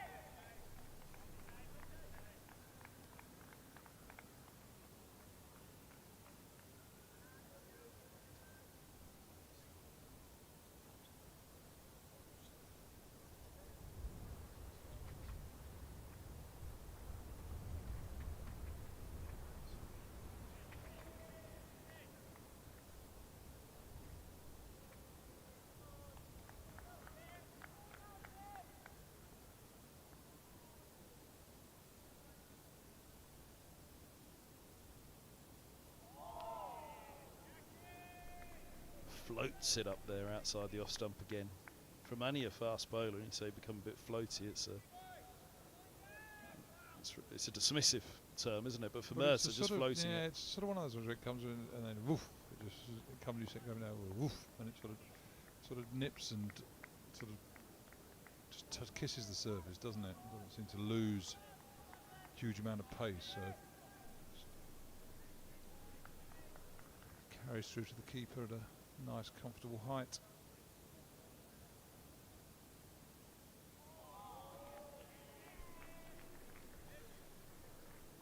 End of the 11th, 28 for 3, 3 for 8 from 6 for old man Mercer.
Good start from Higgins.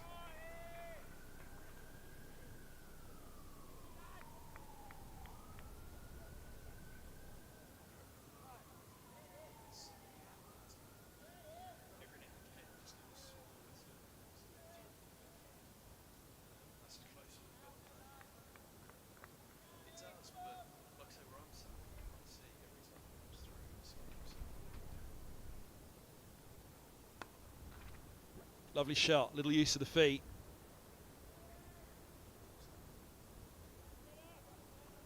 Ushers away a couple.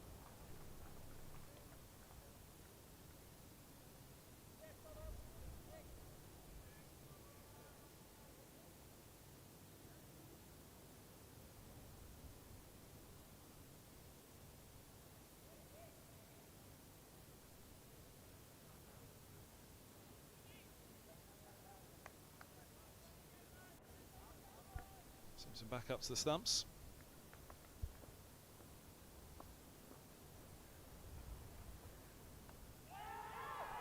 Brilliant. Up to the stumps and outstanding. Another one when time catches up on Simpson. It'll be a sad day for Middlesex, such a familiar figure for so many years.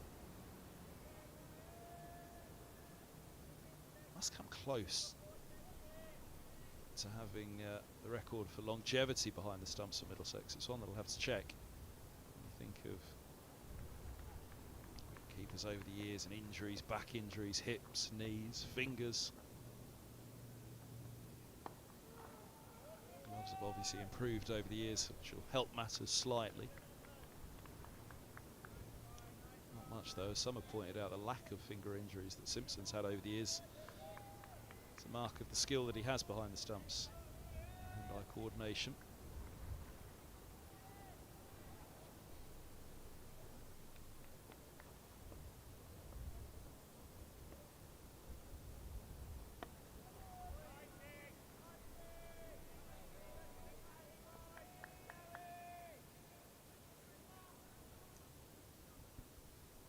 He's practicing as ever, working it all through behind the stump, Simpson.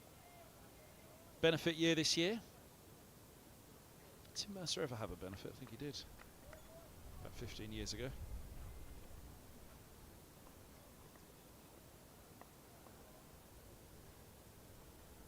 Oh, a little bit bouncing that again for Higgins.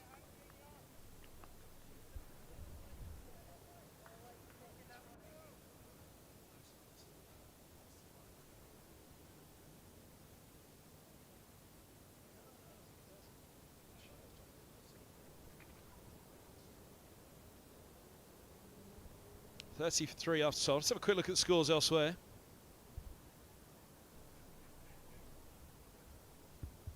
Where I'm sure they've all got an eye on what that man's doing at the moment. He had another three for. How far can he go in this spell?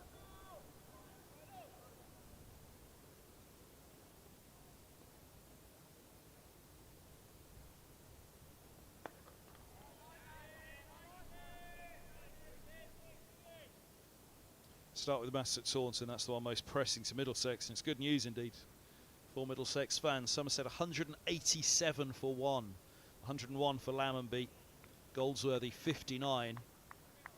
Good start to the match for the hosts. Kent had won the toss at Taunton. Decided to field, hasn't quite worked out for them. Able the 1 wicket to go. Caught for 20.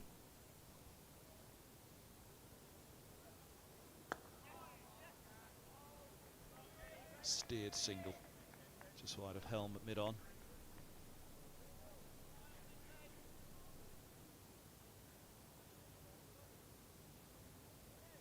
It's the kind of start to the match at Taunton that suggests Kent will have a lot to do to win the game. 186 for 1, and that's the kind of news that Middlesex will certainly want to hear.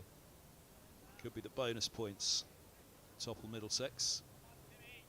But first and foremost, they'll obviously be looking at results. No batting points here for Middlesex. They've got 1 bowling point on the board already, claimed solely by that man.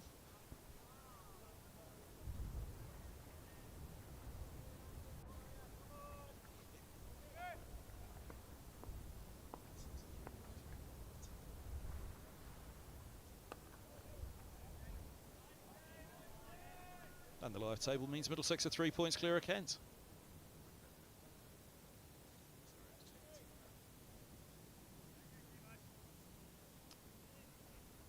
So yeah, good news from Taunton. From a Middlesex perspective, they've got to follow it up themselves here though. Skittled for 121. So no batting points. They need to make sure that this is going to be a low scoring first innings thriller.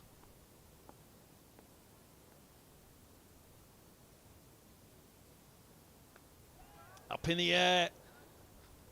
Safe from Owsley.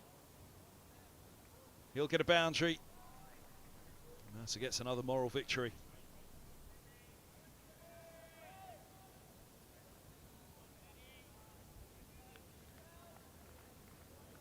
Really agricultural effort. As Gus was saying.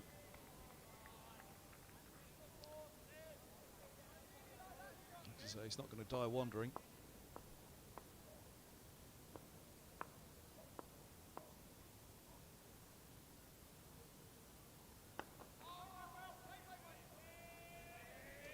Essex have recovered somewhat, 278 for 5, Critchley 79, Rossington 82.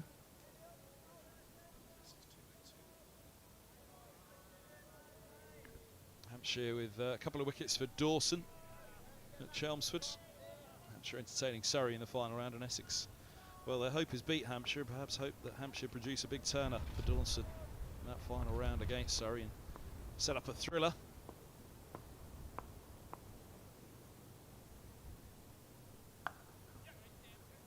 Oh, lovely shot. Beautiful timing. Boundary to end the over. 39 for 3.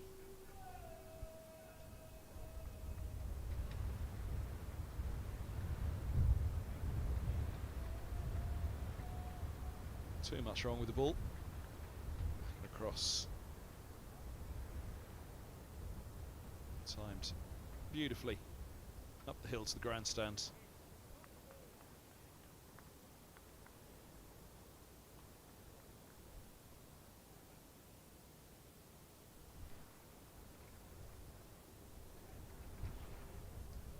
Northamptonshire have lost a few. 164 for 6. 48 for Azad. 45 for Nair. He's still there. It's 3 for Laws. 1 for Worrell. 1 for Clark.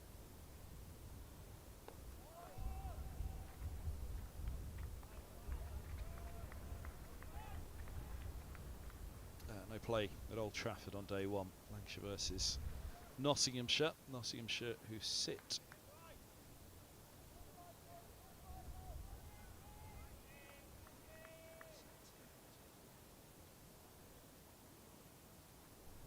27 points clear of Middlesex. Nottinghamshire. Middlesex goes to Trent Bridge in the final round.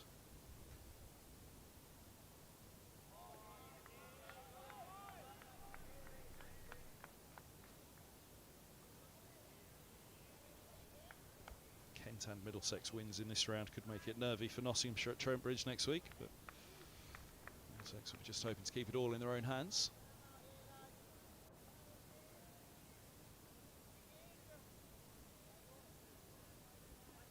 Derbyshire Sussex in Division 2, no play there either at Derby on day one.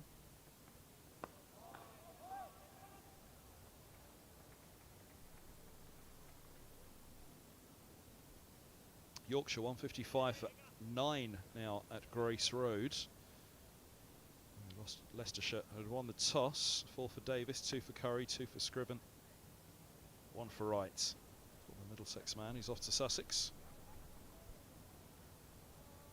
Leicester trying to keep alive a promotion push.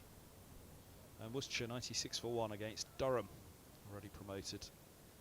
Worcestershire scrapping as well to go up.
Back in from around the wicket. Up the hill from Higgins. Single to end the over. 43 for 3. 19 remain on day one. 13 wickets down. 3 of them for Tim Mercer. All 3 of them from Tim Mercer from the nursery. And he's going to be replaced by Ethan Bamber. None for 20 from 5. A change of ends. So Helms made to wait.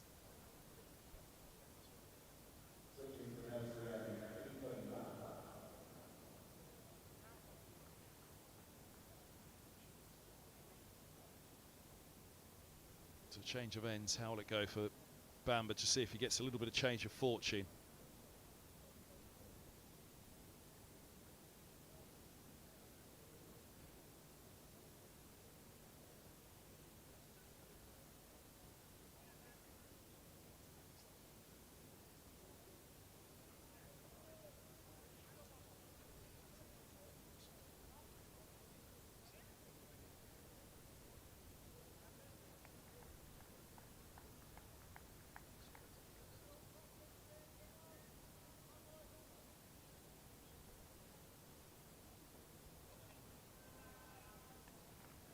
Mentioned that Division 2 table. Leicestershire have to turn around a 21-point difference between they in third and Worcestershire in second with 2 games to go.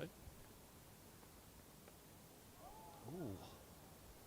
Everybody's looking for it. Simpson. Slip who went running for it. Straight into the pads.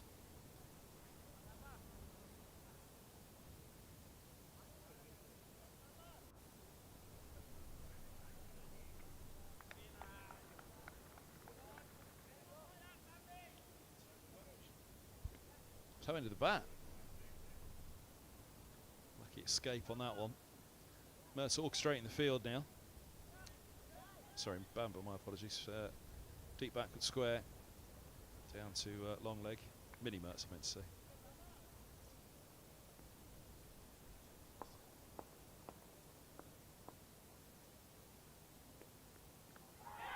Oh, goodness me. That's fantastic from Bamba. Around the wicket from the nursery ends. And from old man Murta to the baby-faced assassin, Bamba does it again. 43 for 4.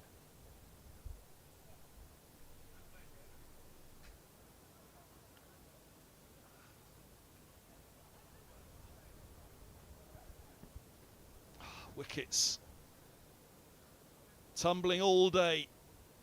Middlesex will hope they keep tumbling through 2 stumps tonight. 4 down in the 15th over. Just went straight through.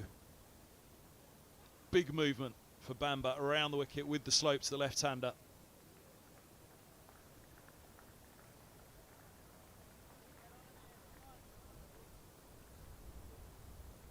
Kept deep in his crease by Simpson standing up. Huge credit to the keeper again. Saw it in the Warwickshire display in the fields.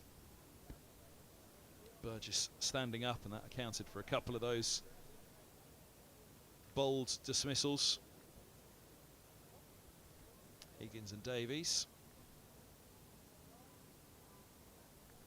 Barnard's, the man who executed a few of those, bowled beautifully today. Some real jaffers from the nursery end. Now he's got to come out and face some pretty useful bowling from that end from Middlesex. First Murta, now Bamba. Middlesex will hope the 4-pronged seam attack with Helm to come will be able to maintain this pressure. 43 for 4. They were skittled for 60 at Edgbaston in 22.5 overs.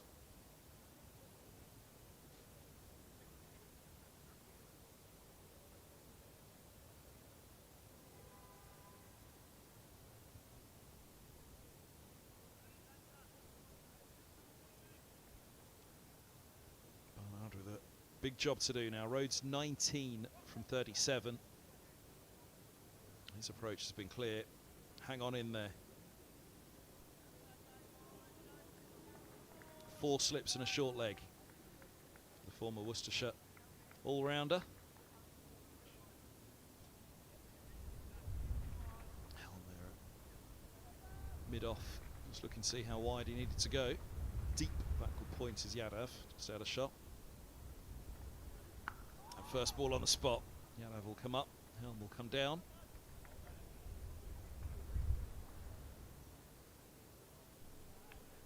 A single taken. 44 for 4, Warwickshire.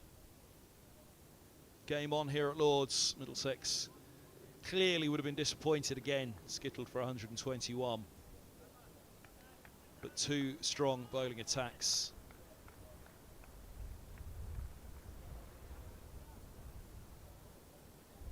Had to rely on their bowlers this year. Conditions there for the fielding side on day 1 here at Lord's, and both teams making use of them. 14 wickets.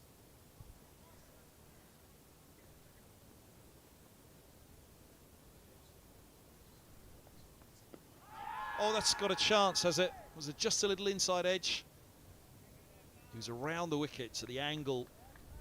Would have invited the pad to be struck outside the line of off. Wasn't a bad shout.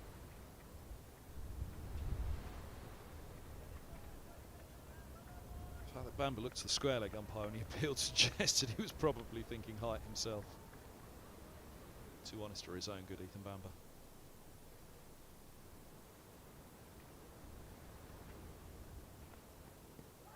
Now that'll have more of a chance, but right arm around to the left-hander going down.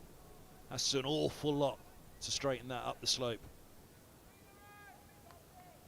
Let's look at the angle from where he delivers it. It's not that wide, but even still, angling in, well.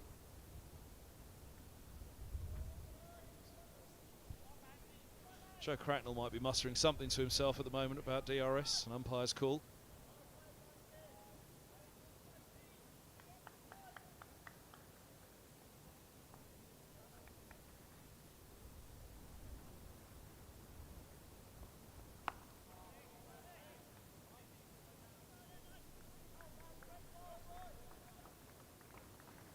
of the over, 44 for 4.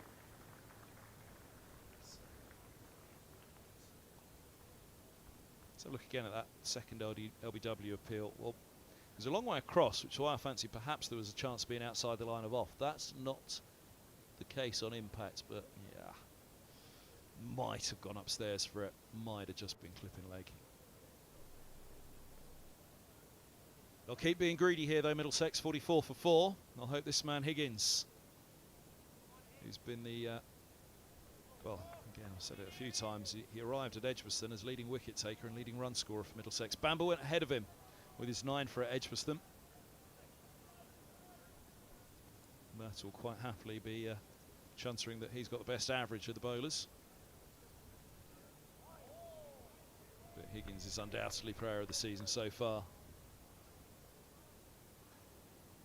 Can he deliver something special here for stumps on day one? Middlesex's first innings lasted for, well, it was the 40th over, 39.5 overs.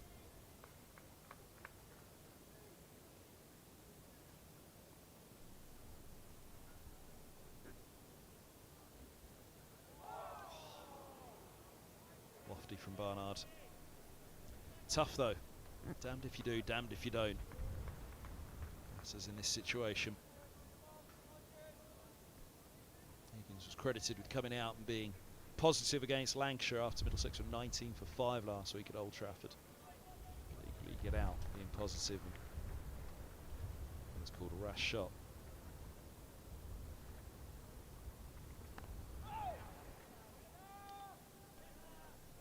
Middlesex's 4th wicket to fall was that of Higgins, 49 for 4. They were in the 18th over by then. 55 for 5 with the fall of Simpson, then came the partnership of 36.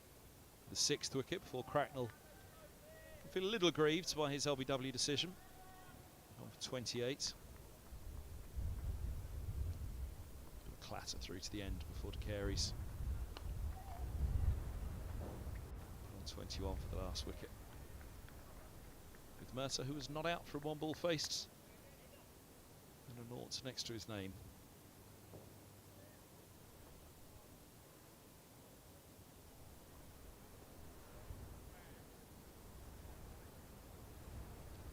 Five for 4. Higgins right arm over. It's the left-handed Rhodes now.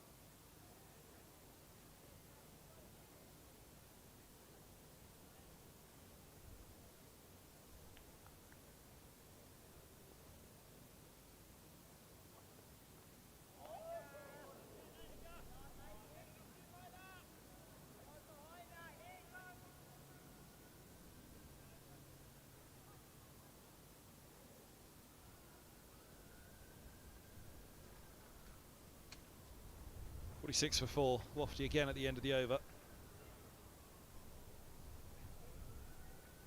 Back to Bamber.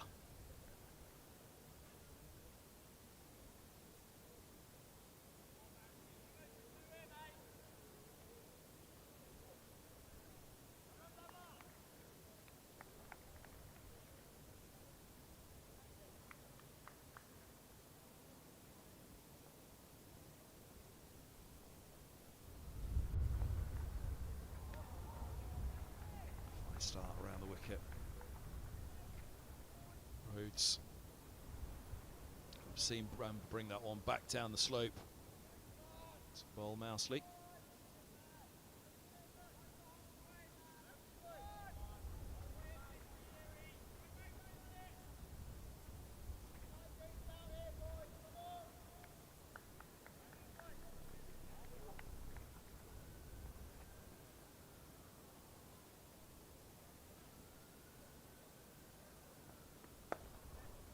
Nice shot. Slots it in between mid-on and mid-wicket. Long old chase for Mercer. And the 50 up for Warwickshire.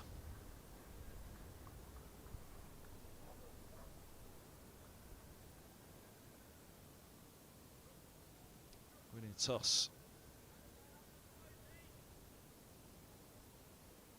here at Lords this morning. No surprise they elected to field first, as it's turning out in the second half of the day. Win the toss, lose the toss. It's been a bowling day all day. Pressure on Middlesex for sure to keep it going though. Just got a little bit gloomier for the first time in a while. So the wind maintains. The floodlights still allowed up though, so the wind speed has died in the second half of the day. Those four shadows that you can see, that's close to becoming a problem for the umpires.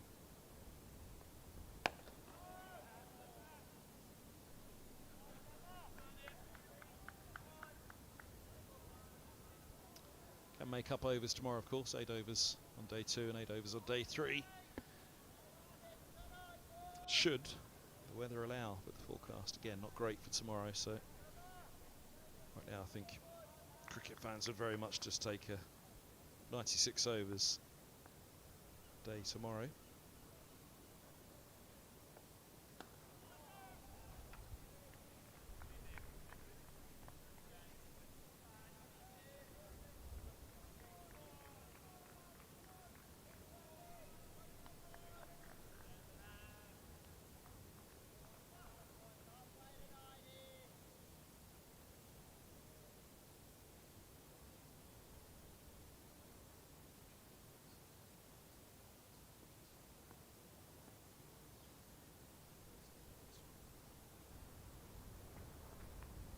Oh, guess that's to go straight through. Now, what's it taken on the way? Stump's thrown down as well. Eyes then turn to square leg umpire. Not out all round. Bamber picks up the bails. He doesn't know where to look. It's pretty X-rated stuff from the bowling, to be fair. Oof. He's just taken a bit of trouser on the way through. Pitched outside the line of leg, I fancy. Simpson, gloves on, nicely done.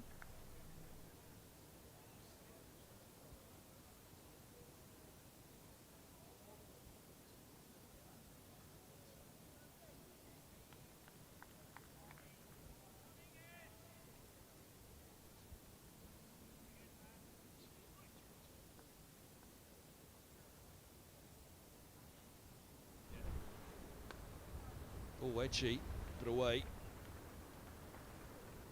Done him a disservice. It was outside part of the bat for sure, but a little bit closer to the centre than I realised. Boundary to end the over, 54 for 4.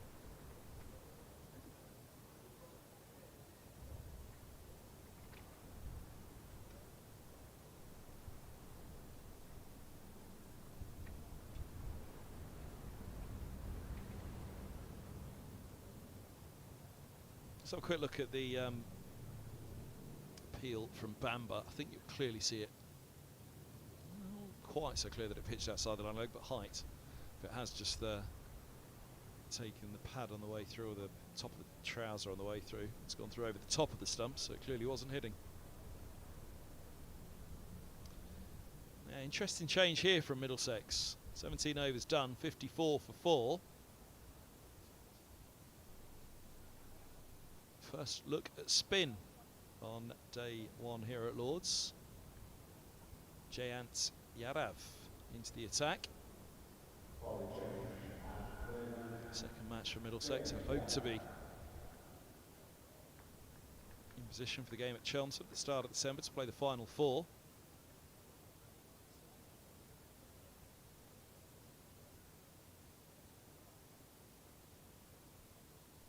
Chelmsford likely to be a turner. There's a temper for Josh DeCary's in his absence. Essex picking up the win on a 5 for in the second innings for Harmer. 54 for 4 after 17. What can Yadav bring to the piece? Barnard has played a couple of flashing shots which have beaten him. Rhodes a left-hander. So a little bit to play with for Yadav. Overseas player as well. Just wonder on the light also, is that partly why? It's definitely some really dark cloud that's just blown in over the top of us at the moment. A couple of bands of lighter cloud coming in as well, but definitely approaching stumps rapidly here. How much are we getting in between? Just see a couple of reflections off the back of the bat, and the stickers on them as well. Nice start. Turning it with the slope into the right-hander.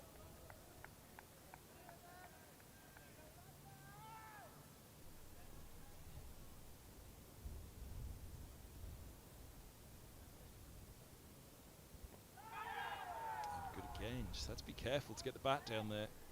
Barnard around the front of the pad.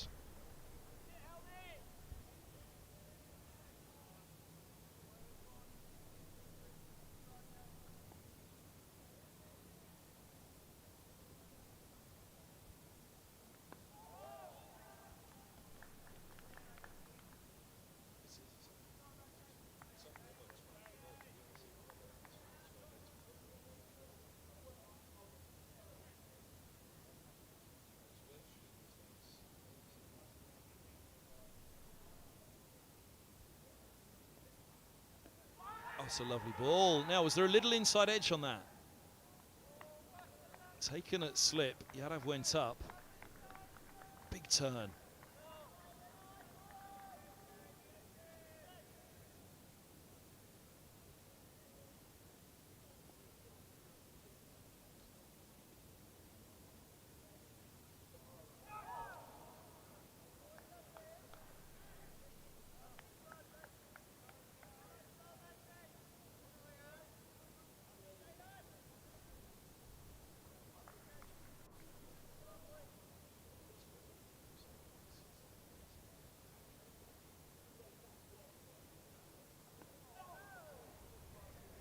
Fizzes that one in a little bit more.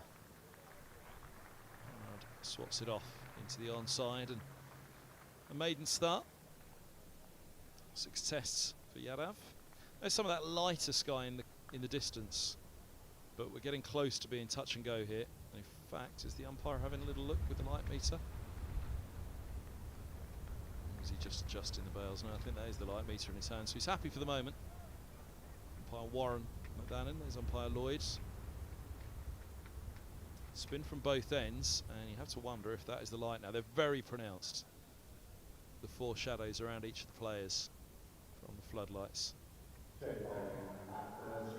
think at this point now it's pretty clear.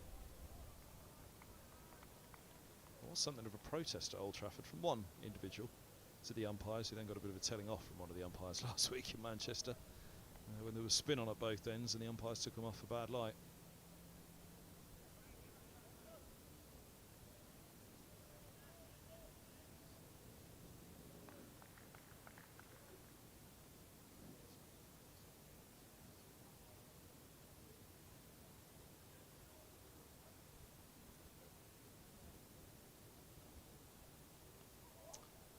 Josh de Carey's, Middlesex's other off-spinner. Plenty of spin options at the moment. They let Nathan Souter go Middlesex. Tilan Walaluita hasn't really got a look in this year. Luke Holman.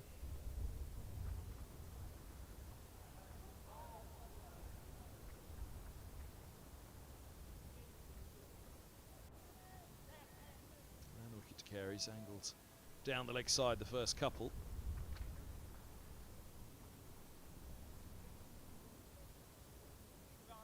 He's done well on 3 there.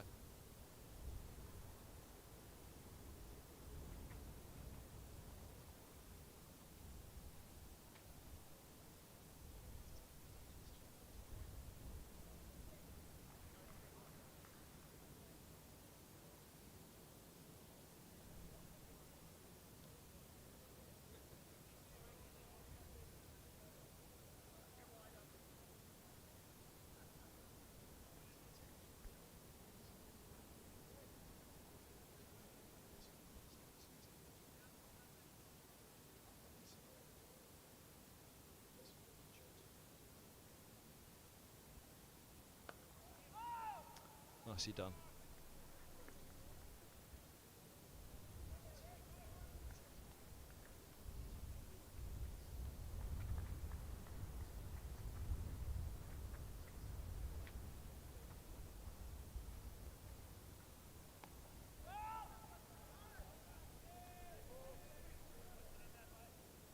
Hard to see the light improving much. The final 14.2 overs of the day. I'm sure the umpires assist with the spinners. Nicely done there from Davies once more. I wonder whether it's worth getting a short leg in place. I think John Simpson saying exactly that. Robson will take the hat.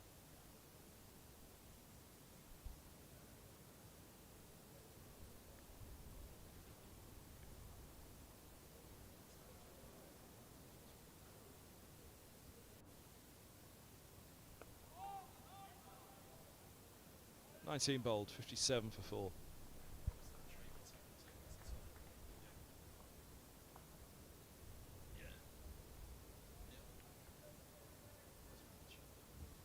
Umpires coming together for a chat.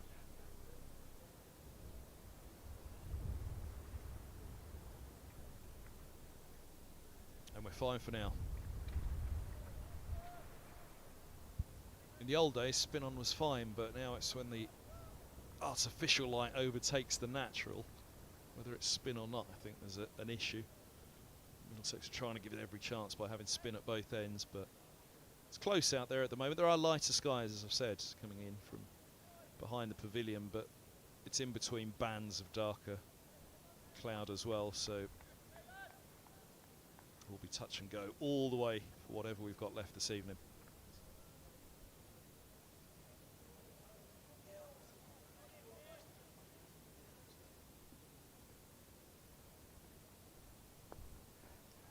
Yadav's first look at Rhodes.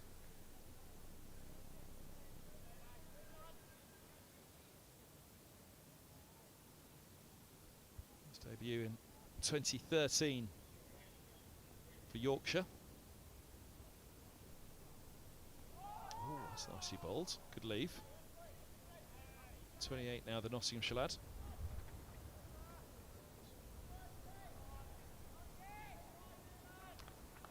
MCC cricketer. England under 17s and under 19s. Yorkshire second 11 and firsts before moving to Warwickshire.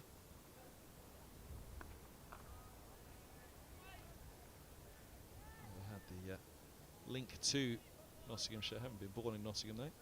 First class average of 33, 8 centuries, 23 50s.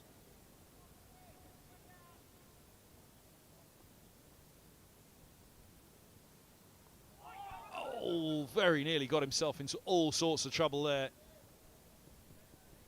They'll pick up a couple. Showing you have all three stumps.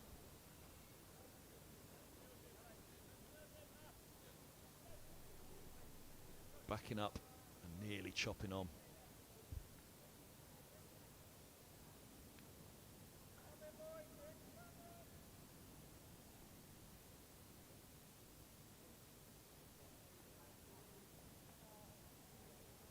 Turn again, but starting wide, that one, Yadav.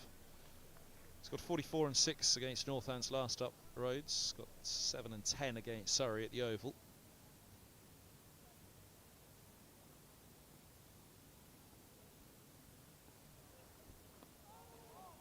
Now leg side of that one, single. To end the 20th, 60 for 4. Rhodes will keep the strike, which Davies won't mind another look at the left-hander. Now here's the one that he nearly got in trouble to. Wow, he was in no man's land for that. The batter forward, nor was he across.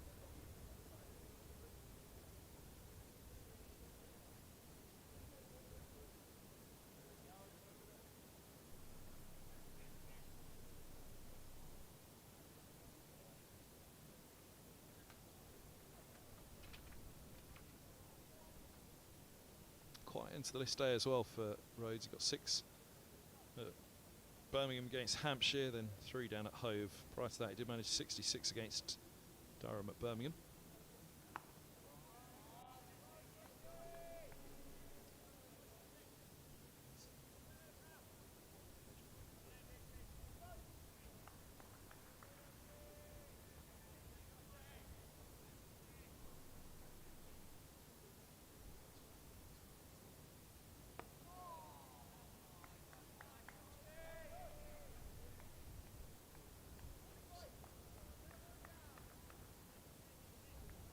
Prior to that, there was 75 2 matches before that. 23 not out against Northamptonshire, but 75 against Derbyshire. Ooh, that's whipped low off the bat, off stump by Rhodes.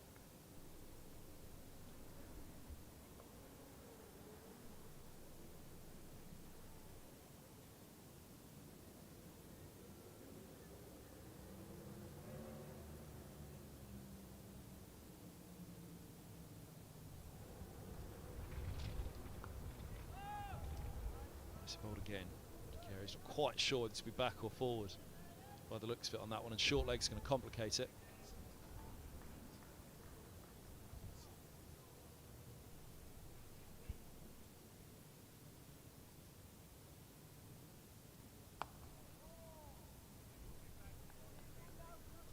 Mysterious orange object spotted in the sky above the Warner stand at Lords. One or two glimpses of it, that'll probably be the last. Nearly closest glimpse we've had of the sun all day.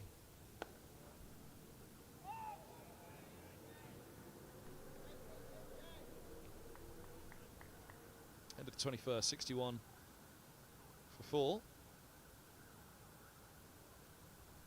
Quite a tussle on the field, quite a tussle in the skies. Sun really battling and almost winning right now to get through for the first time at Lords today. In fact, there it is. Bit of sunlight at Lords. You can see a long shadow stretching out to one side from each of the players. And that's not the floodlight above the Warner stand. A welcome bit of evening sun in September.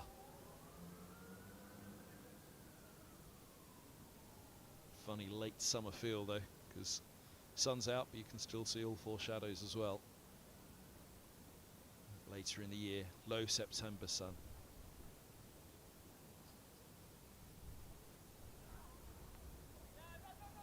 Excited from Yadav, no ball called as well.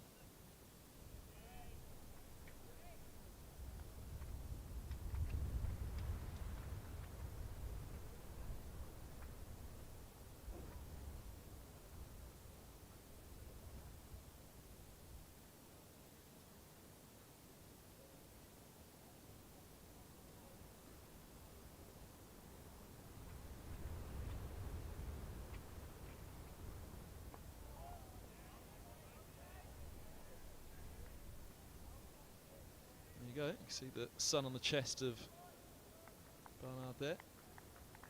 Left shoulder with a short leg. Brightening up.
Little reverse sweep from Ed Barnard. Good tumbling stop to Carey's, as ever.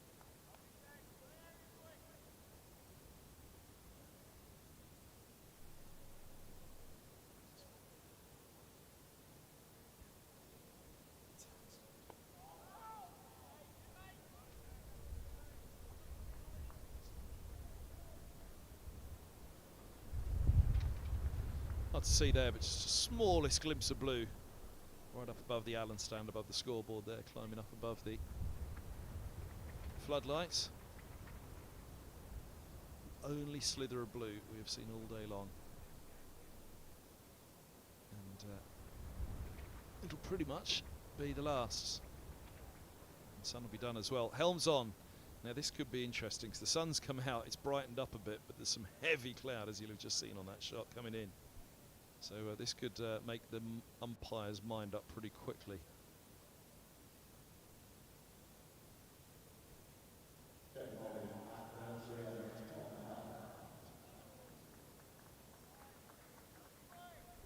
This patch above us won't last for long, you wouldn't have thought. What can Helm do in the meantime?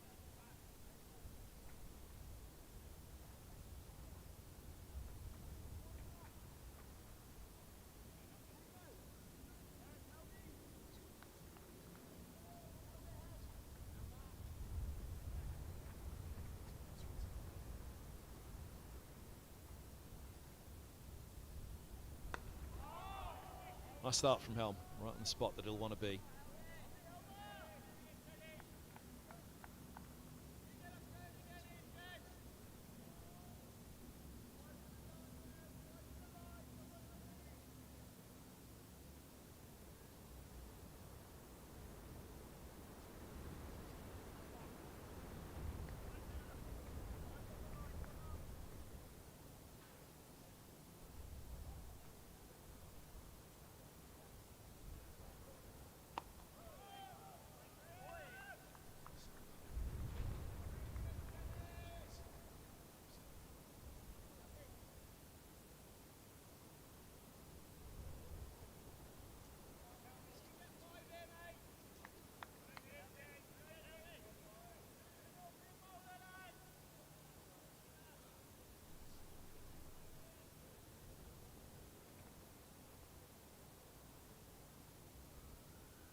Oh, bounce for Helm. Well, if this light dips a little, then that kind of pace and bounce.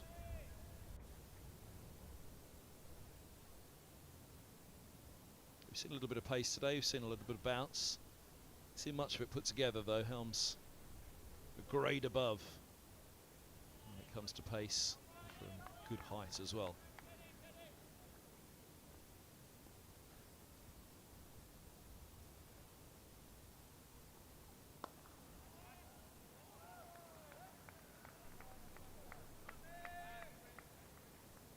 Sun and that slither of blue are long gone up above us at the moment.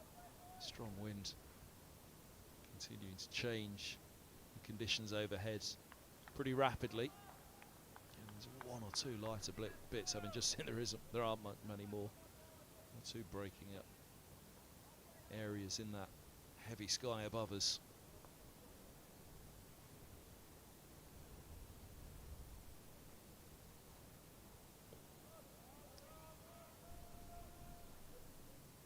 Looking back in the game at Edgbaston, Warwickshire skittled for 60 in 22.5 overs. Rhodes was bowled Roland Jones for a duck.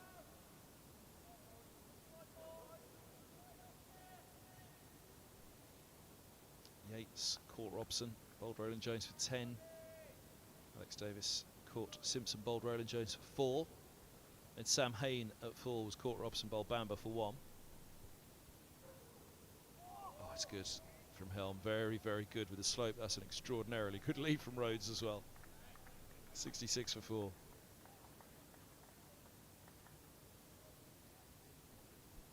How that has not bowled him.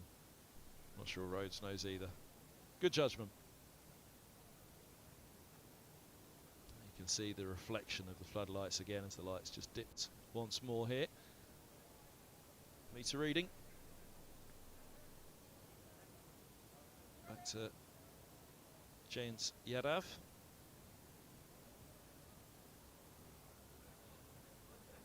Yeah, the Bamber show began after the tumble of wickets there. Hain going, Higgins got a couple at the end, Brook for 1, Henry Brooks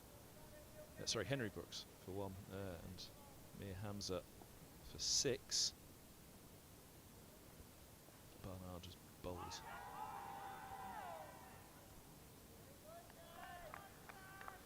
Bernard was bowled Bamber for 14.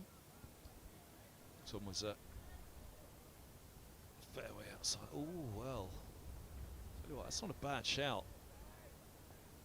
Not offering a shot, really. Back and across.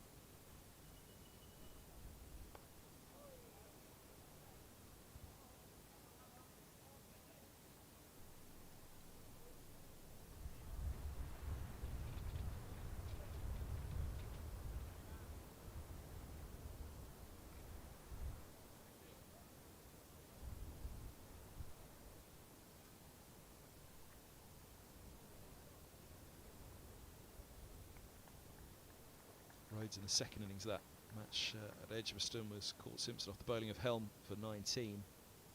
Bernard bowled Higgins for 4.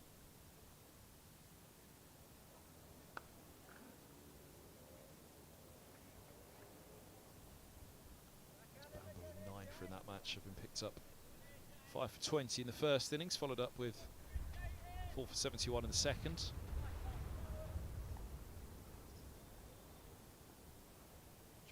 He's the spinner in that match for Middlesex. All short and put away through mid-wicket. Might have got fingertips to that, take a pace off a little bit. Middle might catch it up. Bernard's first boundary. He's tried a few times. This one he got away. Oh, it was in the air. I think he did get fingertips to it mid-wicket. Stoneman at mid-wicket with a double teapot at the moment, but I think I'd have still been screaming now if he'd have held on to that.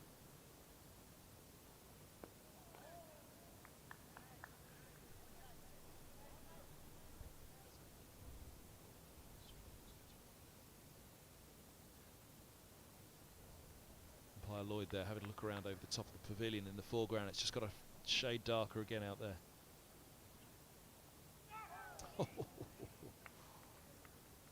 Now, over to the umpires, over to Mark Stoneman.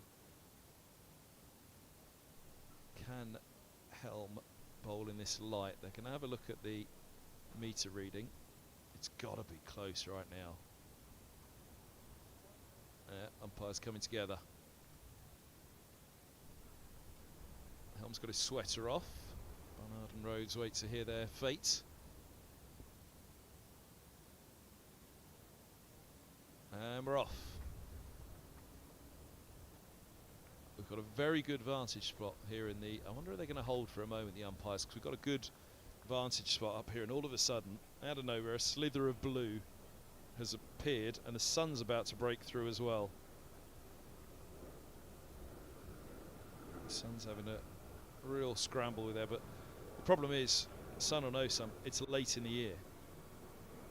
So it's a low sun, it's not producing the light that it would usually at this time of day in the middle of the summer.